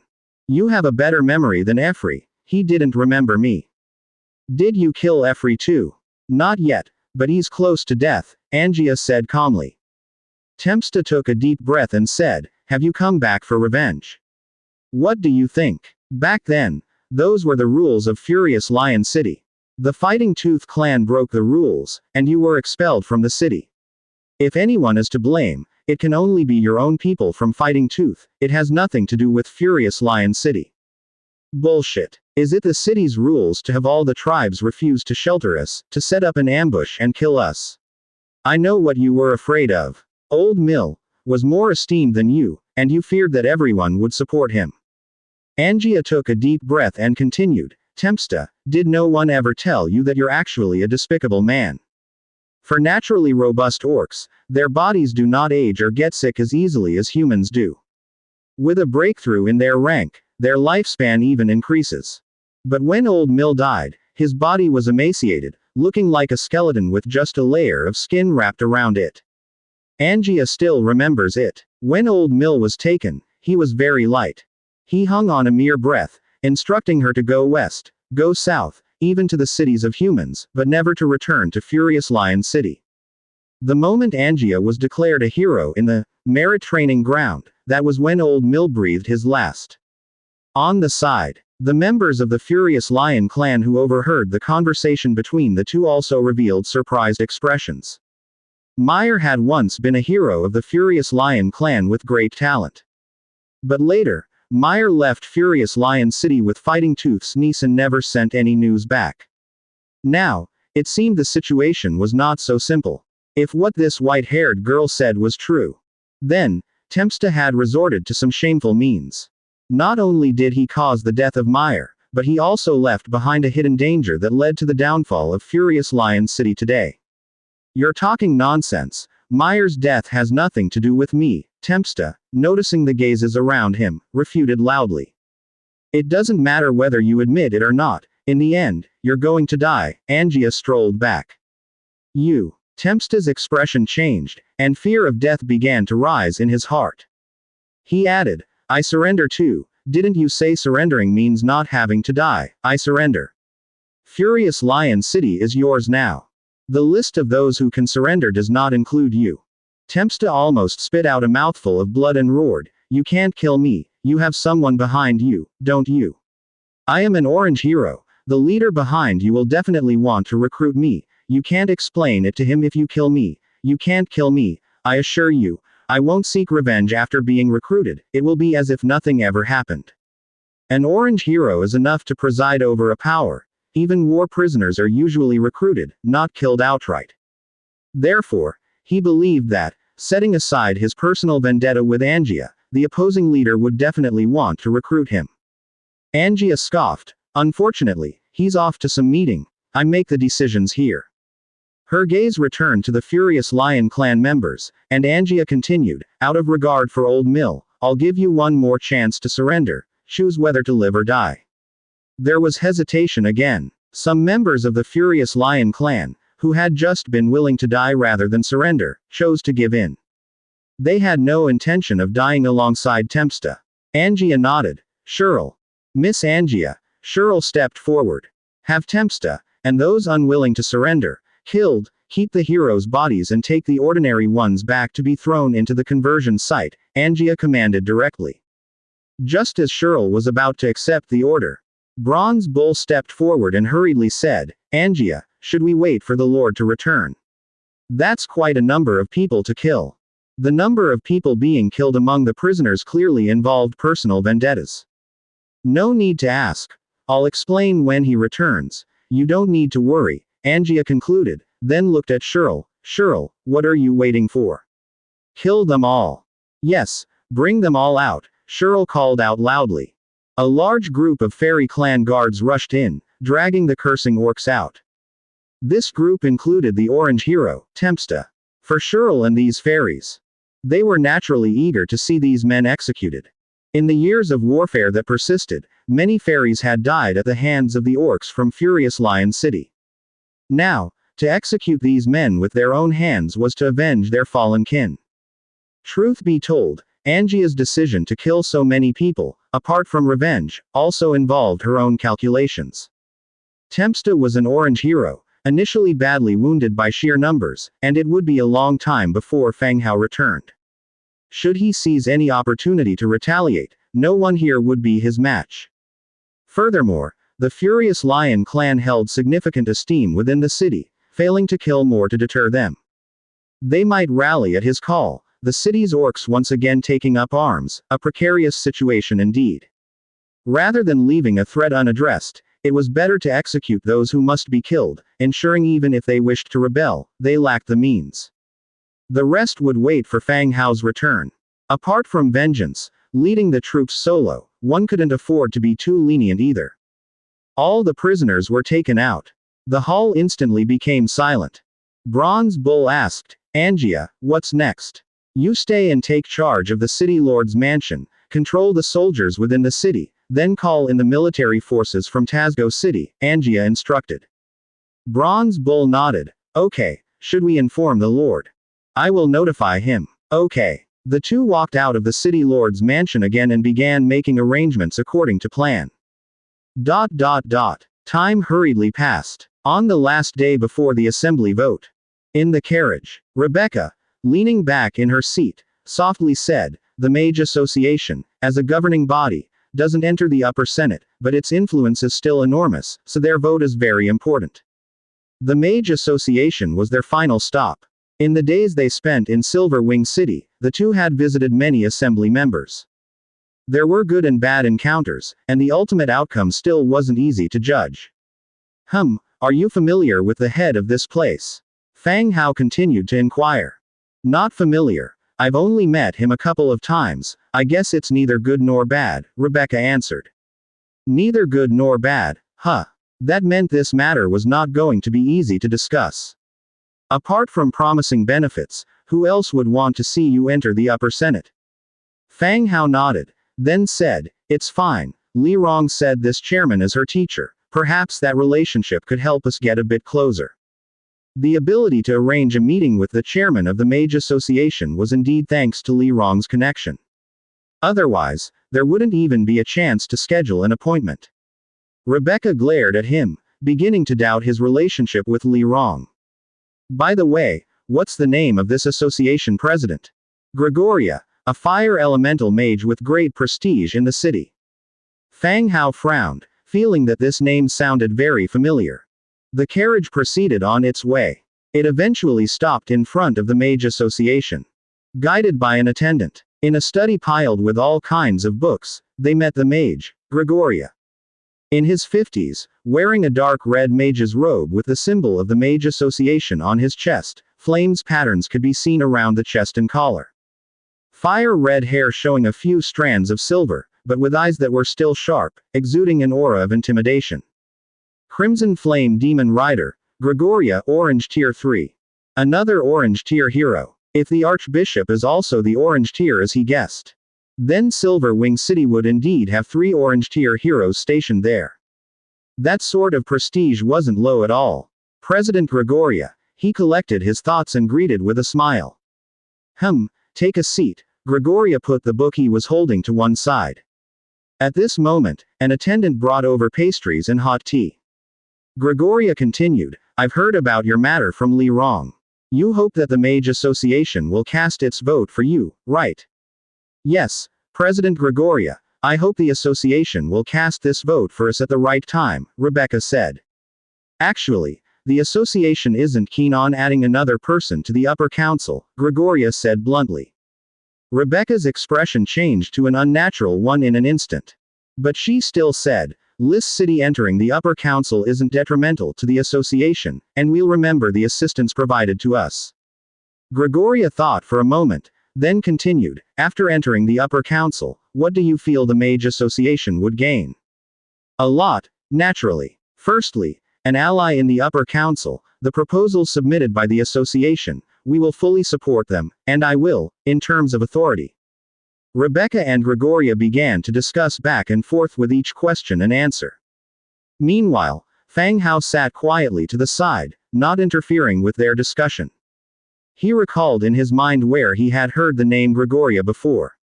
During a previous mission, or in a broadcast. He had the name in his mind but couldn't remember. It was quite a while before Gregoria spoke with an apologetic tone. Rebecca, I can't give a definite promise to cast this vote. It will have to depend on the situation at the scene. Rebecca looked helplessly at Fang Hao. Promises had been made, and a financial offensive had been suggested. Still, Gregoria hadn't made a clear stance, and they were out of options. Everyone's stance was different. Perhaps, for the Mage Association, they really didn't want to see a new upper council member arise. Fang Hao nodded at Rebecca. Rebecca forced a smile and said, that's all right, then. We won't disturb you any longer. Take care, Gregoria replied indifferently. The two of them stood up and left the Mage Association. After exiting the main gate, they boarded the carriage. Rebecca's smile turned to disappointment, another failure. We've done our best. If we really can't make it into the upper council, so be it. We can still develop well internally, Fang Hao consoled. You're both fire elemental mages, but why are you so different in temperament? She's too difficult to approach, Rebecca muttered. Fang Hao gave an awkward smile. It's not the same, he thought. We are candid with each other, naturally easy to approach. It's not strange for her not to agree since she hasn't met you more than twice. Suddenly, a thought struck Fang Hao. A fire elemental mage. He suddenly remembered where he had heard the name Gregoria before. In the room next to the study.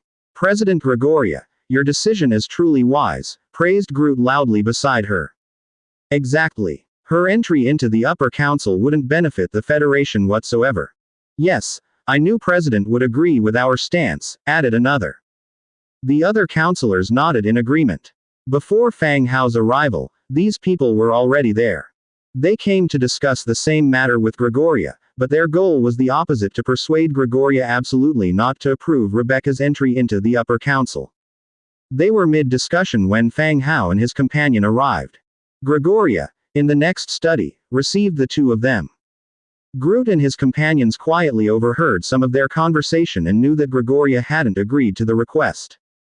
Even though the conditions Rebecca offered were quite tempting for them as well. Gregoria glanced at them and said, whether she can enter the upper council mainly depends on what the Big Five say. It's not much related to us, the lower council members. Compared to Rebecca, Groot and the councilors, families were more familiar with Gregoria. The intertwining interests between nobles are complex and hard to unravel. They all reside in Silverwing City and naturally interact at times. Internally, they were more inclined toward Groot's side rather than Rebecca's. I've heard a bit about that too. Rebecca has offered benefits to the Big Five of the upper council in exchange for their support, Groot stated. Oh, has anyone agreed? Someone asked. Groot shook his head, it's hard to say. It seems that none of them have outright agreed, but they're all somewhat interested. Really? What could Rebecca have that would sway the five giants? Money. Resources. What money could Lis City have, a peripheral small city? A few people were discussing, and had Gregoria not been present, even uglier things might have been said. After a while of chatting, Groot and others finally stood up and said, Chairwoman Gregoria, we still need to talk with other legislators, we will not disturb you further. Gregoria nodded, yes, go ahead. The group stood up and left. Once everyone had left, Gregoria also stood up and walked outside. She had just reached the door when she saw an attendant of the association hurrying in. As soon as he saw Gregoria, he spoke up. Chairwoman Gregoria, this was sent by Lord Fang Hao, asking if you can confirm whether this is your item. With that, a small wooden box was presented to her. Gregoria frowned slightly, feeling somewhat displeased. The other party still hadn't given up. This was an attempt at a bribe. Open it, Gregoria commanded. The attendant forcefully opened the wooden box. Both looked inside. It wasn't the expected warfire card or some precious item, but an old, rusty pendant necklace. The thin chain on the pendant was rotted away, only leaving behind the metallic circular pendant, lonely inside the wooden box. What's this? Gregoria frowned even deeper. A special feeling arose in her heart. She picked up the pendant and gently touched the edge, indeed finding a protrusion. Instinctively, she pressed it. Click. The pendant sprang open, revealing the compartment inside. In the middle of the compartment, 4 characters, Gregoria, were engraved. Gregoria's pupils dilated suddenly, her hand subconsciously tightened its grip on the old silver pendant. A wave of long-sealed memories suddenly surfaced in her mind. She remembered. This was her father's. It had been many years since she had seen her father. A long-suppressed sorrow surged up from the depths of her heart. Taking a deep breath, she asked, "You said Fang Hao sent this over?" "Yes. Where is he?" Gregoria asked. "A guard brought it over, saying if it belongs to you, to return it to you, otherwise, he would take it back," the attendant explained. Gregoria remained silent, her hand still tightly grasping the pendant. After a long silence, she finally said, "Prepare the carriage, we're going to Fang Hao's place." "Yes, Chairwoman." Night fell. The Dragon Ascend Tavern. At this moment, the private room on the 3rd floor was filled with people. Everyone was toasting and bustling with noise. As the organizer, Hubert, then gently knocked on the table, capturing everyone's attention. He then declared loudly, "Gentlemen, the matter of the 6th Upper Senate member is critical, we must stand united. If Rebecca enters the Upper Senate, none of us will have good days ahead."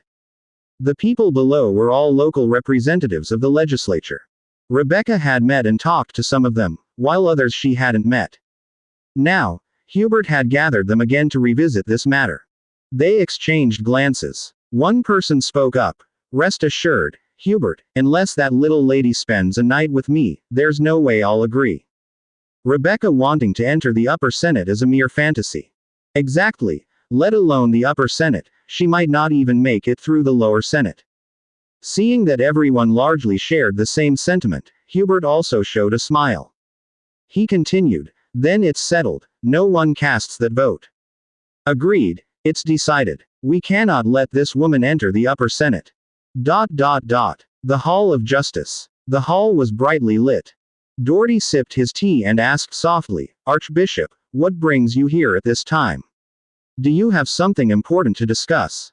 Archbishop Milton, sitting across from him. "It's still about tomorrow's council. I presume Rebecca also promised you some goods. What is the Hall of Justice's stance?" Milton asked softly. Doherty glanced at him. "Promising support with some dwarf machinery. What has she promised the church?" "Clothings and armors, and not a small quantity." Milton set down his teacup. "These sound about right. What does the Archbishop suggest?" "I think we should not let her enter the Upper Senate." Parliament Hall. Members of the Parliament gradually entered and took their seats in their respective places. There were 3 areas for the members' seats. At the bottom were representatives from associations, unions, and civilian delegates. The middle area was for representatives from the 100 cities, and above them were the 5 giants of the upper house. "Hey, does your union agree with this matter?" In the lower area, nearby members gathered together. "Don't ask me, do you agree with it?" A representative of the union retorted. "Rebecca has talked to our union. We agree with this vote, supporting her entry into the upper house, but as for the result, that's beyond our control. Hey, she wants to get in, but I see it as difficult. Not to mention whether the upper house would allow her entry, the majority in the lower house are united in boycotting her." Another member leaned in. I know some of this. Groot has been busy these days, getting members of the lower house to join forces against Rebecca's entry into the upper house. They have a feud. Of course, they can't let her succeed. So what's the situation like now? In the lower house, are there many who support her? Hard to say. I heard Rebecca's young husband is quite impressive, promising quite a lot of benefits. Also, there are quite a few people who will support them. Actually, if you think about it, Rebecca is really something. After all these years, who would have thought she would be the one nominated for the upper house? Haha, what does that have to do with us? It's just a good show to watch. True that. The 100 Cities members area. How's the situation? Groot walked up from below and asked in a low voice. Hubert, seated in a chair, turned back and said, no problem. Even if Rebecca has convinced more people, as long as we hold half the votes, she can forget about entering the upper house. After saying that, he asked, your side is proceeding smoothly too, right? Fairly smooth. Rebecca's haughty nature doesn't win her many friends in the city. A little persuasion, and basically few support her, Groot replied. Hubert nodded, continuing in a lowered voice, I've heard that the upper house won't agree to this matter either. Her chances of succeeding are slim. That's for the best, to completely block her entry into the upper house. This is also an opportunity. The city lord plans to make some moves, intending, Nasir City, to be nominated for the upper house next year, Hubert continued. Hubert was the parliamentary representative of Nasir City. Groot was startled.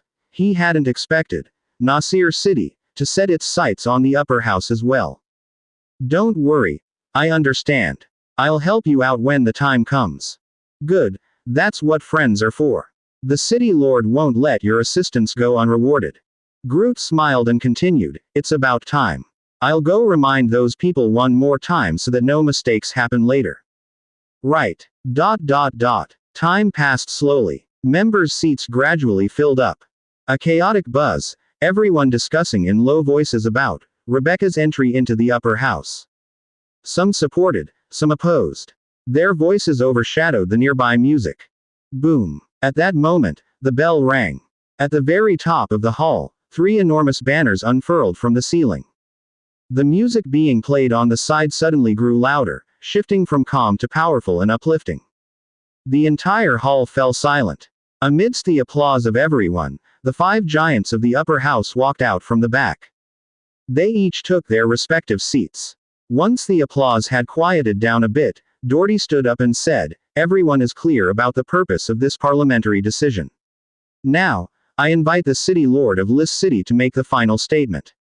As soon as the words fell, from the back of the high platform, a young man dressed in blue regal attire walked out, bearing a warm smile as he approached the center, bowing in the noble fashion to those below. Then he spoke directly, List City, holding to the concept of a common human destiny, bearing the responsibility of the 100 cities delegates, fought side by side with the Federation, never retreating in the face of the Undead campaign. Learning that the fierce Undead assault could threaten the Federation and the safety of the cities, List City did its utmost to contact allies and share the Federation's burden, thus earning this nomination opportunity. Here, I can promise, once List City enters the upper house, we will comply with parliamentary rules and assist the various unions and associations as well as help build the basic infrastructure of the cities and towns. Fang Hao stood on the podium, loudly reading from the manuscript in his hand. The campaign speech had been written by someone he found on the channel, and the content was indeed not bad. The ensuing promises were about what List City entering the upper house would bring to everyone. These were mostly formalities, meant more to be heard by the audience. Even if one were to enter the upper house, these matters weren't something a single party could decide alone. Fang Hao finished reading all 5 sections of the content. Below, there was complete silence. Even though entering the upper house was a serious matter. No one's campaign speech had ever been so extensive or formal. Moreover, even when Doherty had made his declaration upon taking leadership, it wasn't as eloquent as this manuscript. As Fang Hao's voice fell, a member below spoke out, City Lord Fang Hao, there are rumors that you are just a man kept by Rebecca. Can you represent List City? Fang Hao frowned, replying, between husband and wife, there's mutual reliance, there's no question of who keeps whom. Moreover, I can represent Lis City. Another person stood up. Fang Hao, the city lord of Lis City, is the power in your hands, or is it in Rebecca's hands? City Lord Fang Hao, after entering the upper council, what is the first thing you plan to do? You've been the city lord for less than a year, what makes you think you're capable of entering the upper council? Quote. Rebecca is a half-elf, and you are a transmigrator, can you guarantee that these won't be problematic? Fang Hao answered each question, but his eyebrows were already furrowed. It was evident that some people had already prepared to target him, asking tricky and spiteful questions. Moreover, the order of the people asking questions was one after another. After answering one, the next question followed closely behind. To say they hadn't prepared, not even a dog would believe it. Bang bang. He had answered more than 20 questions in a row. Only then did Doherty reluctantly knock on the desk to quiet the scene. Looking towards Fang Hao, City Lord Fang Hao, is there anything else you would like to add? Fang Hao shook his head, nothing else. Alright, then let's start the voting. The voting here was also very simple. There were no high-tech elements involved, each council member had one vote, agreeing means tossing the vote into the agree box, disagreeing into the other one. Everyone proceeded to enter the room and began dropping their votes into the boxes one by one. Standing to the side, Fang Hao could tell from the number of people, there seemed to be more opposing than supporting. Finally, the voting ended. Some staff began to check the vote count. Doherty spoke. All right, I declare the result. Lis City does not meet the number of votes required to enter the upper council, and thus cannot enter. Whoosh. A buzz arose from below, with some rejoicing and cheering, while others showed disappointment. Fang Hao glanced down, then at the upper council above, feeling a surge of anger in his heart. They hadn't even reached the step of voting in the upper council before being outright rejected by the lower council. It seems his terms failed to sway the upper council. Otherwise, even if there were oppositions, they wouldn't have resulted in today's chaotic situation that was almost like a street brawl. Doherty, then looking to the side, said, City Lord Fang Hao, I regret to inform you that you did not pass. Do you have anything else to add now? Fang Hao still smiled. Nothing. Good, then the council is adjourned. The 5 giants left the scene, and others also got up amidst discussions, walking out in groups. See, I told you they wouldn't succeed. What a pity, such a rare chance to enter the upper council. Forget the lower council, the upper council would never allow them. Exactly, Doherty just casually mentioned a nomination, and they took it seriously.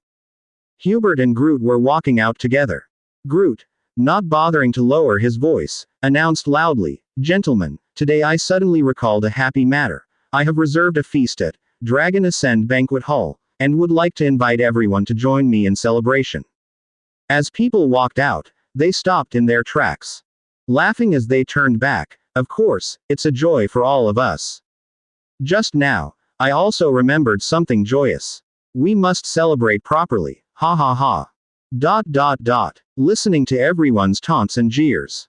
Fang Hao walked expressionlessly to a corridor on the side where Rebecca was waiting for him. Seeing Fang Hao, she immediately took his arm. Gently consoling, it's okay, it's just a nomination. It doesn't matter whether we're in or not. Before, it was Fang Hao comforting her, and now it had turned around. The attitude of everyone just now, and the mockery of Groot and the others in the hall.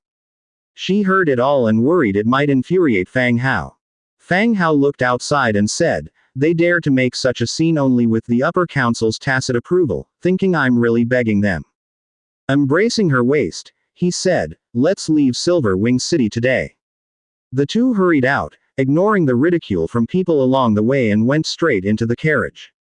Heading towards their residence. Back at their place. Rebecca's face was still ugly. They had spent so much time, so much effort. In the end, it was all a joke. Not even passing the first step, the lower council vote, let alone the vote of the 5 giants. Should I say goodbye to Olivia, before we leave?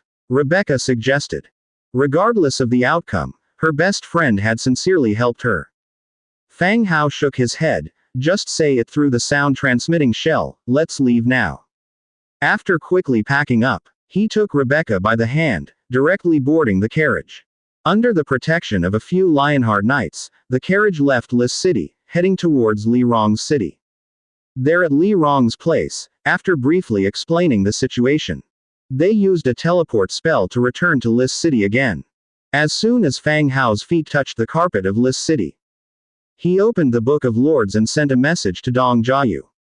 Tonight, lay siege to the Federation's fort of Santier, and reject any form of communication or negotiation with the Federation. After a few seconds, Dong Jiayu replied with a single word, "Oh." Fort of Santier, at the border. The pitch-black sky was void of any stars. As if someone had covered the entire land with an opaque veil. Although the war had ended, the Human Alliance forces were still on the border, having drawn a long line of vigilance. Numerous troops were stationed here, preventing any possible danger. To humans, the Blood Clan posed a threat no less than the Undead. "I don't know when we'll be able to withdraw," a patrol squad muttered quietly as they walked along the road. In the military, such words were not permitted. But when out and accompanied by fellows from the same city, complaints were inevitable.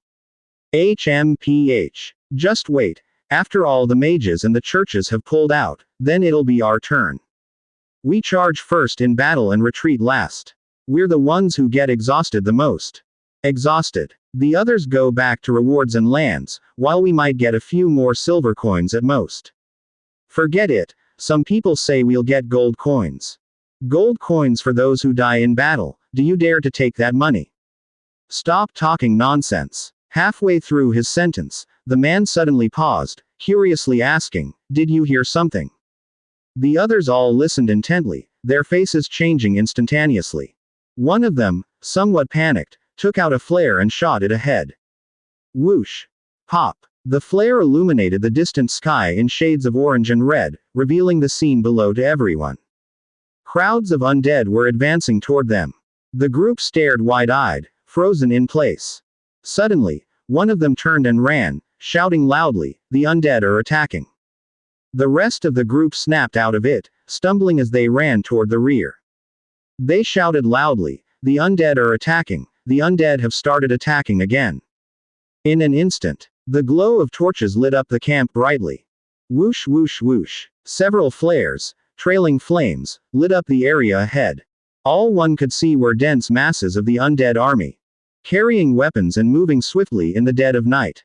When the flares exploded in the sky, it was as if they had given a signal. The undead who had just been marching forward started to run crazily. They charged directly at the human battle lines. Bang bang bang. The alarm bell rang, and the camp became utterly chaotic. Shortly thereafter, a barrage of intense gunfire thundered, smashing into the enemy ranks. The recent peace had not lasted even half a month before it was again shattered. The battle between the undead and humans flared up once more. Silver Wing City. Bang bang bang. A rapid, heavy knock on the door suddenly erupted. Doherty, who had just fallen asleep, sat up abruptly with a groan, demanding in a deep voice, "What is it?" "Leader Doherty, there's news from the fort of Alexandra. The Blood Clan's forces have crossed the border and launched an attack. The Alliance's lines have broken. All troops are retreating to the fort of Alexandra," a hurried voice came from outside the door. "What?" Doherty's face changed instantly. He immediately sat up and rushed out after throwing on a coat. Outside, a guard was holding the sound transmitting shell for communicating with the fort of Alexandra. Doherty snatched it and put it to his mouth, saying, "What's happening at the fort of Alexandra?" Soon, the sound transmitting shell conveyed the message. It was Nidam, station commander from the Hall of Justice. The Blood Clan launched a midnight attack, breaking through the Allied forces' line. Currently, the Allied forces have retreated to the fort of Alexandra. Doherty's face underwent a severe change. They had just solved the situation with Oddies, and now the Blood Clan had started attacking humans again. "What did the Blood Clan say?" Nidam replied, "They haven't given any response." "Can the fort of Alexandra hold against the Blood Clan's forces?" Doherty persisted. Once they besiege us, it will be hard to hold. If we can't communicate with the Blood Clan, I suggest we withdraw and re-establish the defense line in the next city sector. Tap, tap, tap. On the streets late at night, batch after batch of marching armies appeared, along with carriages rushing to the council hall. The councillors, dragged out of bed. They got off the carriages, sleepily and somewhat confusedly walked into the council hall. What's going on? Has something major happened? Not sure, but we'd better hurry up, so we don't arrive late and miss something important. Exactly, let's hurry up. Soon, the originally empty hall was filled with councillors. Some still emitted the smell of alcohol, having been dragged out by guards from taverns. Drowsily, they kept nodding their heads. Soon, Doherty, Milton, and other 3 leaders walked out from behind. There was no opening speech. Doherty directly said, Santayao Fortress has sent the latest news. The army of the Blood Clan has broken through our lines and officially launched an attack on the Federation. The Federation army is now trapped inside Santayao Fortress. Whoosh. As soon as this statement was made, the whole room exploded. The war had begun again. Didn't we sign a treaty? How could they do this? These damned vampires, they never stick to agreements. How is this possible? How could they break through the Allied defense so quickly? With the mobility of the undead, once they break through Santayao Fortress, it would be very difficult for the Allied forces to stop their advance. What are we going to do now? It's over. Damn it, what do we do? What do we do? After loudly cursing the Blood Clan, everyone started to worry. With the Blood Clan breaking the line directly, plus the mobility of the undead, it would be very difficult for humans to keep up with the pace if the enemy attacked. Especially, as a group of troops had just been withdrawn from the front and were currently on their way back. With no villages in front or shops behind, they were impossible to contact either. The fear previously brought by Audis once again rose from the depths of their hearts. Compared to commoners, these nobles, enjoying finer resources, feared death even more. Bang, bang, bang. Doherty forcefully knocked on the table, quieting everyone down. Loudly, he said, time is pressing. Every minute we delay makes the situation more dangerous. Everyone think about what we should do to solve the current crisis. The crowd instantly fell silent. Mobilizing troops now was simply too late. The upper chamber had no solutions, let alone the people in the lower chamber. After a brief silence, someone suggested, see if we can talk it out. Even if it doesn't solve the problem, it might delay things. Yes, there must be some reason for starting a war. The Federation also promised the Blood Clan 30 million in funding. Don't they want it anymore? Doherty answered, the Blood Clan refuses to communicate with the Federation anymore. We absolutely can't contact them. All the sieges are led by low-ranking undead. Anyone we send out will immediately be attacked. The Blood Clan was determined to start a war. They simply stopped communicating with the Federation. The hall fell silent once again. Fear and helplessness enveloped everyone's hearts. They suddenly realized that they, the nobles and councillors, only had some status amongst humans. On a global scale, they didn't even have the qualifications to speak or negotiate. As this atmosphere became increasingly gloomy and oppressive, someone suddenly said, last time, wasn't it Rebecca who contacted the Blood Clan? In that moment, everyone was awakened. Right, wasn't it Rebecca who coordinated with the Blood Clan to establish the Federation? Everyone's gaze turned uniformly toward the position of Liss City. But there, only 2 chairs were placed, and there was no sign of people. Doherty immediately asked, where is Rebecca? Why isn't she here? At this moment, a guard from the Hall of Justice spoke, Leader, Rebecca left Silver Wing City and started her journey back after the daytime assembly ended. That fast. Everyone was taken aback. The assembly had ended at noon, and she had left directly after. But upon further thought, it also made sense. Having been humiliated by everyone at the assembly, anyone would probably have left the place as quickly as possible. If you can't beat them, can't you just avoid them? Doherty, infuriated, asked, what about the counselor from Liss City? Why hasn't the counselor arrived either? The attendant continued to reply, it is said that the counselor also left along with her. Everyone was dumbfounded. What did this mean? Taking the stationed counselor along as well, was this an attempt to break away from the council? Or was it a move to leave the Federation of 100 Cities? If the Blood Clan's attack tonight hadn't happened, the counselors present would have been very happy to see Rebecca and the council at loggerheads. The bigger the fallout, the better to watch the drama unfold. But now, the situation was different. Rebecca had become the only person who could save them. Obviously, they still needed Rebecca to step in during the crisis. At this moment, everyone had the same thought in mind. It was over, they had offended Rebecca too severely during the day. All the counselors accused each other in the form of questions. Now, she wouldn't be bothered with any of it. Do as you wish. On the stage, Doherty also furrowed his brows tightly together, his gaze briefly meeting the Archbishop's. He was also somewhat regretful. Having made things turn out this way, even bringing himself to ask for Rebecca's help seemed difficult now. The Archbishop slightly nodded, signifying that this was the only way now. Doherty, shouting, said, "Use the sound transmitting shell to contact List City." One of the guards stepped down, but quickly returned. He spoke in a low voice, "Leader, there is no response from List City." Whoosh. The chaos escalated, with no one responding. This Rebecca, as always, was tough. Was she really ready to perish along with everyone else over this? Normally speaking, List City's team should be on their way back by now. I think we should immediately arrange for the cavalry to pursue them along the route and bring Rebecca back, a council member finally spoke up loudly. Right, contacting List City is useless, they should be on the road now. Yes, quickly deploy the troops to capture her. Doherty nodded and immediately ordered the cavalry to start chasing the List City convoy. But within, his heart had already sunk. They were out of time. The Blood Clan could attack the fortress at any moment, and with the current defense force, they simply couldn't hold it.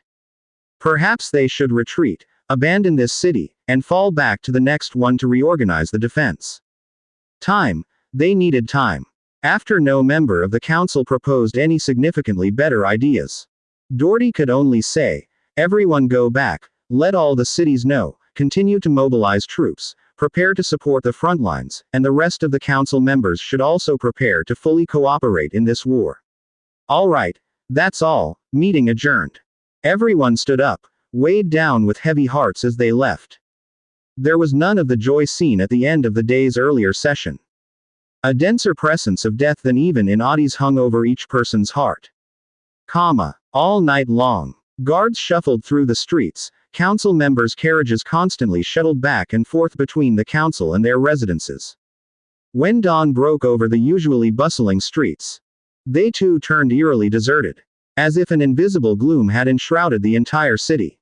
Whether the wealthy district or the ordinary residential areas, all felt the change in atmosphere and started to become extremely anxious. And at the front line, the latest news came back. The fortress had fallen. After losing tens of thousands of troops, they abandoned the fort and fled, falling back to regroup their defenses. Abandoning the fort had provided humanity a brief respite. No need to be bitten too fiercely by the undead. Inside the council hall, Doherty, Milton, and Gregoria sat together in the hall, all with rather dejected expressions. They had held many emergency meetings through the night, but against the Blood Clan, which refused to communicate, they were out of options. And from the front lines, the news came back. This second defense line only managed to slow the enemy's offensive speed. Defeating them was clearly impossible. Silver Wing City also believed these reports were true. After all, sweeping through the great cemetery of oddies and conquering Black Horn City in a single night was enough to demonstrate the Blood Clan's formidable strength. Any news from Rebecca? Milton started the conversation. Doherty shook his head. The cavalry found no trace of List City's convoy. They must have taken some back road, or changed their route along the way. Now, everyone could only pin their hopes on Rebecca, yet she was nowhere to be found. No one responded on the sound transmitting shell. Even searching along the road had turned up nothing. It was as if she had simply vanished off the face of the earth. Who would have thought things would turn out this way? Milton sighed. All the council members, not one wasn't regretful. Even if List City hadn't joined the upper Senate, they shouldn't have embarrassed Rebecca like that.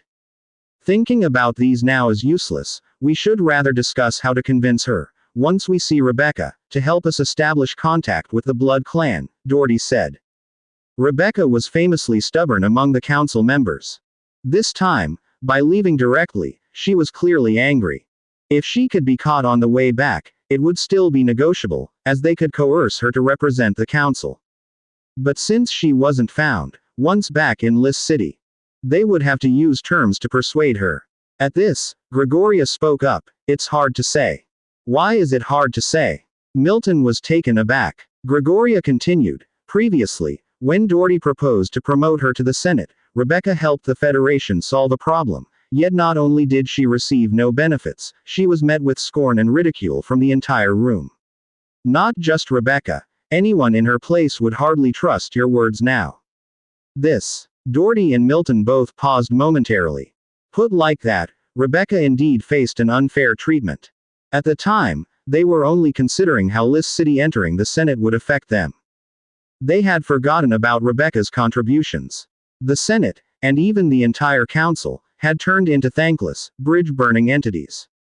Then President Gregoria, "What do you think we should do?" Doherty asked.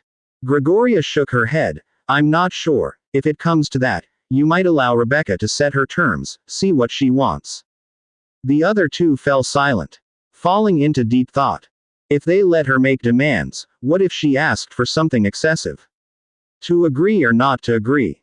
At that moment, footsteps approached quickly, and a guard walked in. He said, "Leader, your wife has received a message from Rebecca, asking if you need to contact Rebecca." The expressions of the three on their seats all changed.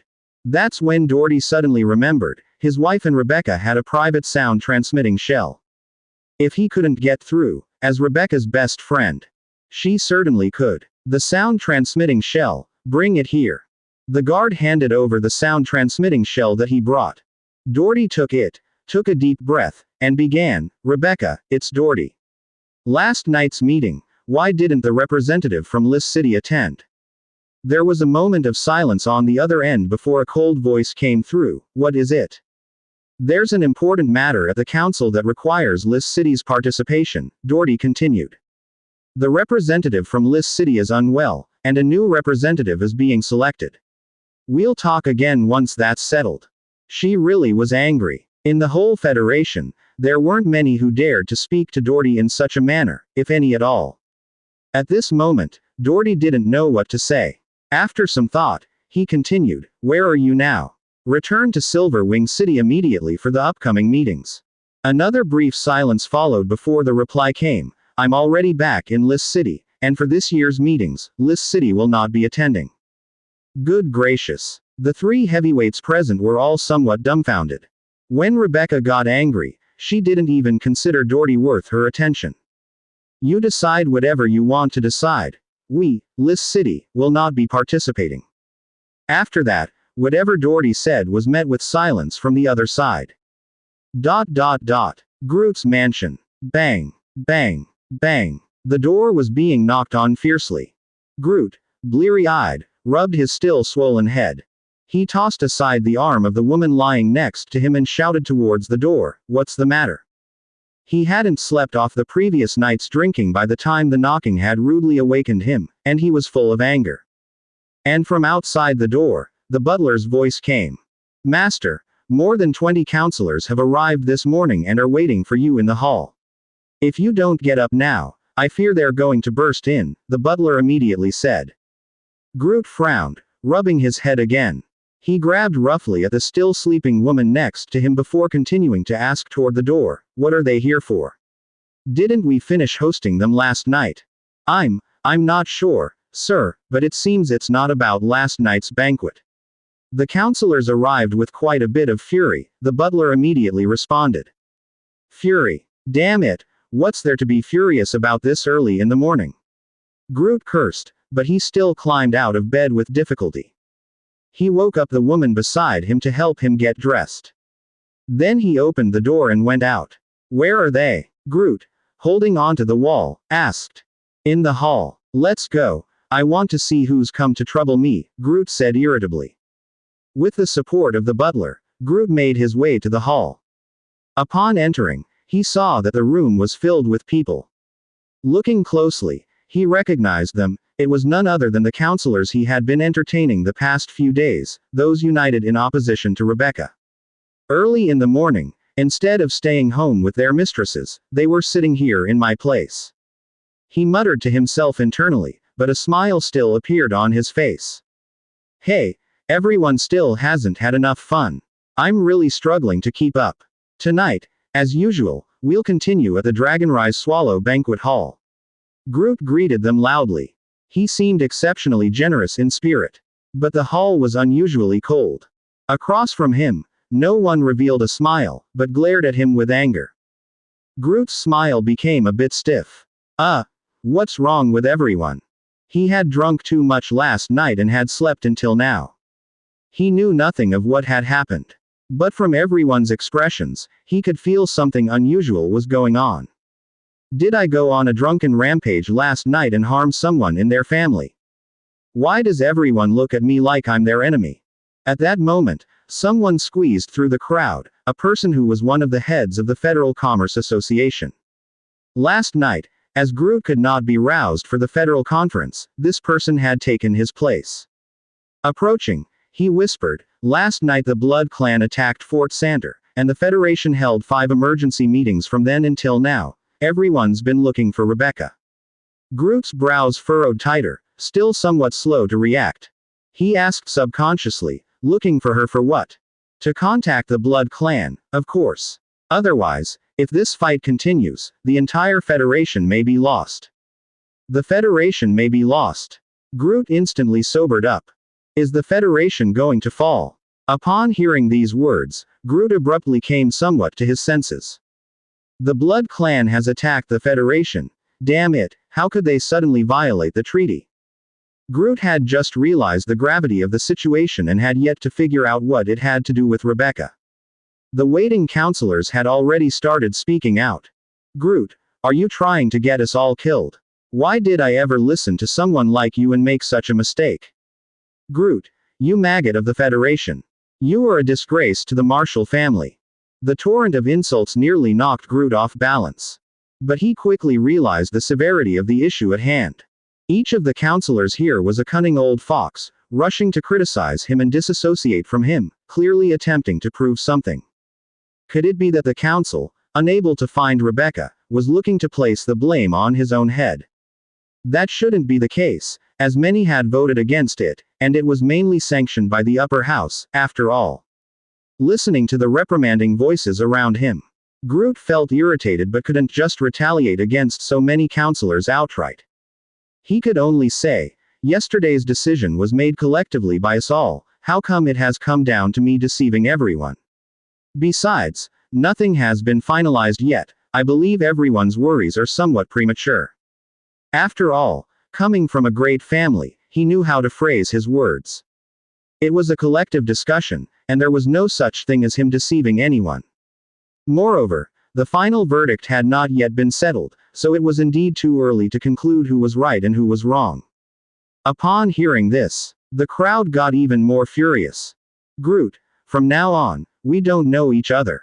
Also, I am canceling all collaboration with the Marshall family. Humph, disgraceful. One by one, they cursed and started to leave. Groot did not try to stop or retain them. That's just how the world of the nobility worked, quick to dissociate when it came to some matters. Once the momentum passed, they would start mingling with one another again. In the end, it all boiled down to interests. Once everyone had left cursing and swearing, Groot then said, "Prepare the carriage, go to Hubert's residence." The whole street was deserted. The carriage proceeded rapidly and soon neared Hubert's mansion. But from a distance, he noticed that there were quite a few people blocking the gate, also cursing about shamelessness and parasites of some sort. Groot was startled and immediately said, "Don't stop, go past, we'll come back later." Without halting, the carriage drove straight past Hubert's front door. At this moment, Groot finally realized. The situation seemed to be more serious than he had thought. List City. Rebecca sat behind her desk and, with a bang, threw the conch in her hand onto the table. Her chest heaved dramatically. Rebecca also felt wronged. It was them who promised her a place in the upper council. How did it end up as if she was the one begging to join?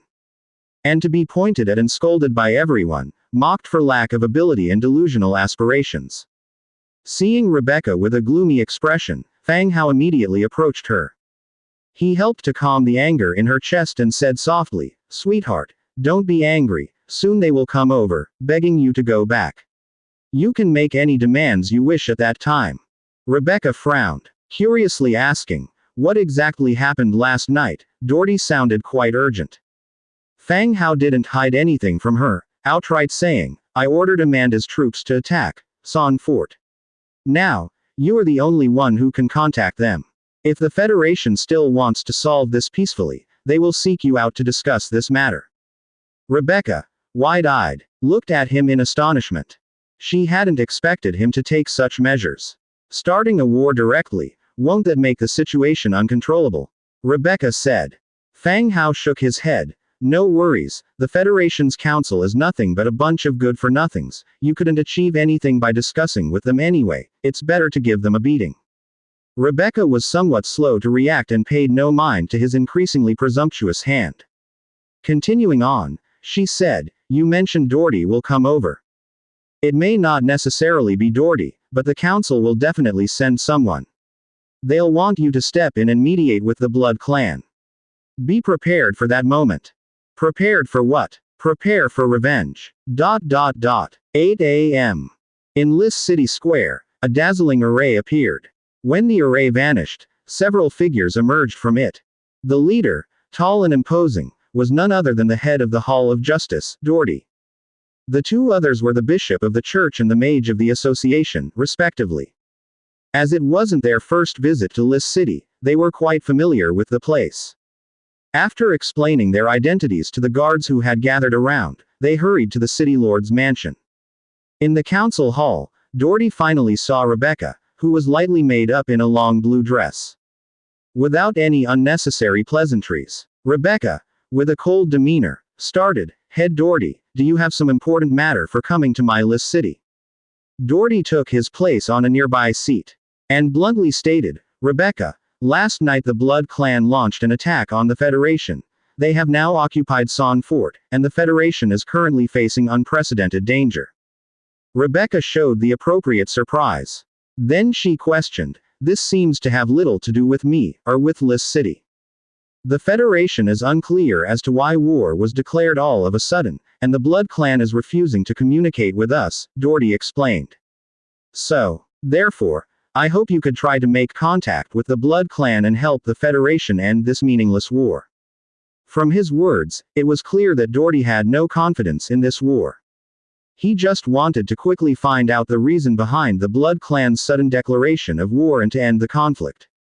Rebecca, with a slightly mocking expression, said, "Leader Doherty, not to mention my lack of ability to persuade the Blood Clan, even if I had the capability, as an elf hybrid and a woman, with the meager foundations of List City, how could I stand forth? The Hall of Justice, the Church, the three city lords, who among them doesn't have more credibility and the right to do so than I?" These words were echoes of the voices questioning her in yesterday's council meeting.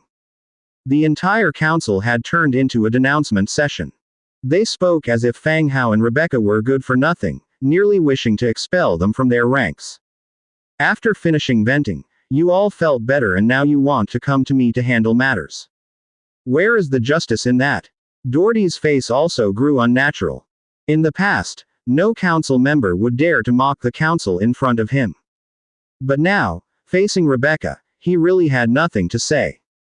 After a moment of silence, he continued, "Some people in the council do not trust you, which is quite normal. Don't let these things affect your mood negatively. There are no hard feelings. I simply don't have the ability to persuade the Blood Clan. You should ask the other council members, Leader Doherty," Rebecca said directly. Seeing Rebecca's attitude, the three who had come stiffened their expressions. A bishop who was accompanying them said coldly, "Rebecca, the Federation is facing danger now. This is not the time for you to be throwing a tantrum. HMPH. Such a big deal. Direct your temper at the Blood Clan, at the Undead instead. What does it mean to keep bullying me, a woman? Rebecca remained unmoved, saying indifferently. The bishop wanted to continue, but Doherty stopped him. Doherty went on to say, Rebecca, this time you will not be facing the matter alone. If you can persuade the Blood Clan, not only will List City join the Upper Council, but the Federation will also subsidize the development of List City. Do you think I can be fooled twice by the same words? This time, the Council can pass it directly. I can assure you that you will enter the Upper Council, and there will be no mistakes, Doherty continued. This was the first time Doherty had ever made such a concession in front of a lower council member. Moreover, he seemed fearful that she would persist in her refusal. Rebecca fell silent for a moment, but then said, I'm sorry, I can't help. Doherty's eyes instantly narrowed. In his gaze, there flashed a dangerous light as he stared at Rebecca. At the same time, Demetria, standing beside Rebecca, stepped forward, resting one hand on the hilt of his sword. Tell me, what are your conditions? Doherty compromised yet again. Rebecca said, I demand the right to appoint 50 council members, chosen by me. List City will have permanent self-governance, 20 million in development funds, army stationing rights, military passage rights through the territory, and emergency military call-up rights. What? Are you mad? The three were all shocked. Those conditions were not just harsh. They were a complete replica of the privileges of the Hall of Justice and the Church. Self-governance, troop movement, and troop deployment rights. These were all above the prerogatives of the other city lords in the upper council, placing her on equal footing with the Hall of Justice and the Church. Such brazen ambition. Rebecca, you must be clear about what you are saying. These aren't things one can discuss casually, the church bishop sternly reminded. Rebecca looked at him and said, I'm well aware of what I'm saying. These are my conditions, and you can refuse them. Still uncompromising. This woman was a maniac. Piss her off, and she would dare say anything, dare do anything. Especially at such a critical time. The more domineering Rebecca became, the more the three believed that she was prepared to take everyone down with her. Rebecca, with the power List City has, what use are these rights to you? Can you even maintain such a military force? Asked another mage who had come along, speaking softly. These matters didn't have much to do with the Mages Association, but represented the council's position. He still needed to assert his stance. You needn't worry about it. It's my business, she said. The bishop was infuriated to the point of speechlessness. Why did they have to provoke this lunatic? Doherty hadn't expected that the woman who normally gossiped with his wife would become so reckless when angered. Taking a deep breath, he said, Rebecca, these conditions are difficult for me to decide on alone. This back and forth is likely to just waste time, so perhaps. Doherty leader, nothing is ready, are you deceiving me again? There's nothing to discuss. If the Blood Clan attacks, List City will also deploy troops to fight. If we really can't hold them off, then we all die together, it's not a big deal. Rebecca cut in sharply. Doherty's brow furrowed. After exchanging glances with the two beside him, he slapped the chair and suddenly stood up. It was just such an action. Like flipping some sort of switch. Demetria immediately stepped in front of Rebecca. And from the first floor, a mass of gold-armored guards rushed out, while from behind the banisters on the second floor, a row of oddly shaped muskets extended past the rails, aiming toward the back. The three men narrowed their eyes. Rebecca was about to retaliate. Just one small move from the three men, and Rebecca would definitely order their killing. Even if Doherty was an orange hero, capable of fighting 100, could he fight 1,000, 10,000? This was ultimately List City, where he could be buried under sheer numbers. Doherty leader, if your legs are numb, you can move around, but don't make any sudden moves. The things here in List City are not as sturdy as in Silverwing City, Demetria said, protecting Rebecca and speaking in a less than perfect common language. Doherty narrowed his eyes slightly and took another look at Rebecca, who also seemed a bit tense. He said, Rebecca, can your terms not be lowered any further? I don't feel the conditions are too high, she replied. All right, I need to go back and discuss it with the council and give you a reply as soon as possible, Doherty stated. All right, then we won't keep you for a feast, she responded. Doherty, still dissatisfied, glanced at the person next to him. The latter pulled out a scroll, and upon opening it, a magic array's light enveloped the three. They vanished from the spot. Rebecca stood and declared, in the next few days, citywide vigilance. Anyone using teleportation to enter the city, if their identity cannot be confirmed, eliminate them immediately, no need to hold back. Yes, sir. A chorus of soldiers responded in unison. At the time Rebecca was meeting with Doherty. In front of a room along the corridor. Knock. Knock. A deep knock sounded at the door. There was no response from inside, but the door opened on its own. Inside the room, Rolana of the Blood clan lay lazily on a soft couch, holding 2 pieces of paper, with pastry next to her. She was eating and intently reading the content on the paper. Despite someone entering, she didn't lift her head to look. Fang Hao looked at her. Rolana was wearing a silk nightgown that hugged her body, lying on her side, outlining alluring curves. Beneath the hem of the dress, without stockings, her smooth, fair calves were exposed. Compared to her earlier frigidity, she appeared more seductive and charming. Fang Hao approached and asked softly, "You're reading this novel too? How do you get it?"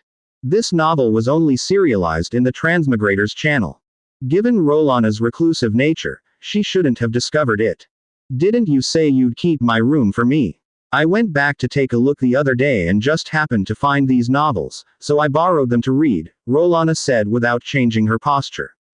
Oh, she had gone back to the main city. That's good too. It's good that she's willing to go back and move around. How is it? I didn't deceive you, did I? They were all kept for you, Fang Hao said with a smile. Rolana didn't answer but continued to focus on the content of the paper. Fang Hao moved closer and sat down at the edge of the couch. Seeing that she didn't react, he hesitated, then his hand rested on her slender waist while his own gaze dropped to the paper, asking, "Which chapter are you on?" The smooth silk sent a ripple through his heart. Rolana glanced sideways, allowing the man's small gesture. "I'm at the part where someone peeps at the lady of the house bathing." You read that quickly. Fang Hao was somewhat surprised. If she had just gotten the novel these past 2 days. The speed was a bit frightening, she must have been reading day and night. Right, Blood Clan can read in the dark, and they also don't need to worry about resting at night. Let me tell you, the lady of the house had long realized he was peeking outside, it was deliberate. Scram. His voice halted, then he asked again, "Can you understand the term, system, in it?" While asking, he moved in closer, pressing up against her. Rolana said, "Oracles, huh? What's there not to understand? The gods issue orders, you fulfill the requirements, and receive the corresponding rewards." That's not it, but it seems that explanation is also correct. Back then, it took him a long time to explain it to Era and Angia before they understood some of it. If he had explained it like Rolana did back then, it probably would have been easier. Not to mention, Rolana's brain really does work quite well. "You really are clever," Fang Hao complimented. Seeing that the other party didn't speak, Fang Hao's hand that was resting on her waist became somewhat restless. Touching and kneading, he enjoyed the feeling of her soft, tight skin. Then, he quietly moved his hand downward. "Stop asking for trouble," a cold voice rang out again. The hand that had just reached the edge of a bulge paused momentarily. Then it returned to the waist, continuing to embrace her. "When you're done reading, I bought you a gift. Do you want to check it out? We can read the novel later in the evening," Fang Hao continued. Hearing about a gift, Rolana glanced up at him. She said, "Didn't I tell you not to buy me anything? Going out and bringing back some gifts for someone you like, what's wrong with that?"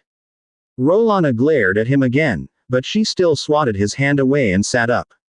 "What did you buy? Let me see, I'll take it to Rebecca later," she said.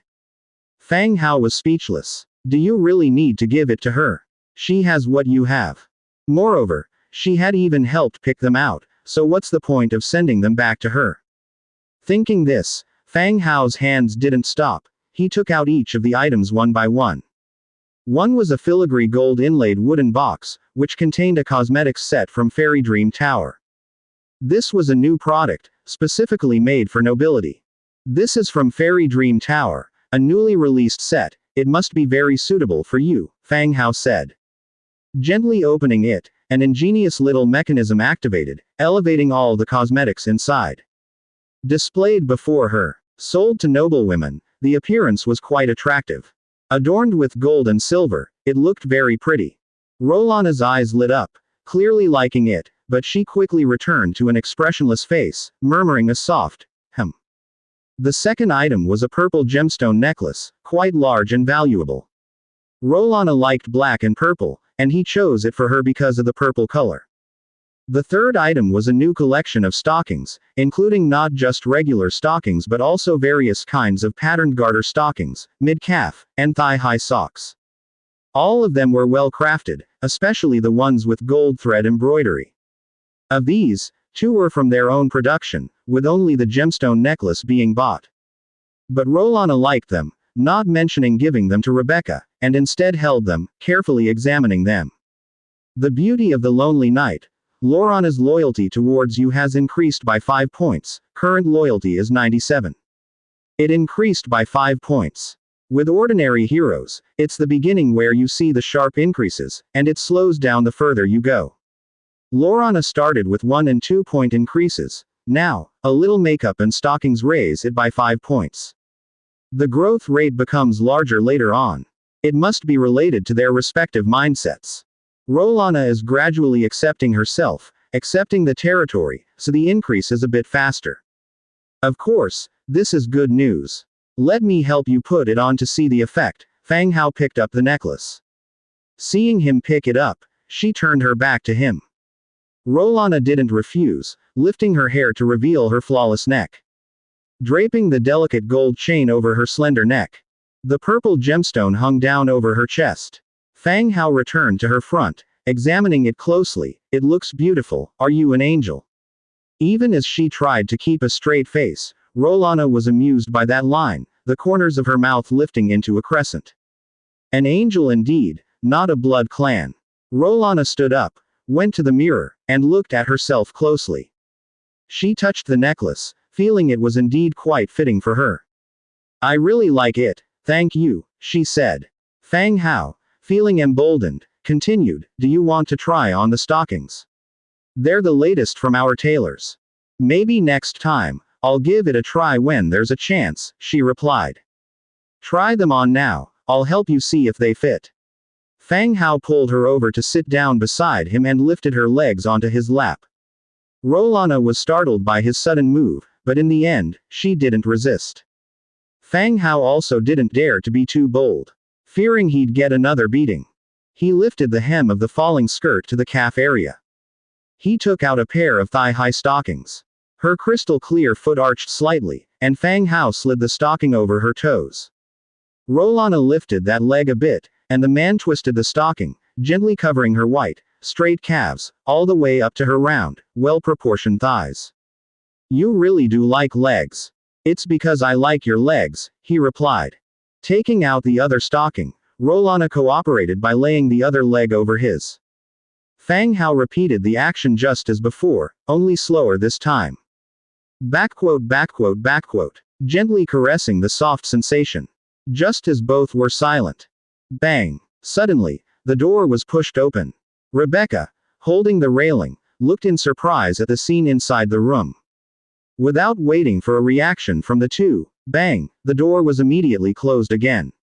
Following that, Rebecca's voice came from outside the door.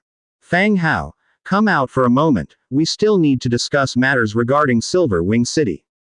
Both were startled, especially Rolana, who sprang up as if caught in adultery. She almost kicked the man in front of her out again. Oh, I'll come out now, Fang Hao replied. Then he also stood up, and while Rolana was still at a loss, he kissed her on the red lips before. He then left the room directly. Outside the door, Rebecca was waiting with a somewhat gloomy expression. Seeing this, Fang Hao was taken aback. Are you jealous? Rebecca glared at him and walked toward the study next to them. She said, Doherty didn't agree to my terms, saying he needed to go back and discuss with others before giving us a reply.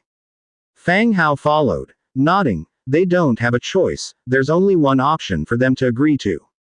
The study door opened. Both walked in. Rebecca continued, actually, I'm worried they're only agreeing temporarily.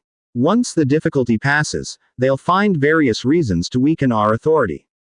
In the recent negotiation, the authority Rebecca demanded was already on par with the Hall of Justice and the Church. Now, the Blood Clan's attack has forced the Council to compromise, but what about when some time passes and the war settles down? With the means of the Hall of Justice and the Council, they will surely find a way to diminish the authority they've distributed. Rebecca was full of distrust towards the Council. What does the Hall of Justice and the Church rely on to maintain their authority? Fang Hao asked. The Hall of Justice relies on the military, and the Church relies on the number of believers, she replied. Then we'll also expand our military, maintaining a force they wouldn't dare play tricks with, Fang Hao responded. He didn't mention that his side also needed faith. However, faith took time, while the military and equipment could be arranged much faster. It could also visibly deter the other side. Where can I get so many troops, and even if I couldn't afford to support them, said Rebecca. Fang Hao patted his chest vigorously. You've got your man, why be afraid? I'll bring the troops to you. If anyone dares to bully my wife, I'll dig up his ancestral grave. Rebecca rolled her eyes at him. What, are you afraid I'll be angry after seeing you help someone put on her stockings just now? No, it was heartfelt. Silver Wing City. Inside the Hall of Justice. Doherty hurried back only to find Milton and Gregoria waiting for him in the hall. They had not left since Doherty departed, always waiting for his return. How is the front line? Doherty spoke first. The Blood Clan's army has begun moving toward the new front line. They're expected to reach the Allied forces' new defensive line by tonight, Milton reported. After finishing, Milton asked, Did you see Rebecca? Doherty nodded. I saw her. He sat down on the side as an attendant brought up tea. Then why didn't you bring her back? The war cannot afford delays, Milton said anxiously. Doherty took a big gulp of the tea and replied, Bring her back. With hundreds holding weapons and muskets on the second floor, how do you bring her back? What? She dared to lay hands on you. The other two showed expressions of disbelief. In the Federation, Doherty was a figure with immense prestige. Treating the head of the Hall of Justice in such a manner was tantamount to breaking with the Human Federation. What's so unbelievable about it? They both saw it. If we wanted to get closer or made any move, the scene would undoubtedly become even more chaotic, said Doherty. It was chaos battling against Liss City now. Never mind who would win or lose. But it definitely would make the situation even more difficult to manage. The other two who accompanied him also nodded slightly, affirming Doherty's words.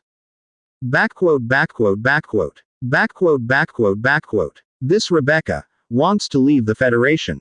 She's really so arrogant, Milton said coldly. Gregoria didn't speak. She actually had some admiration for Rebecca. A woman, daring to be so tough in dealing with Doherty, and leaving him with no options. It was her first time seeing this. It's not exactly exiting. She has made her own terms. As long as we agree, she will reach out to the Blood Clan, Doherty continued. This sentence allowed both of them to breathe a sigh of relief. There was still room for negotiation, things hadn't reached the worst-case scenario. What are her demands? Just meet them, one of them uttered. Don't be in such a hurry to agree, listen to what they are first, Doherty interjected, and continued, becoming a member of the upper house, 50 designated quotas for parliamentary representatives, military stationing rights, passage rights of troops within the territory, and emergency military mobilization rights. After hearing these demands, the other two persons were silent. The implications of these conditions were very clear. I want to be on an equal footing with you. What nerve, such wild ambition, such a dominant woman. Has she gone mad? Milton finally squeezed out this sentence after a long pause. Perhaps, but now we must weigh whether to agree or not. We can't afford to drag this out. Without the Federation, How could her List City survive? I'm afraid she's already made up her mind to lead her people straight back to Fanghao City. By that time, she wouldn't care about the city, she would take all her people and leave, Gregoria remarked. A transmigrator still has his own city. From promises to the Hall of Justice for organ cannons, to the church for 10,000 sets of armors. It is clear that Fang Hao's strength has developed. It's very likely that he has really made this plan. The three of them fell into silence all of a sudden. Doherty and Milton were filled with regret. At that time, they refused the 50 million worth of gear that Fang Hao offered to the Hall of Justice. The church also refused the 10 million worth of equipment he offered. Now look, the parliament needs to give him things, asking Rebecca for help. If they had agreed from the beginning, things wouldn't have become so passive and complicated. Archbishop, President Gregoria, time is pressing. We need to decide quickly and call an upper house meeting, Doherty urged. The Archbishop, putting some force on his staff, said, what else can we do? We must agree, but we should try to lessen her demands as much as possible. 50 seats is too many. And we must get her to cancel the military stationing and passage rights. Those, I feel, aren't worth fussing over. If we really give List City military rights, does she have that many troops to maneuver? It's nothing more than Rebecca being upset and making offhand demands. Agreeing to them is inconsequential. However, I do think that 50 seats is indeed too many, and we need to reduce the 20 million in funding. Just agree to the rest, Gregoria expressed her opinion. This caused a shift in Doherty and Milton's expressions. Indeed, concerning military rights, List City doesn't have the manpower. Agreeing would be just an empty promise. She doesn't even have enough people to guard the city, let alone where to deploy troops from. Instead, we can negotiate to reduce the numbers of parliamentary seats and funding. Archbishop, what do you think? Doherty asked. Milton nodded. President Gregoria has a point. We can try. Good. Let's immediately convene an upper house meeting, and finalize this as soon as possible. We cannot delay any longer. Okay. In the afternoon, at 5 o'clock, carriages raced down the empty streets, heading to the Parliament Hall. As the second night approaches, the representatives and the nobility are also worried about the situation at the front lines. If need be, they also have means to flee. Many didn't want to go down with the Federation. Today's Parliament Hall was prepared hurriedly. The red carpet was not replaced, nor were the flags hung up. There wasn't any melodious music playing either. Representatives entered in groups, without their usual relaxation. Dong. The bell rang, and the 5 leaders made their entrance immediately. Without any fuss, Doherty began. This time, the Parliament will re-vote on the matter of List City entering the upper house. Before the people could react, he addressed someone to the side. Come up and say a few words. From the shadow of the high platform, a lean middle-aged man with a goatee stepped out. Dressed in a crisp, dark suit, he slowly walked to the center position. Palmer, representative of List City. Wasn't he said to be ill? Yet he seemed to carry himself more upright than anyone else. Palmer, expressionless, walked to the middle, bowed to the positions of the upper and lower houses, respectively. Without any speech, he simply said, List City will fulfill its duties. Thank you. After finishing, he bowed again and turned to leave. Damn. What an attitude.